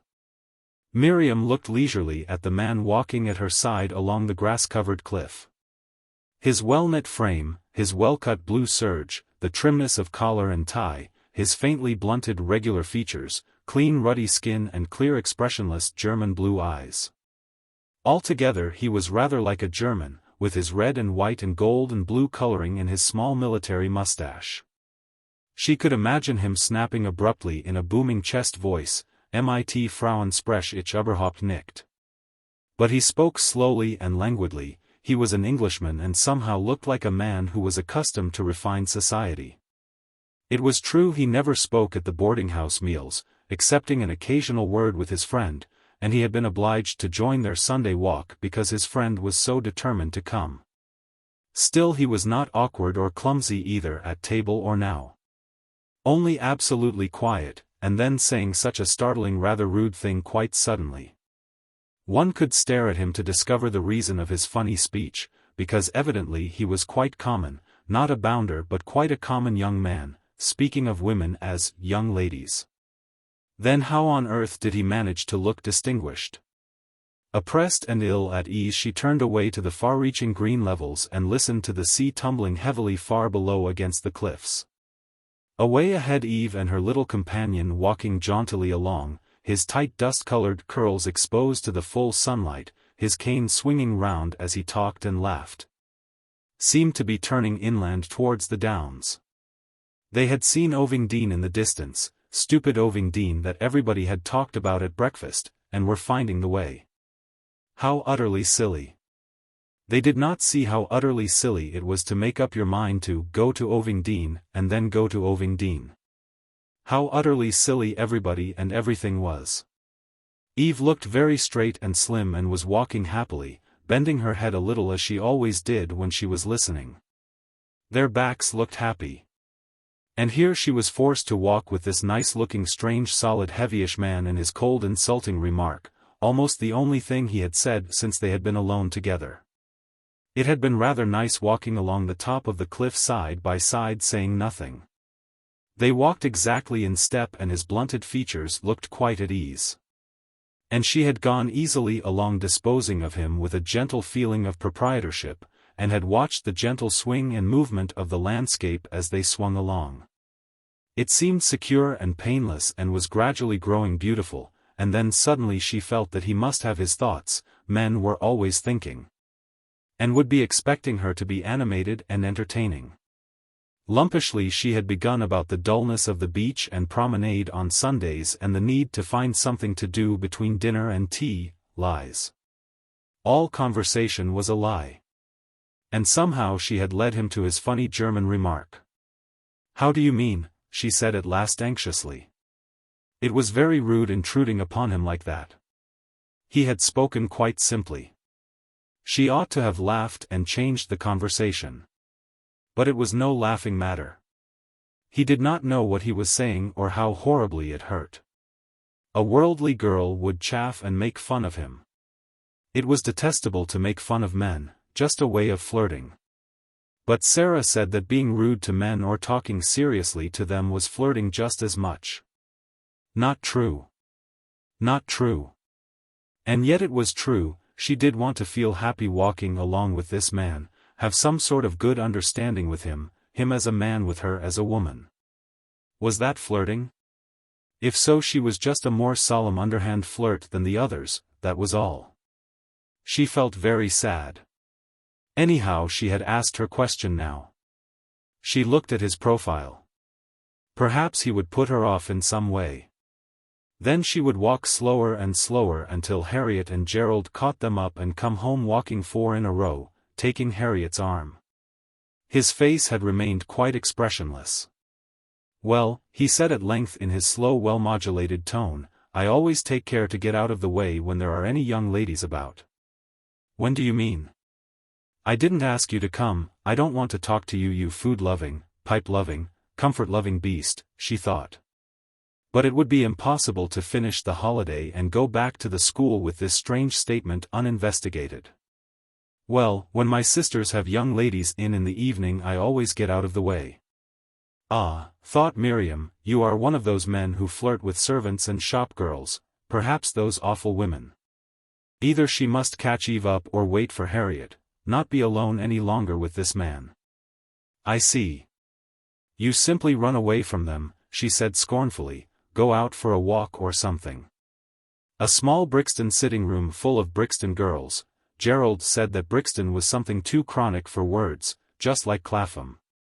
And there was that joke about the man who said he would not go to heaven even if he had the chance because of the strong Clapham contingent that would be there, after all.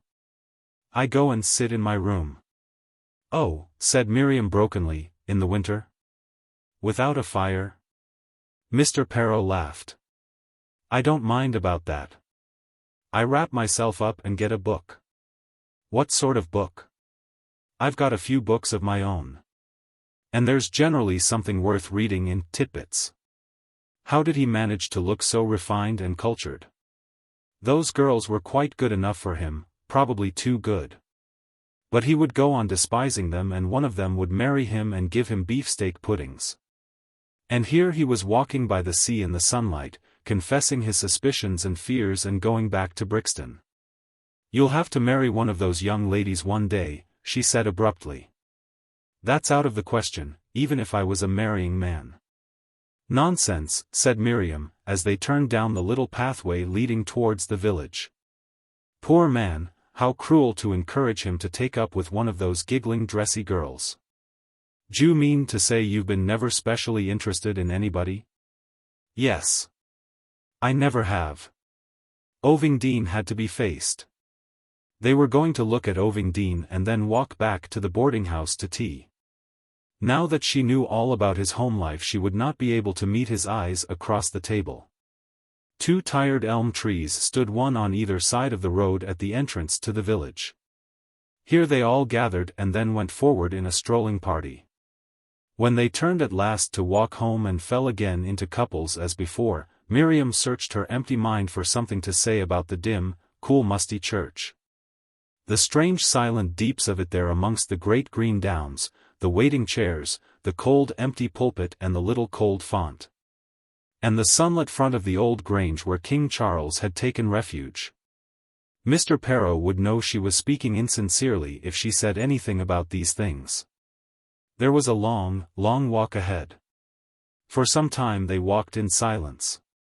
"D'you know anything about architecture?" she said at last angrily. Cruel silly question. Of course he didn't.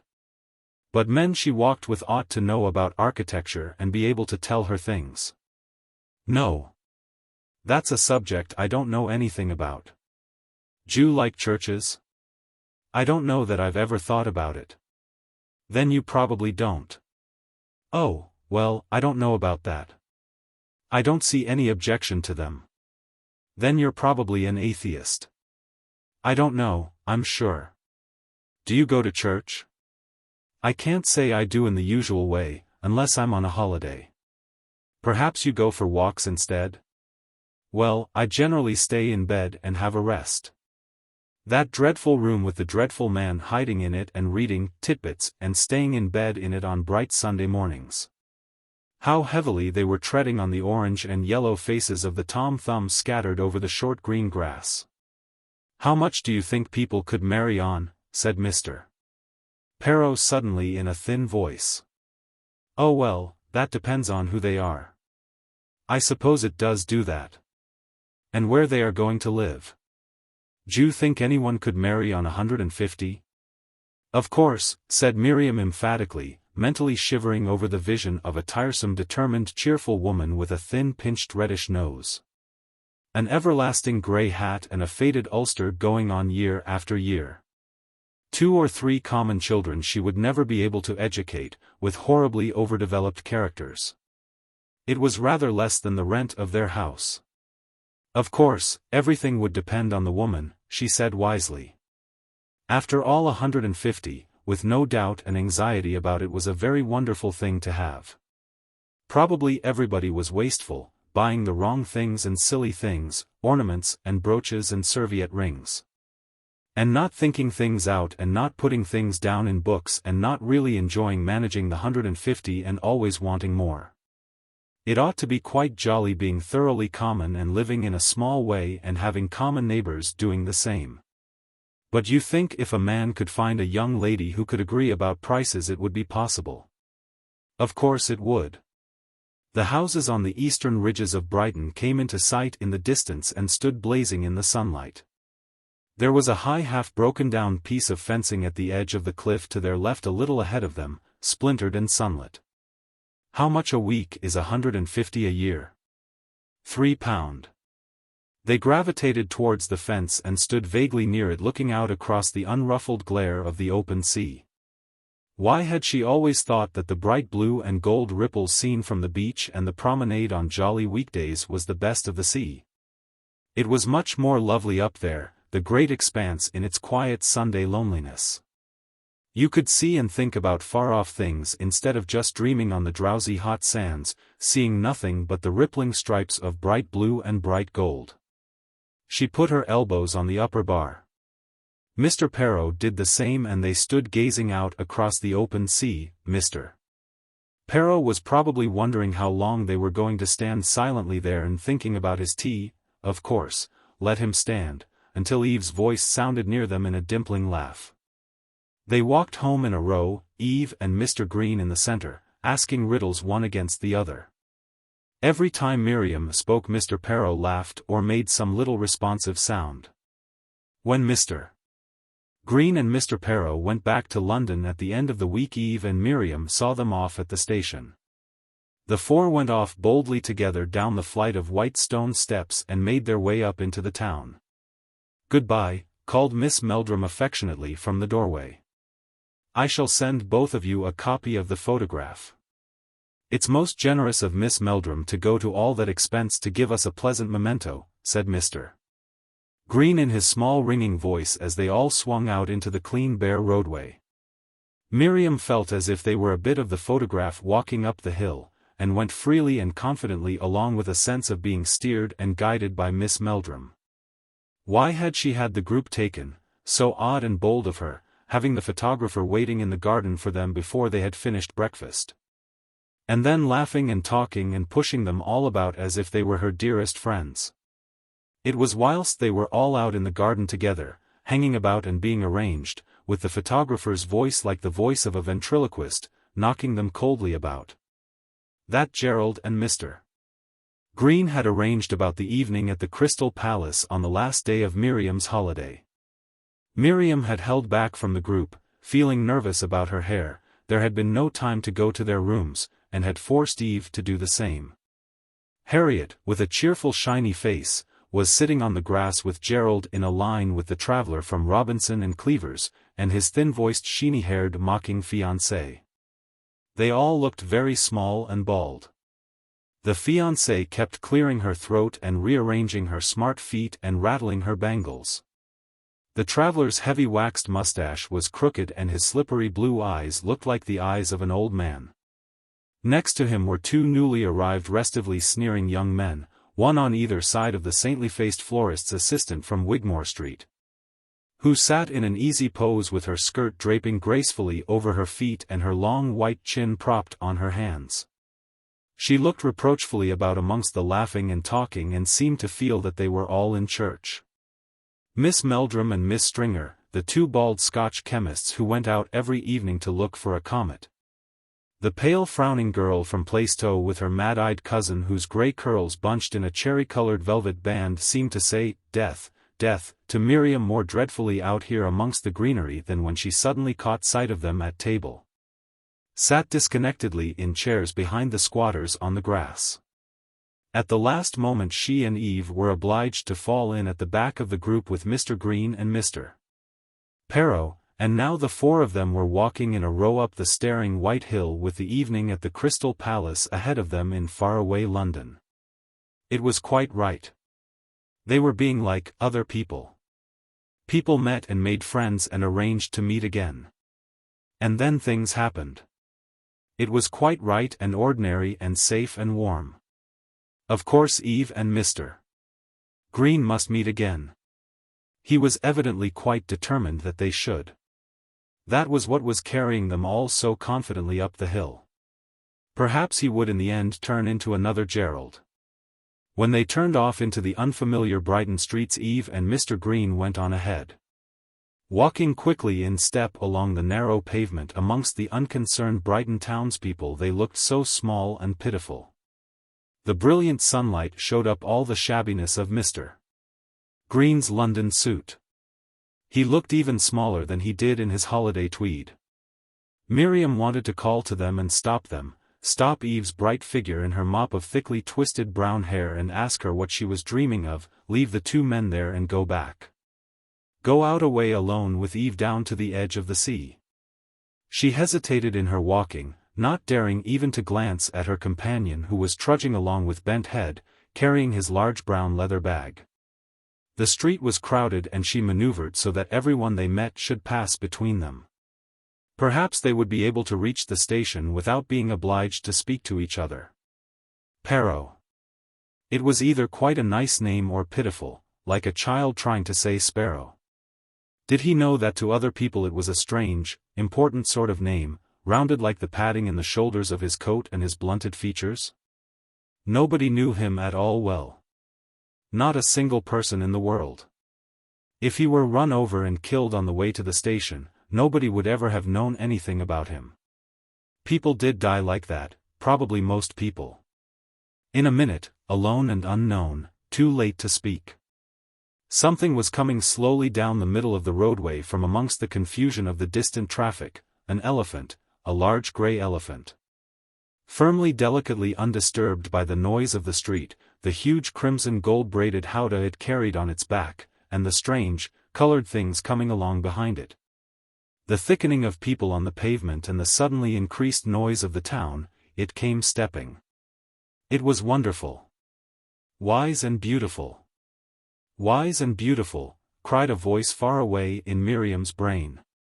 It's a circus, said another voice within her. He doesn't know he's in a circus. She hurried forward to reach Eve. Eve turned a flushed face. I say, it's a circus, said Miriam bitingly. The blare of a band broke out farther up the street.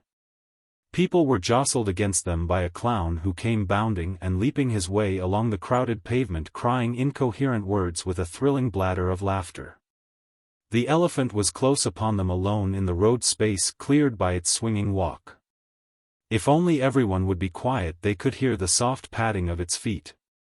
Slowly, gently, modestly it went by, followed by a crowd of smaller things. Sad-eyed monkeys on horseback in gold coatlets, sullen caged beasts on trolleys drawn by beribboned unblinkered human-looking horses, tall white horses pacing singly by. Bearing bobbing princesses and men in masks and cloaks. Here and there in the long sunlit hours of the holiday by the Brighton Sea, Miriam found the faraway seaside holidays of her childhood. Going out one afternoon with Eve and Miss Stringer walking at Eve's side, listening to the conversation of the two girls. She had felt when they reached the deserted end of the esplanade and proposed turning round and walking home, an uncontrollable desire to be alone, and had left them, impatiently. Without a word of excuse, and gone on down the grey stone steps and out among the deserted weed-grown sapphire-pooled chalk hummocks at the foot of the cliffs. For a while she was chased by little phrases from Miss Stringer's quiet talking. If you want people to be interested in you, you must be interested in them. You can get on with everybody if you make up your mind to, and by the memory of her well-hung clothes and her quiet regular features spoilt by the nose that Gerald said was old maidish. And her portmanteau full of finery, unpacked on the first-floor landing outside the tiny room she occupied, piles of underlinen startlingly threaded with ribbons. At the end of half an hour's thoughtless wandering over the weed-grown rocks, she found herself sitting on a little patch of dry silt at the end of a promontory of sea-smoothed hummocks with the pools of bright blue-green fringed water all about her, watching the gentle rippling of the retreating waves over the weedy lower levels. She seemed long to have been listening and watching. Her mind was full of things she felt she would never forget, the green-capped white faces of the cliffs. A patch of wet sand dotted with stiffly waiting seagulls, the more distant wavelets ink black and golden pouring in over the distant hummocks, the curious whispering ripples near her feet. She must go back. Her mind slid out, making a strange half-familiar compact with all these things. She was theirs, she would remember them all, always. They were not alone because she was with them and knew them. She had always known them, she reflected, remembering with a quick pang a long, unpermitted wandering out over the cliff edge beyond Dawlish, the sun shining on pinkish sandy scrub. The expression of the bushes. Hurrying home with the big rough spaniel that belonged to the house they had hired.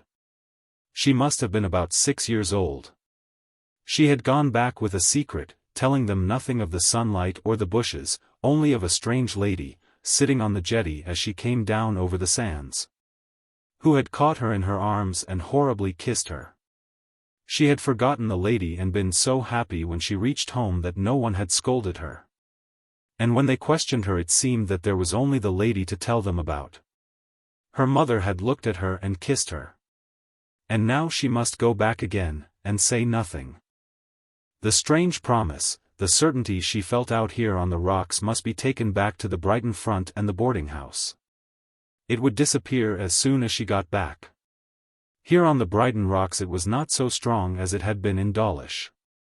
And it would disappear more completely.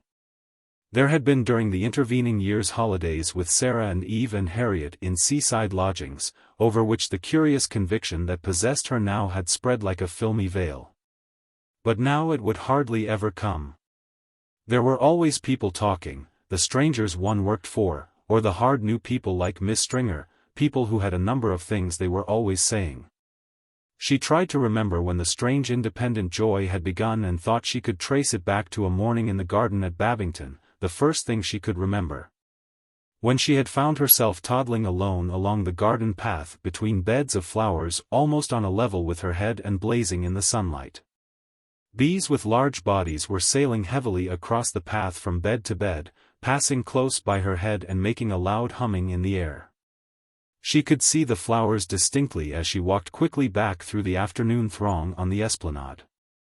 They were sweet williams and everlasting flowers, the sweet williams smelling very strongly sweet in her nostrils, and one sheeny brown everlasting flower that she had touched with her nose, smelling like hot paper.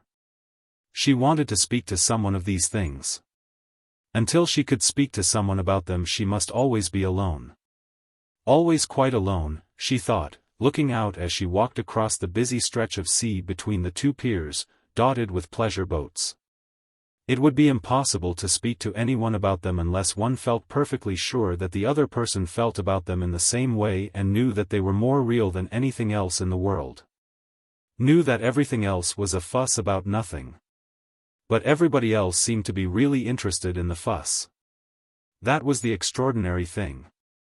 Miss Meldrum presiding at the boarding-house table with her white padded hair and her white face and bright steady brown eyes. Listening to everybody and making jokes with everybody and keeping things going, sometimes looked as if she knew it was all a pretense. But if you spoke to her she would think you were talking about religion and would kiss you. She had already kissed Miriam once, for playing accompaniments to the hymns on a Sunday evening, and made her feel as if there were some sly secret between them. If she played the hymns again she would play them stonily. Mother would look as she always did if you suddenly began to talk anything about things in general as if you were going to make some confession she had been waiting for all her life. Now, with the operation and all the uncertainty ahead she would probably cry. She would want to explain in some way, as she had done one day long ago. How dreadful it had been, Mother, I never feel tired, not really tired, and however I behave I always feel frightfully happy inside, my blessed chick. It's your splendid health, and the influence of the Holy Spirit. But I hate everybody. What foolish nonsense. You mustn't think such things. You will make yourself unpopular. She must keep her secret to herself. This Brighton life crushed it back more than anything there had been in Germany or at Banbury Park. In Germany she had found it again and again, and at Banbury Park, though it could never come out and surround her, it was never far off. It lurked just beyond the poplars in the park, at the end of the little empty garden at twilight, amongst the books in the tightly packed bookcase. It was here, too, in and out the sunlit days. As one opened the door of the large, sparely furnished breakfast room it shone for a moment in the light pouring over the table full of seated forms. It haunted the glittering scattered sand round about the little blank platform where the black and white minstrels stood singing in front of their harmonium. And poured out across the blaze of blue and gold sea ripples, when the town band played Anitra's Dance or the Moon Song from the Mikado. It lay all along the deserted promenade and roadway as you went home to lunch, and at night it spoke in the flump-flump of the invisible sea against the lower woodwork of the pier pavilion. But every day at breakfast over the eggs, bacon and tomatoes, knowing voices began their days talking, the weary round of words and ugly laughter went steadily on. Narrow horrible sounds that made you feel conscious of the insides of people's throats and the backs of their noses, as if they were not properly formed. The talk was like a silly sort of battle. Innuendo, Miriam would say to herself, feeling that the word was too beautiful for what she wanted to express. Double entendre was also unsatisfactory. These people were all enemies pretending to be friends. Why did they pretend? Why not keep quiet? Or all sing between their eating, different songs, it would not matter. She and Eve and Harriet and Gerald did sometimes hum the refrains of the nigger minstrel songs, or one of them would hum a scrap of a solo and all three sing the chorus. Then people were quiet, listening and smiling their evil smiles, and Miss Meldrum was delighted. It seemed improper and half-hearted as no one else joined in. But after the first few days the four of them always sang between the courses at dinner. Gerald did not seem to mind the chaffy talk and the vulgar jokes, and would generally join in. And he said strange disturbing things about the boarders, as if he knew all about them. And he and Harriet talked to the niggers too and found out about them. It spoilt them when one knew that they belonged to small London musical halls, and had wives and families and illnesses and trouble. Gerald and Harriet did not seem to mind this. They did not seem to mind anything out of doors. They were free and hard and contemptuous of everyone except the niggers and a few very stylish-looking people who sailed along and took no notice of anybody. Gerald said extraordinary, disturbing things about the girls on the esplanade. Miriam and Eve were interested in some of the young men they saw. They talked about them and looked out for them. Sometimes they exchanged glances with them. Were she and Eve also on show, waiting to be given half an inch? Would she or Eve be perfectly awful in the dark? Did the young men they specially favored with their notice say things about them? When these thoughts buzzed about in Miriam's brain, she wanted to take a broom and sweep everybody into the sea. She discovered that a single steady unexpected glance, meeting her own, from a man who had the right kind of bearing, something right about the set of the shoulders, could disperse all the vague trouble she felt at the perpetual spectacle of the strolling crowds. The stiffly waiting many-eyed houses, the strange stupid bathing machines, and send her gaily forward in a glad world where there was no need to be alone in order to be happy. A second encounter was sad, shameful, ridiculous. The man became absurd and lost his dignity. The joyous sense of looking through him right out and away to an endless perspective, of being told that the endlessness was there and telling that the endlessness was there had gone. The eyes were eyes, solid and mocking and helpless, to be avoided in future. And when they had gone, the sunset or the curious quivering line along the horizon were no longer gateways, but hard barriers. Until by some chance one was tranquilly alone again, when the horizon would beckon and lift and the pathway of gold across the sea at sunset call to your feet until they tingled and ached. Life was ugly and cruel. The secret of the sea and of the evenings and mornings must be given up. It would fade more and more. What was life? Either playing a part all the time in order to be amongst people in the warm, or standing alone with the strange true real feeling, alone with a sort of edge of reality on everything. Even on quite ugly common things, cheap boarding houses, face towels and blistered window frames. Since Mr. Green and Mr. Perrow had left, they had given up going to pier entertainments and had spent most of their time sitting in a close row and talking together. In the intervals of the black and white minstrel concerts and the performances of the town band. They had drifted into this way of spending their time. There was never any discussion or alteration of the day's program. It worked like a charm and there was no sign of the breaking of the charm. Miriam was sometimes half afraid just as they settled themselves down that someone, probably Gerald or Eve, might say, "Funny, isn't it, how well we four get on?" And that strange power that held them together and kept everything away would be broken before the holiday came to an end. But no one did, and they went on sitting together in the morning on the hot sand, the moving living glinting sand that took the sting as soon as you touched it with your hand out of everything there might be in the latest letter from home, hearing the niggers from 10 to 11. Bathing from 11 to 12, sitting afterwards fresh and tingling and drowsy in canopied chairs near the band until dinner time. Prowling and paddling in the afternoon and ranging themselves again in chairs for the evening. They said nothing until almost the end of their time about the passage of the days. But they looked at each other, each time they settled down, with conspiring smiles, and then sat, side by side, less visible to each other than the great sunlit sea or the great clean salt darkness. Stranded in a row with four easy idle laughing commenting voices, away alone and safe in the gaiety of the strong forgetful air, talking things over. The faraway troublesome crooked things, all cramped and painful and puzzling, came out one by one and were shaken and tossed away along the clean wind. And there was so much for Gerald to hear. He wanted to hear everything, any little thing, just like a girl. It's awfully jolly for Harry, he's like that. She'll never be lonely, agreed Miriam and Eve privately. He's a perfect dear. One night towards the end of their time they talked of the future. It had begun to press on them. There seemed no more time for brooding even over Eve's fascinating little pictures of life in the big country house.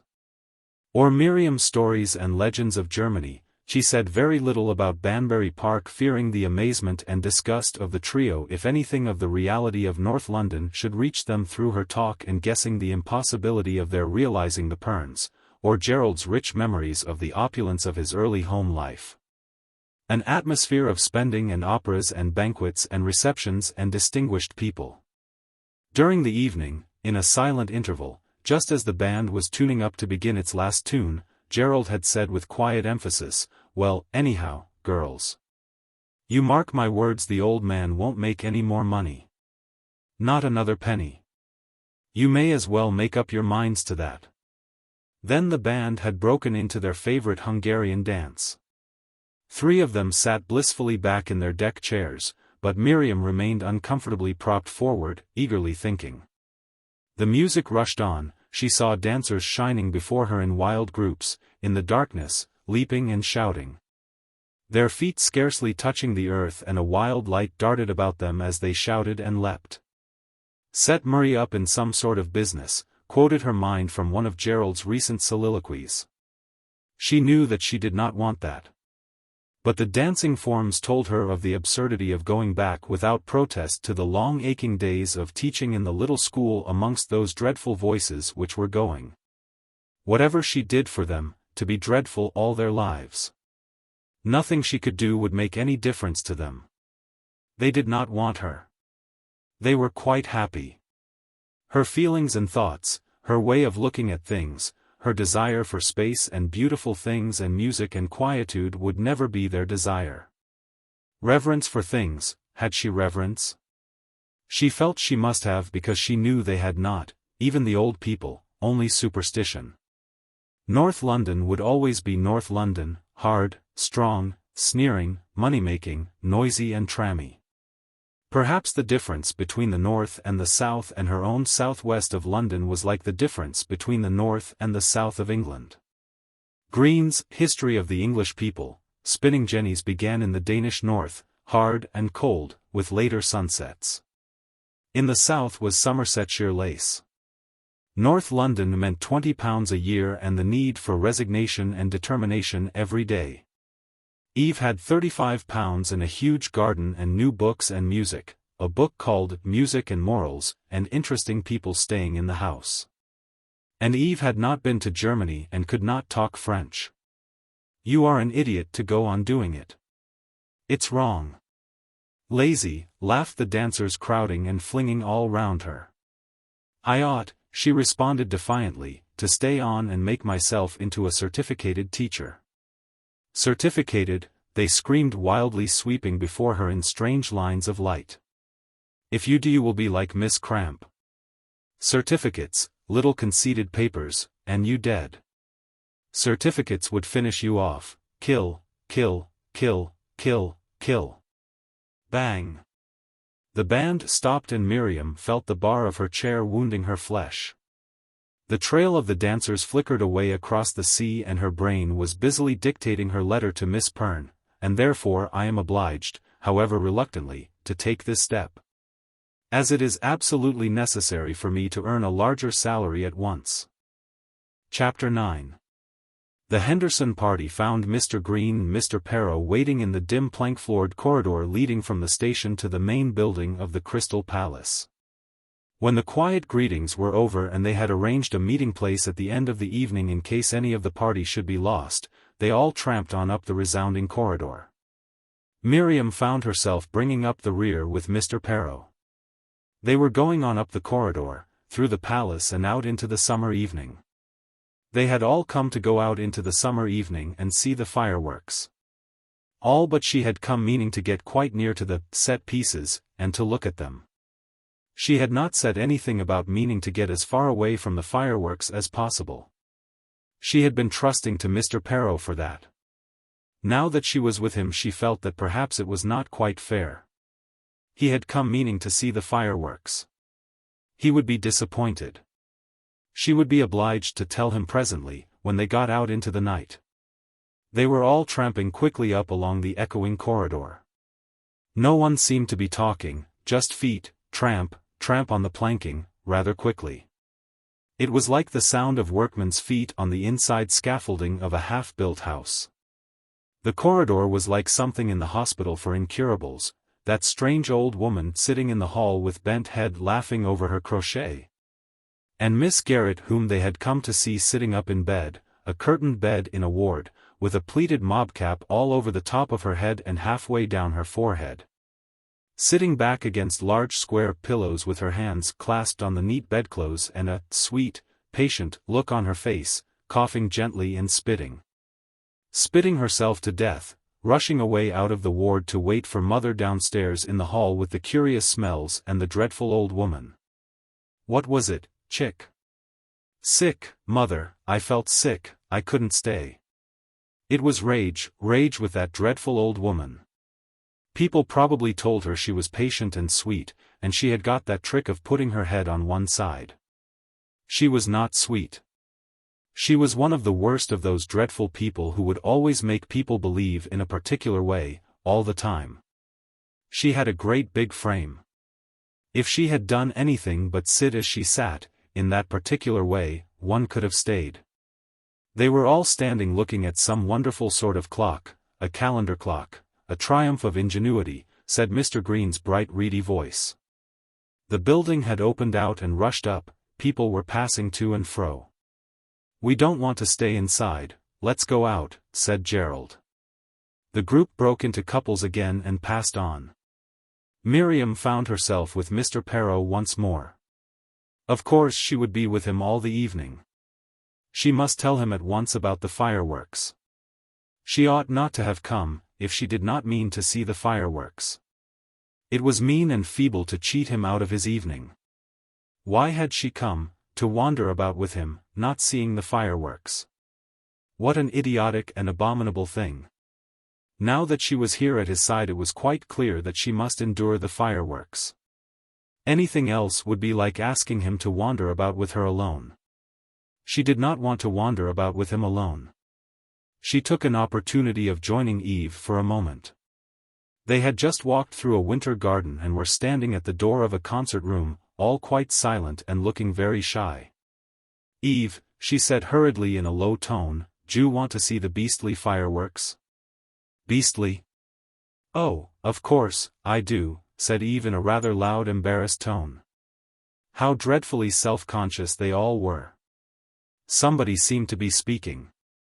What sticks my family are, I had no idea, muttered Miriam furiously into Eve's face. Eve's eyes filled with tears, but she stood perfectly still, saying nothing. Miriam wheeled round and stared into the empty concert room.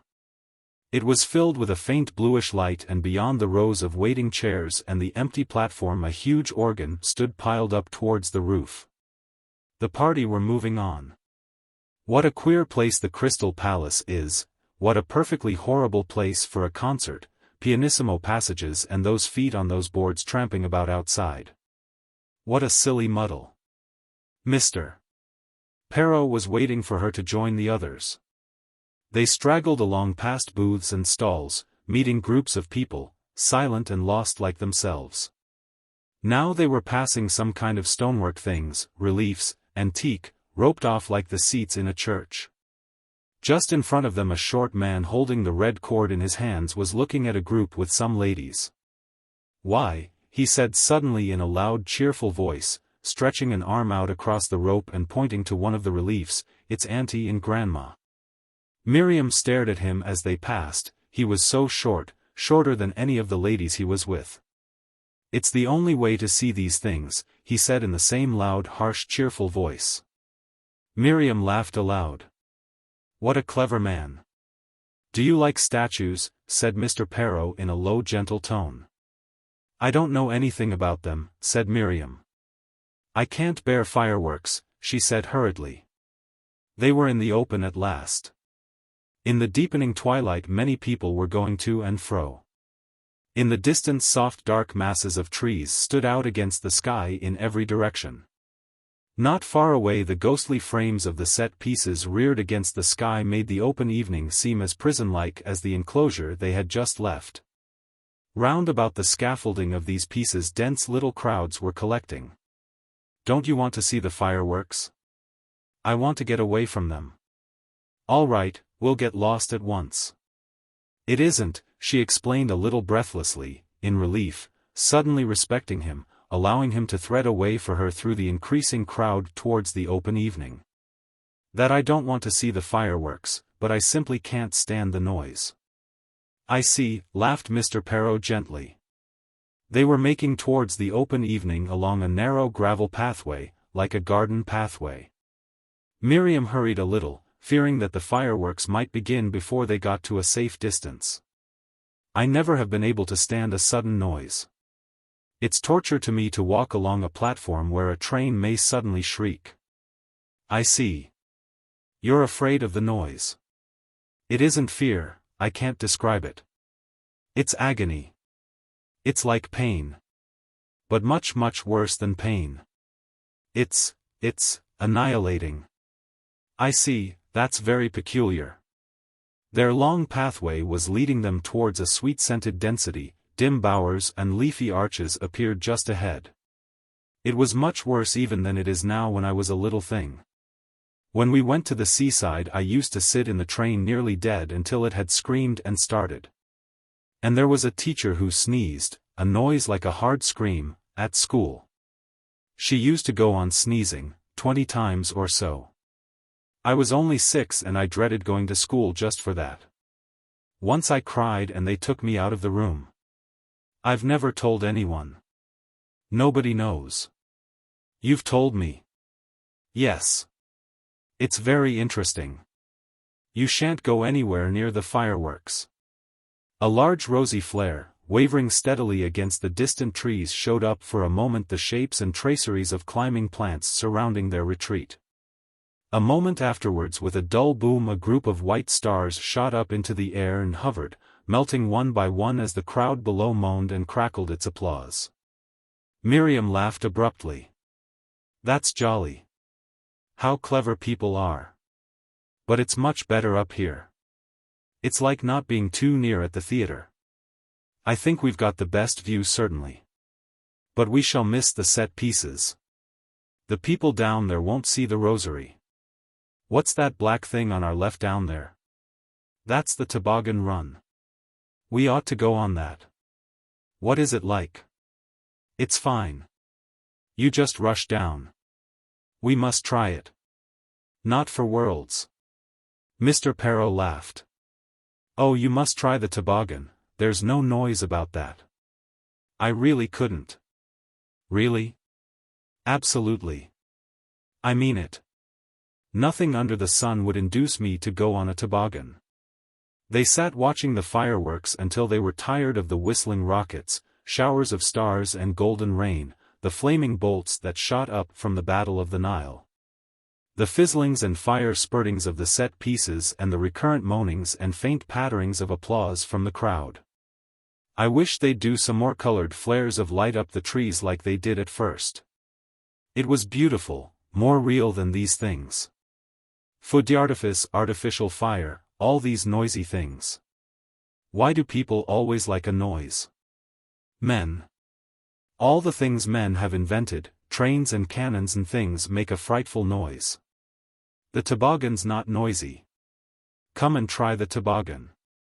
"Oh no." "Well, there's the lake down there. We might have a boat. Do you know how to manage a boat?" "I've been on once or twice, if you like to try I'll manage."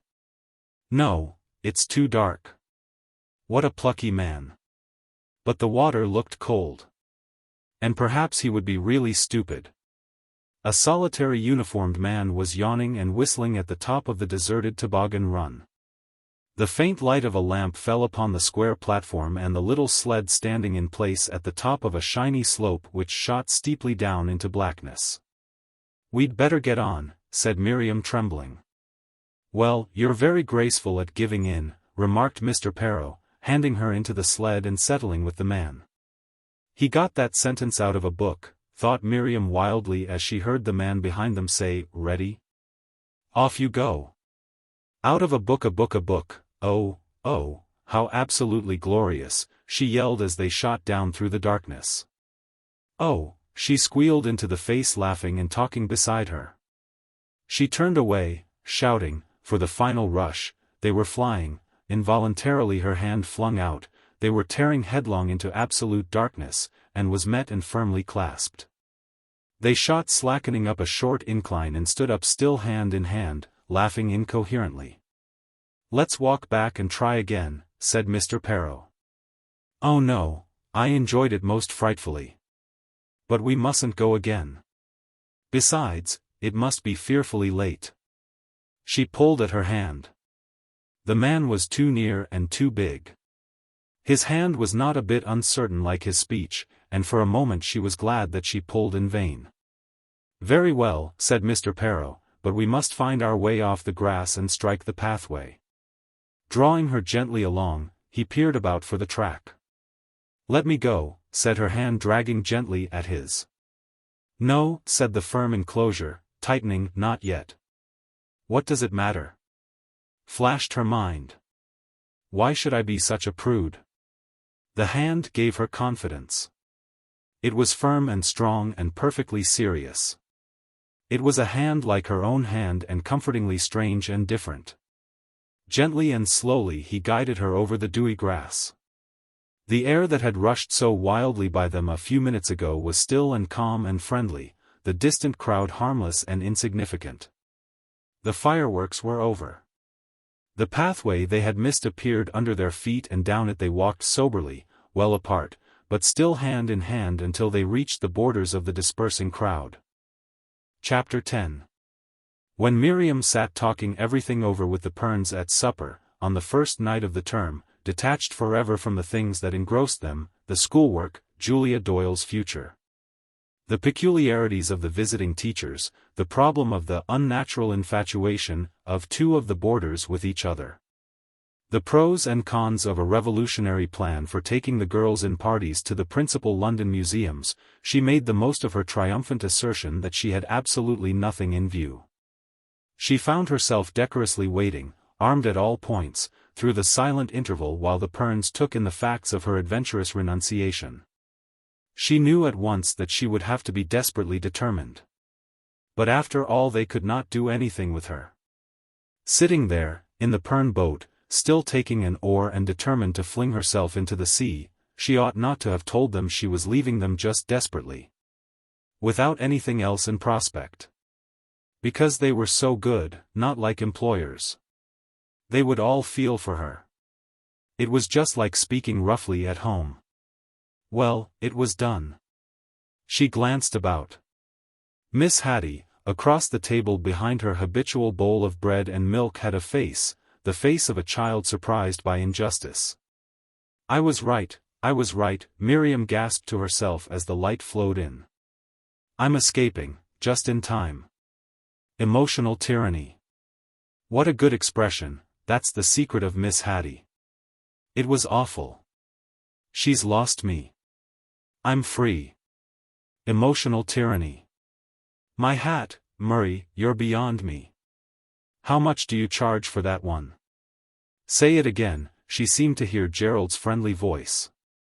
"Go away, Gerald." True. True. All the truth and meaning of her friendship with Miss Haddie in one single flash. How fearfully interesting life was. Miss Haddie wrestling with her, fighting for her soul, praying for her, almost driving her to the early service and always ready to quiver over her afterwards and to ask her if she had been happy. And now angry because she was escaping. She appealed to Miss Deborah and met a flash of her beautiful soft piercing eyes. Her delicate features quivered and wrinkled almost to a smile. But Miss Deborah was afraid of Miss Jennie, who was already thinking and embarking on little sounds. Miriam got away for a moment in a tumult with Miss Deborah.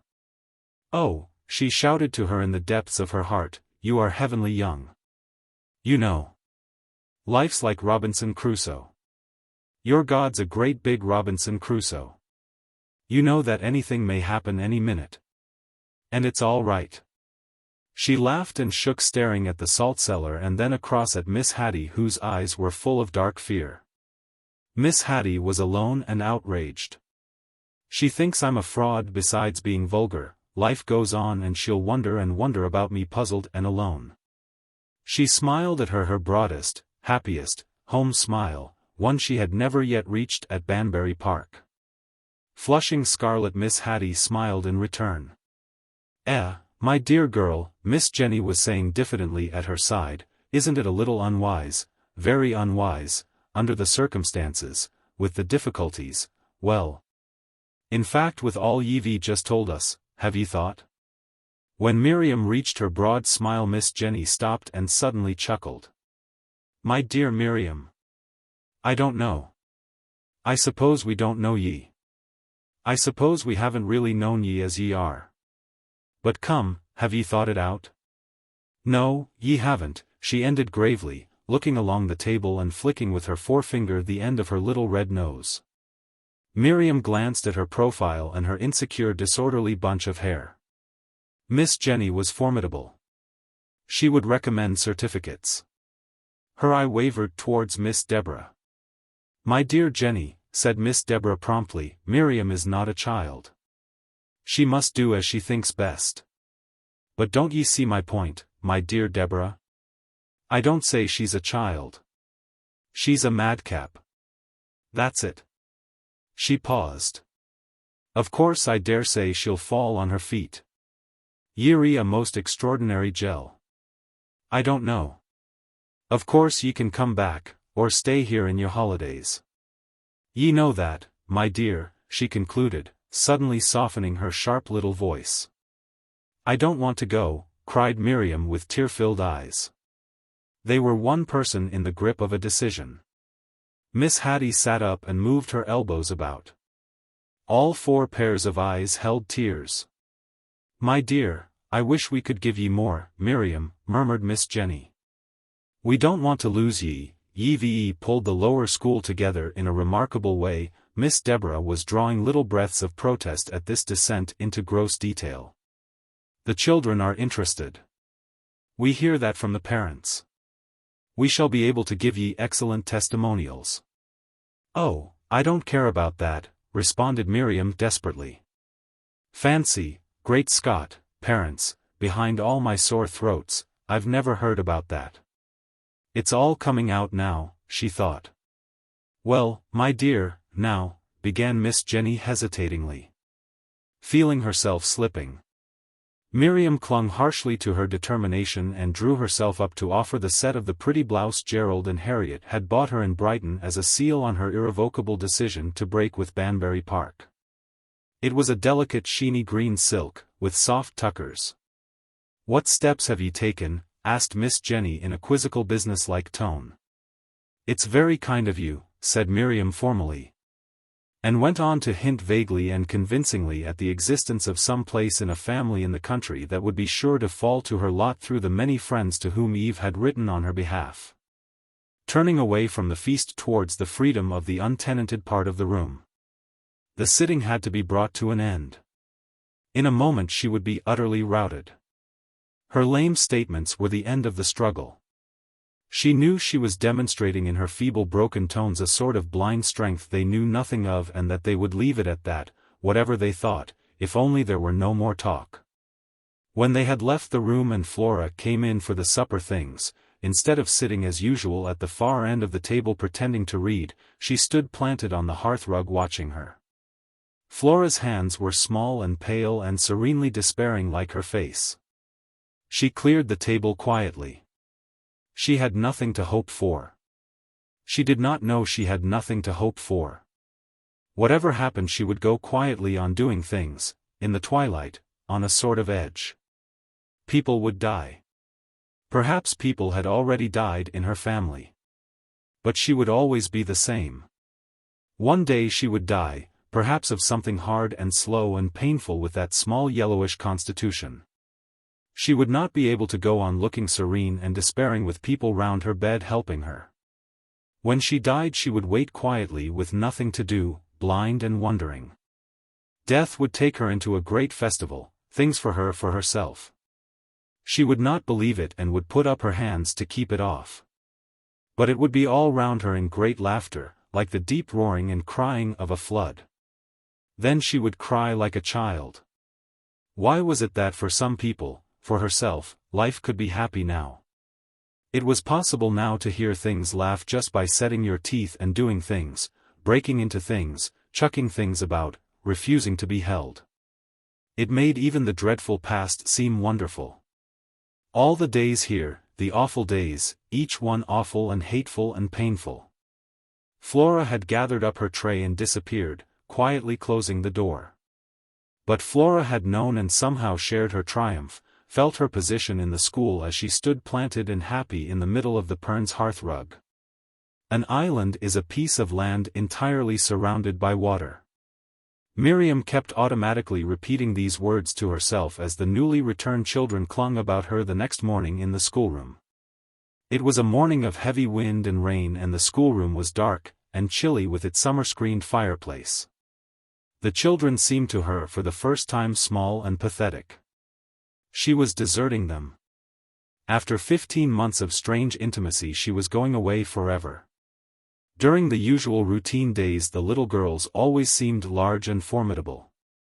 She was quite sure they were not so to the other teachers, and she hesitated when she thought over this difference.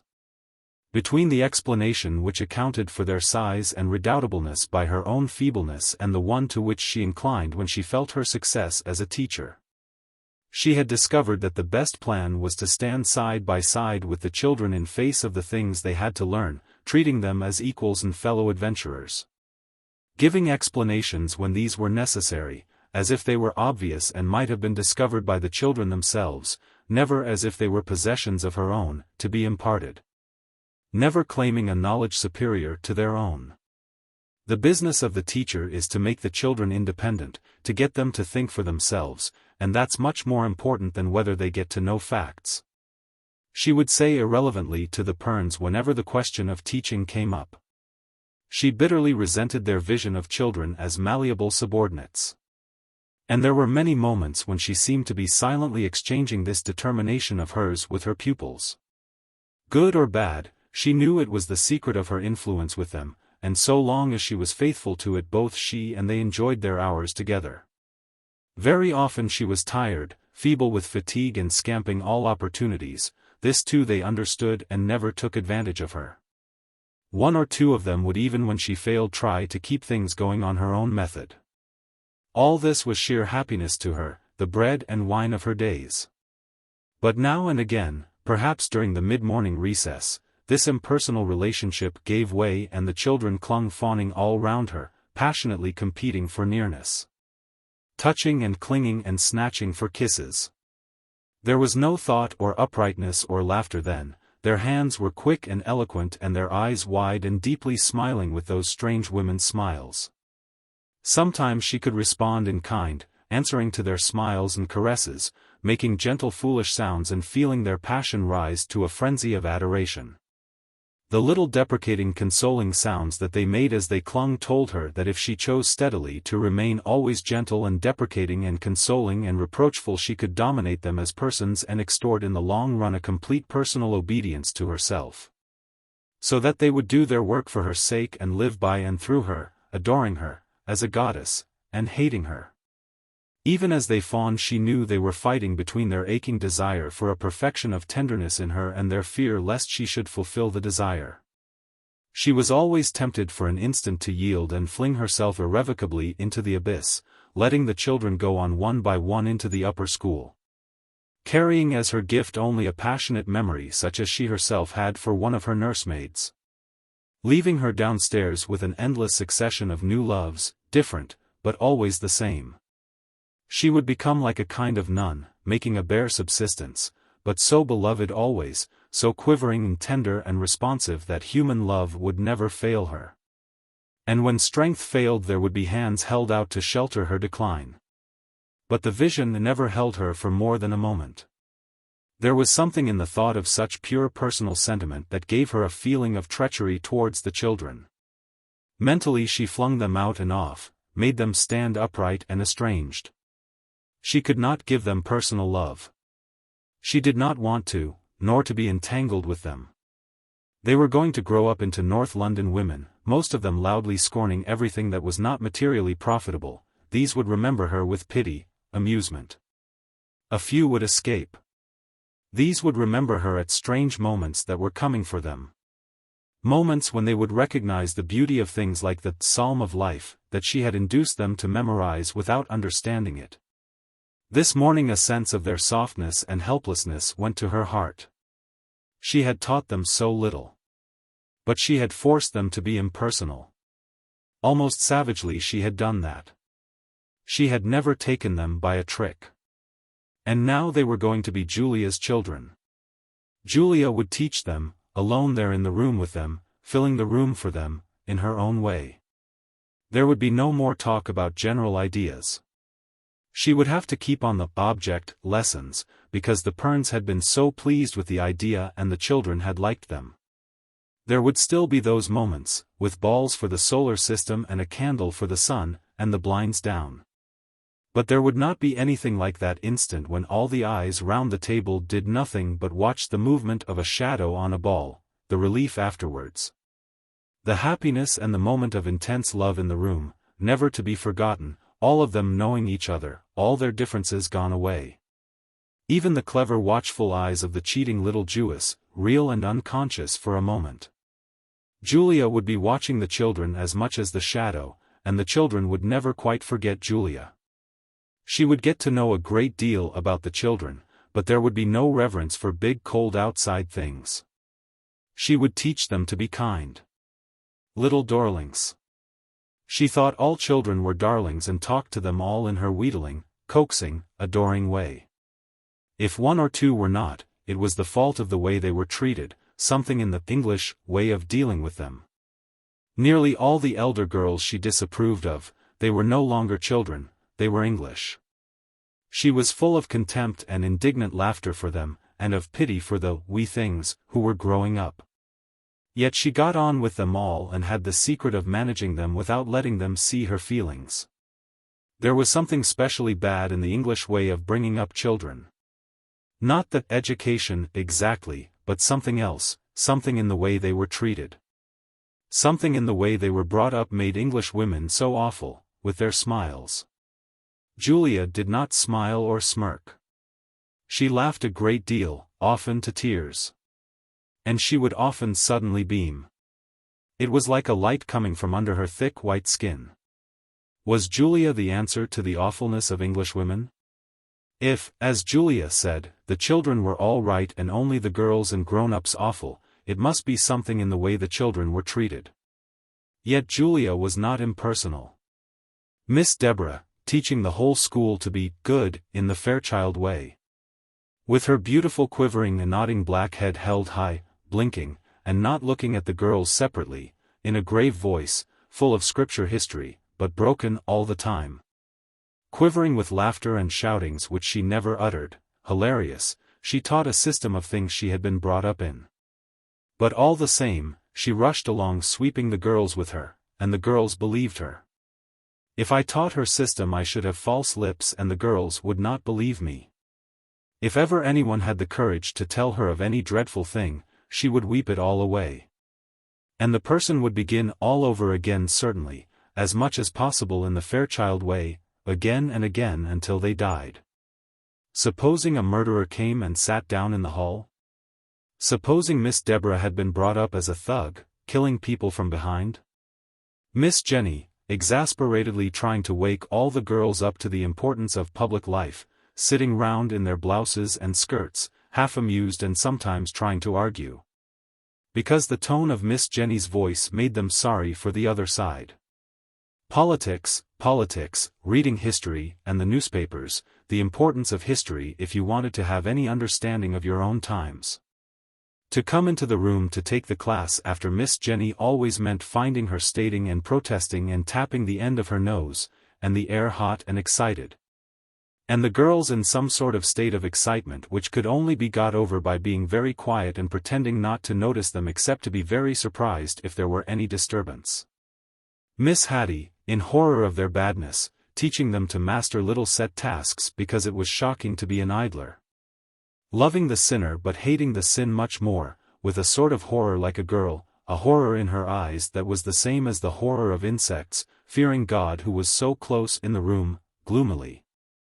All the time, wanting to teach them all to fawn on Christ. Christ would make everything all right if you made up to him. Faint not nor fear, his arms are near. He faileth not and thou art dear. Awful. And then Julia, making the children love her, herself, as a person. They would all love her in time. Even Burra after her first grief would fling herself upon Julia. Gertie would not though, ever. Cold, quiet little Gertie, the doctor's daughter. She would make no response however much she were kissed and called a little darling. Gertie even as a child was the English thing that Julia disliked. Julia, with all her success was not the answer to the problem of why English women were abominable. She left out so much. Julia, you know, I think things are more important than people. Much more. People, if you let them for one single instant, grin and pounce upon you and try to make you forget things. But they're there all the time and you have to go back to them, and Julia laughing suddenly aloud, ah, you're a duck, a tonic. And everyone was a little afraid of Julia, the children, the boarders whom she managed so high-handedly with her laughter, even the Pernes. Perhaps Julia's personal way and the English personal way were somehow both wrong and horrid. Girls' schools were horrid, bound to be horrid, sly, mean, somehow tricky and poisonous. It was a hopeless problem. The English sentimental way was wrong, the way of English women with children, it made them grow up with those treacherous smiles. The scientific and aesthetic way, the way of the Putney school, blessed escape. But it left nearly all the girls untouched. Julia's sentimental way was better than the English sentimental way, its smiles had tears and laughter too, they were not so hypocritical. But it was wrong. It was the strongest thing though in the Wordsworth House school. Julia was not happy. She dreamed fearful dreams. Why did she speak of them as if they were something that no one in this English world into which she had come would understand? She had her strange nights all to herself there across the landing. Either lying awake or sleeping and moaning all the time. The girls in her room slept like rocks and did not know that she moaned. They knew she had nightmares and sometimes cried out and woke them. But passing the open door late at night one could hear her moaning softly on every breath with closed lips. That was Julia, her life, all laid bare, moaning. She knows she is alive and that there is no escape from being alive. But it has never made her feel breathless with joy. She laughs all day, at everybody and everything, and at night when she is naked and alone she moans, moan, moan, moan, heartbroken. Wind and rain alone in the dark in a great open space. She sometimes hinted at things, those real unknown things that were her own life unshared by anybody, in a low soft terrible broken voice, with eyes dilated and quivering lips. Quite suddenly, with hardly any words. And she would speak passionately about the sea, how she hated it and could not look at it or listen to it. And of woods, the horror of woods, the trees and the shadowiness, making her crisp her hands, ah yes, les mains crispies, that was the word, and she had laughed when it was explained to her. It was not that she had troubles at home. Those things she seemed to find odd and amusing, like a story of the life of some other person, poverty and one of her sisters, very peculiar. Another engaged to a scamp and another going to be a shop assistant, and two more, Dodies, very young, being brought up in the country with an aunt. Everything that happened to people and all the things people did seemed to her funny and amusing, tickled her to death. Harriet's engagement amused her really, though she pretended to be immensely interested and asked numbers of questions in a rich deep awestruck voice, Blarney. But she wanted to hear everything, and she never forgot anything she was told. And she had been splendid about the operation, really anxious, quite conscious and awake across the landing that awful night and really making you feel she was glad afterwards. Poor Mrs. Henderson, I was never so glad in my life, and always seeming to know her without having her explained. She was real there, and so strange in telling the Pernes about it and making it all easy. Miriam leaned upon Julia more and more as the term went on. Hating and fearing her for her secret sorrow and wondering why she appeared to have such a curious admiration and respect for herself. She could understand her adoration for the Pernes. She saw them as they were and had a phrase which partly explained them, no more knowledge of the world than babes, but what was it in herself that Julia seemed so fiercely and shyly to admire? She knew she could not let Julia know how she enjoyed washing her hands, in several soapings, in the cold water, before dinner. They would go their favorite midday walk, down the long avenue in the park through the little windings of the shrubbery and into the chrysanthemum show, strolling about in the large greenhouse. All the girls glad of the escape from a set walk, reading over every day the strange names on the little wooden stakes. Jokes and gigglings and tiresomenesses all kept within bounds by the happiness that there was, inside the great quiet steamy glasshouse, in the strange raw bitter scent of the great flowers.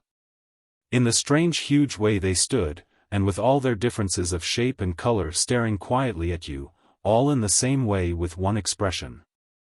They were startling, amongst their grey leaves, and they looked startled and held their heads as if they knew they were beautiful. The girls always hurried to get to the chrysanthemums and came away all of them walking in twos relieved and happy back through the cold park to dinner. But Julia, who loved the flowers, though she made fun of their names in certain moods and dropped them sotto voce into the general conversation at the dinner table would have, Miriam felt sure, scorned her own feeling of satisfaction in the great hand-washing and the good dinner. And she detested peas pudding with the meat, and boiled suet pudding with treacle. She ate scarcely anything herself, keeping her attention free and always seeming to be waiting for someone to say something that was never said. Her broad-shouldered, curiously buoyant, heavy, lounging, ill-clad form, her thick white skin, her eyes like a grey-blue sea. Her dark masses of fine hair had long been for Miriam the deepest nook in the mealtime gatherings. She rested there unafraid of anything the boarders might say or do. She would never be implicated. Julia would take care of that, heading everything off and melting up the difficulties into some absurdity that would set all the Pernes talking. Julia lounged easily there, controlling the atmosphere of the table. And the Pernes knew it unconsciously, they must know it. Any English person would know it, though they talked about her untidiness and lack of purpose and application. Julia was a deep, deep nook, full of thorns. Julia had spoiled the news of Sarah's engagement to Bennett Brodie. It had been such a wonderful moment. The thick envelope coming at midday in Bennett's handwriting, such a surprise, asking Miss Perne's permission to read it at the dinner table, reading the startling sentences in the firm curved hand, assert my privilege as your prospective brother-in-law by announcing that I'm on the track of a job that I think will suit you down to the ground. The curious splash, gravy on the cloth as somebody put the great dish on the table, faraway vexation and funny familiar faraway discomfort all round the table. No more of this until I've got full particulars on the tapis. But it may, O Grecian Miriam, not be without interest to you to hear that that sister of yours does not appear to be altogether averse to taking over the management of the new house and the new practice and the new practitioner. And that the new practitioner is hereby made anew in a sense that is more of an amazement to him than it doubtless will be to your intuitive personality. That life had such happiness in store for him is not the least of the many surprises that have come his way. He can only hope to prove a not unworthy. And so a hearty au revoir from yours affectionately. Then Bennett would always be there amongst the home things, with his strange way of putting things. He would give advice and make suggestions, and Sarah's letter, a glance at it showing short sentences, things spoken in a low awestruck voice. We had been to an entertainment together. Coming home along the avenue. I was so surprised. He was so quiet and serious and humble. All the practical things gone away in a moment, leaving only a sound of deep music, mornings and evenings. Sarah alone now, at last, a person, with mornings and evenings and her own reality in everything. No one could touch her or interfere any more. She was standing aside, herself. She would always be Sarah, someone called Sarah. She need never worry any more, but go on doing things.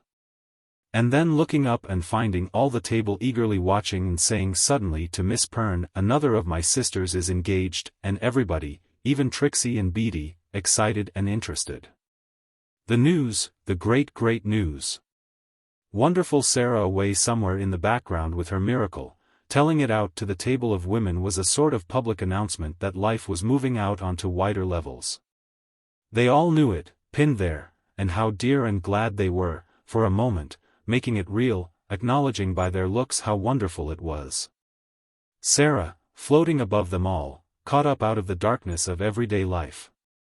And then Julia's eyes, veiled for a moment while she politely stirred and curved her lips to a smile, cutting through it all, seeming to say that nothing was really touched or changed.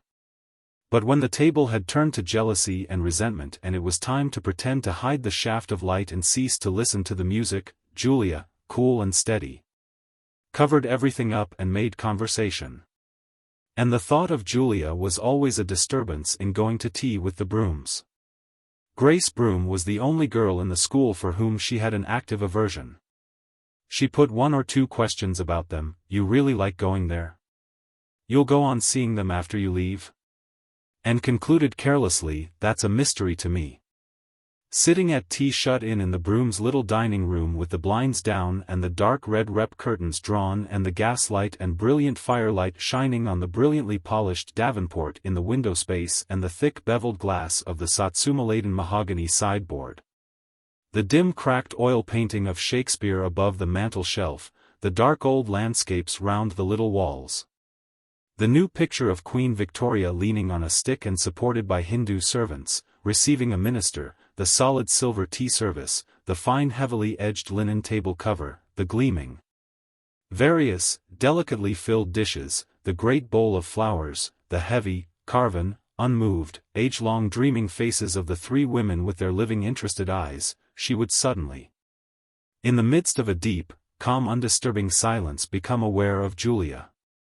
Julia would not be impressed by the surroundings, the strange silent deeps of the room.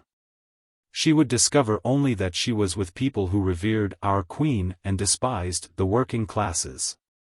It would be no satisfaction to her to sit drinking from very exquisite old china, cup after cup of delicious very hot tea, laughing to tears over the story of the curate who knelt insecurely on a high kneeling stool at evening service in a country church and crashing suddenly down in the middle of a long prayer went on quietly intoning from the floor.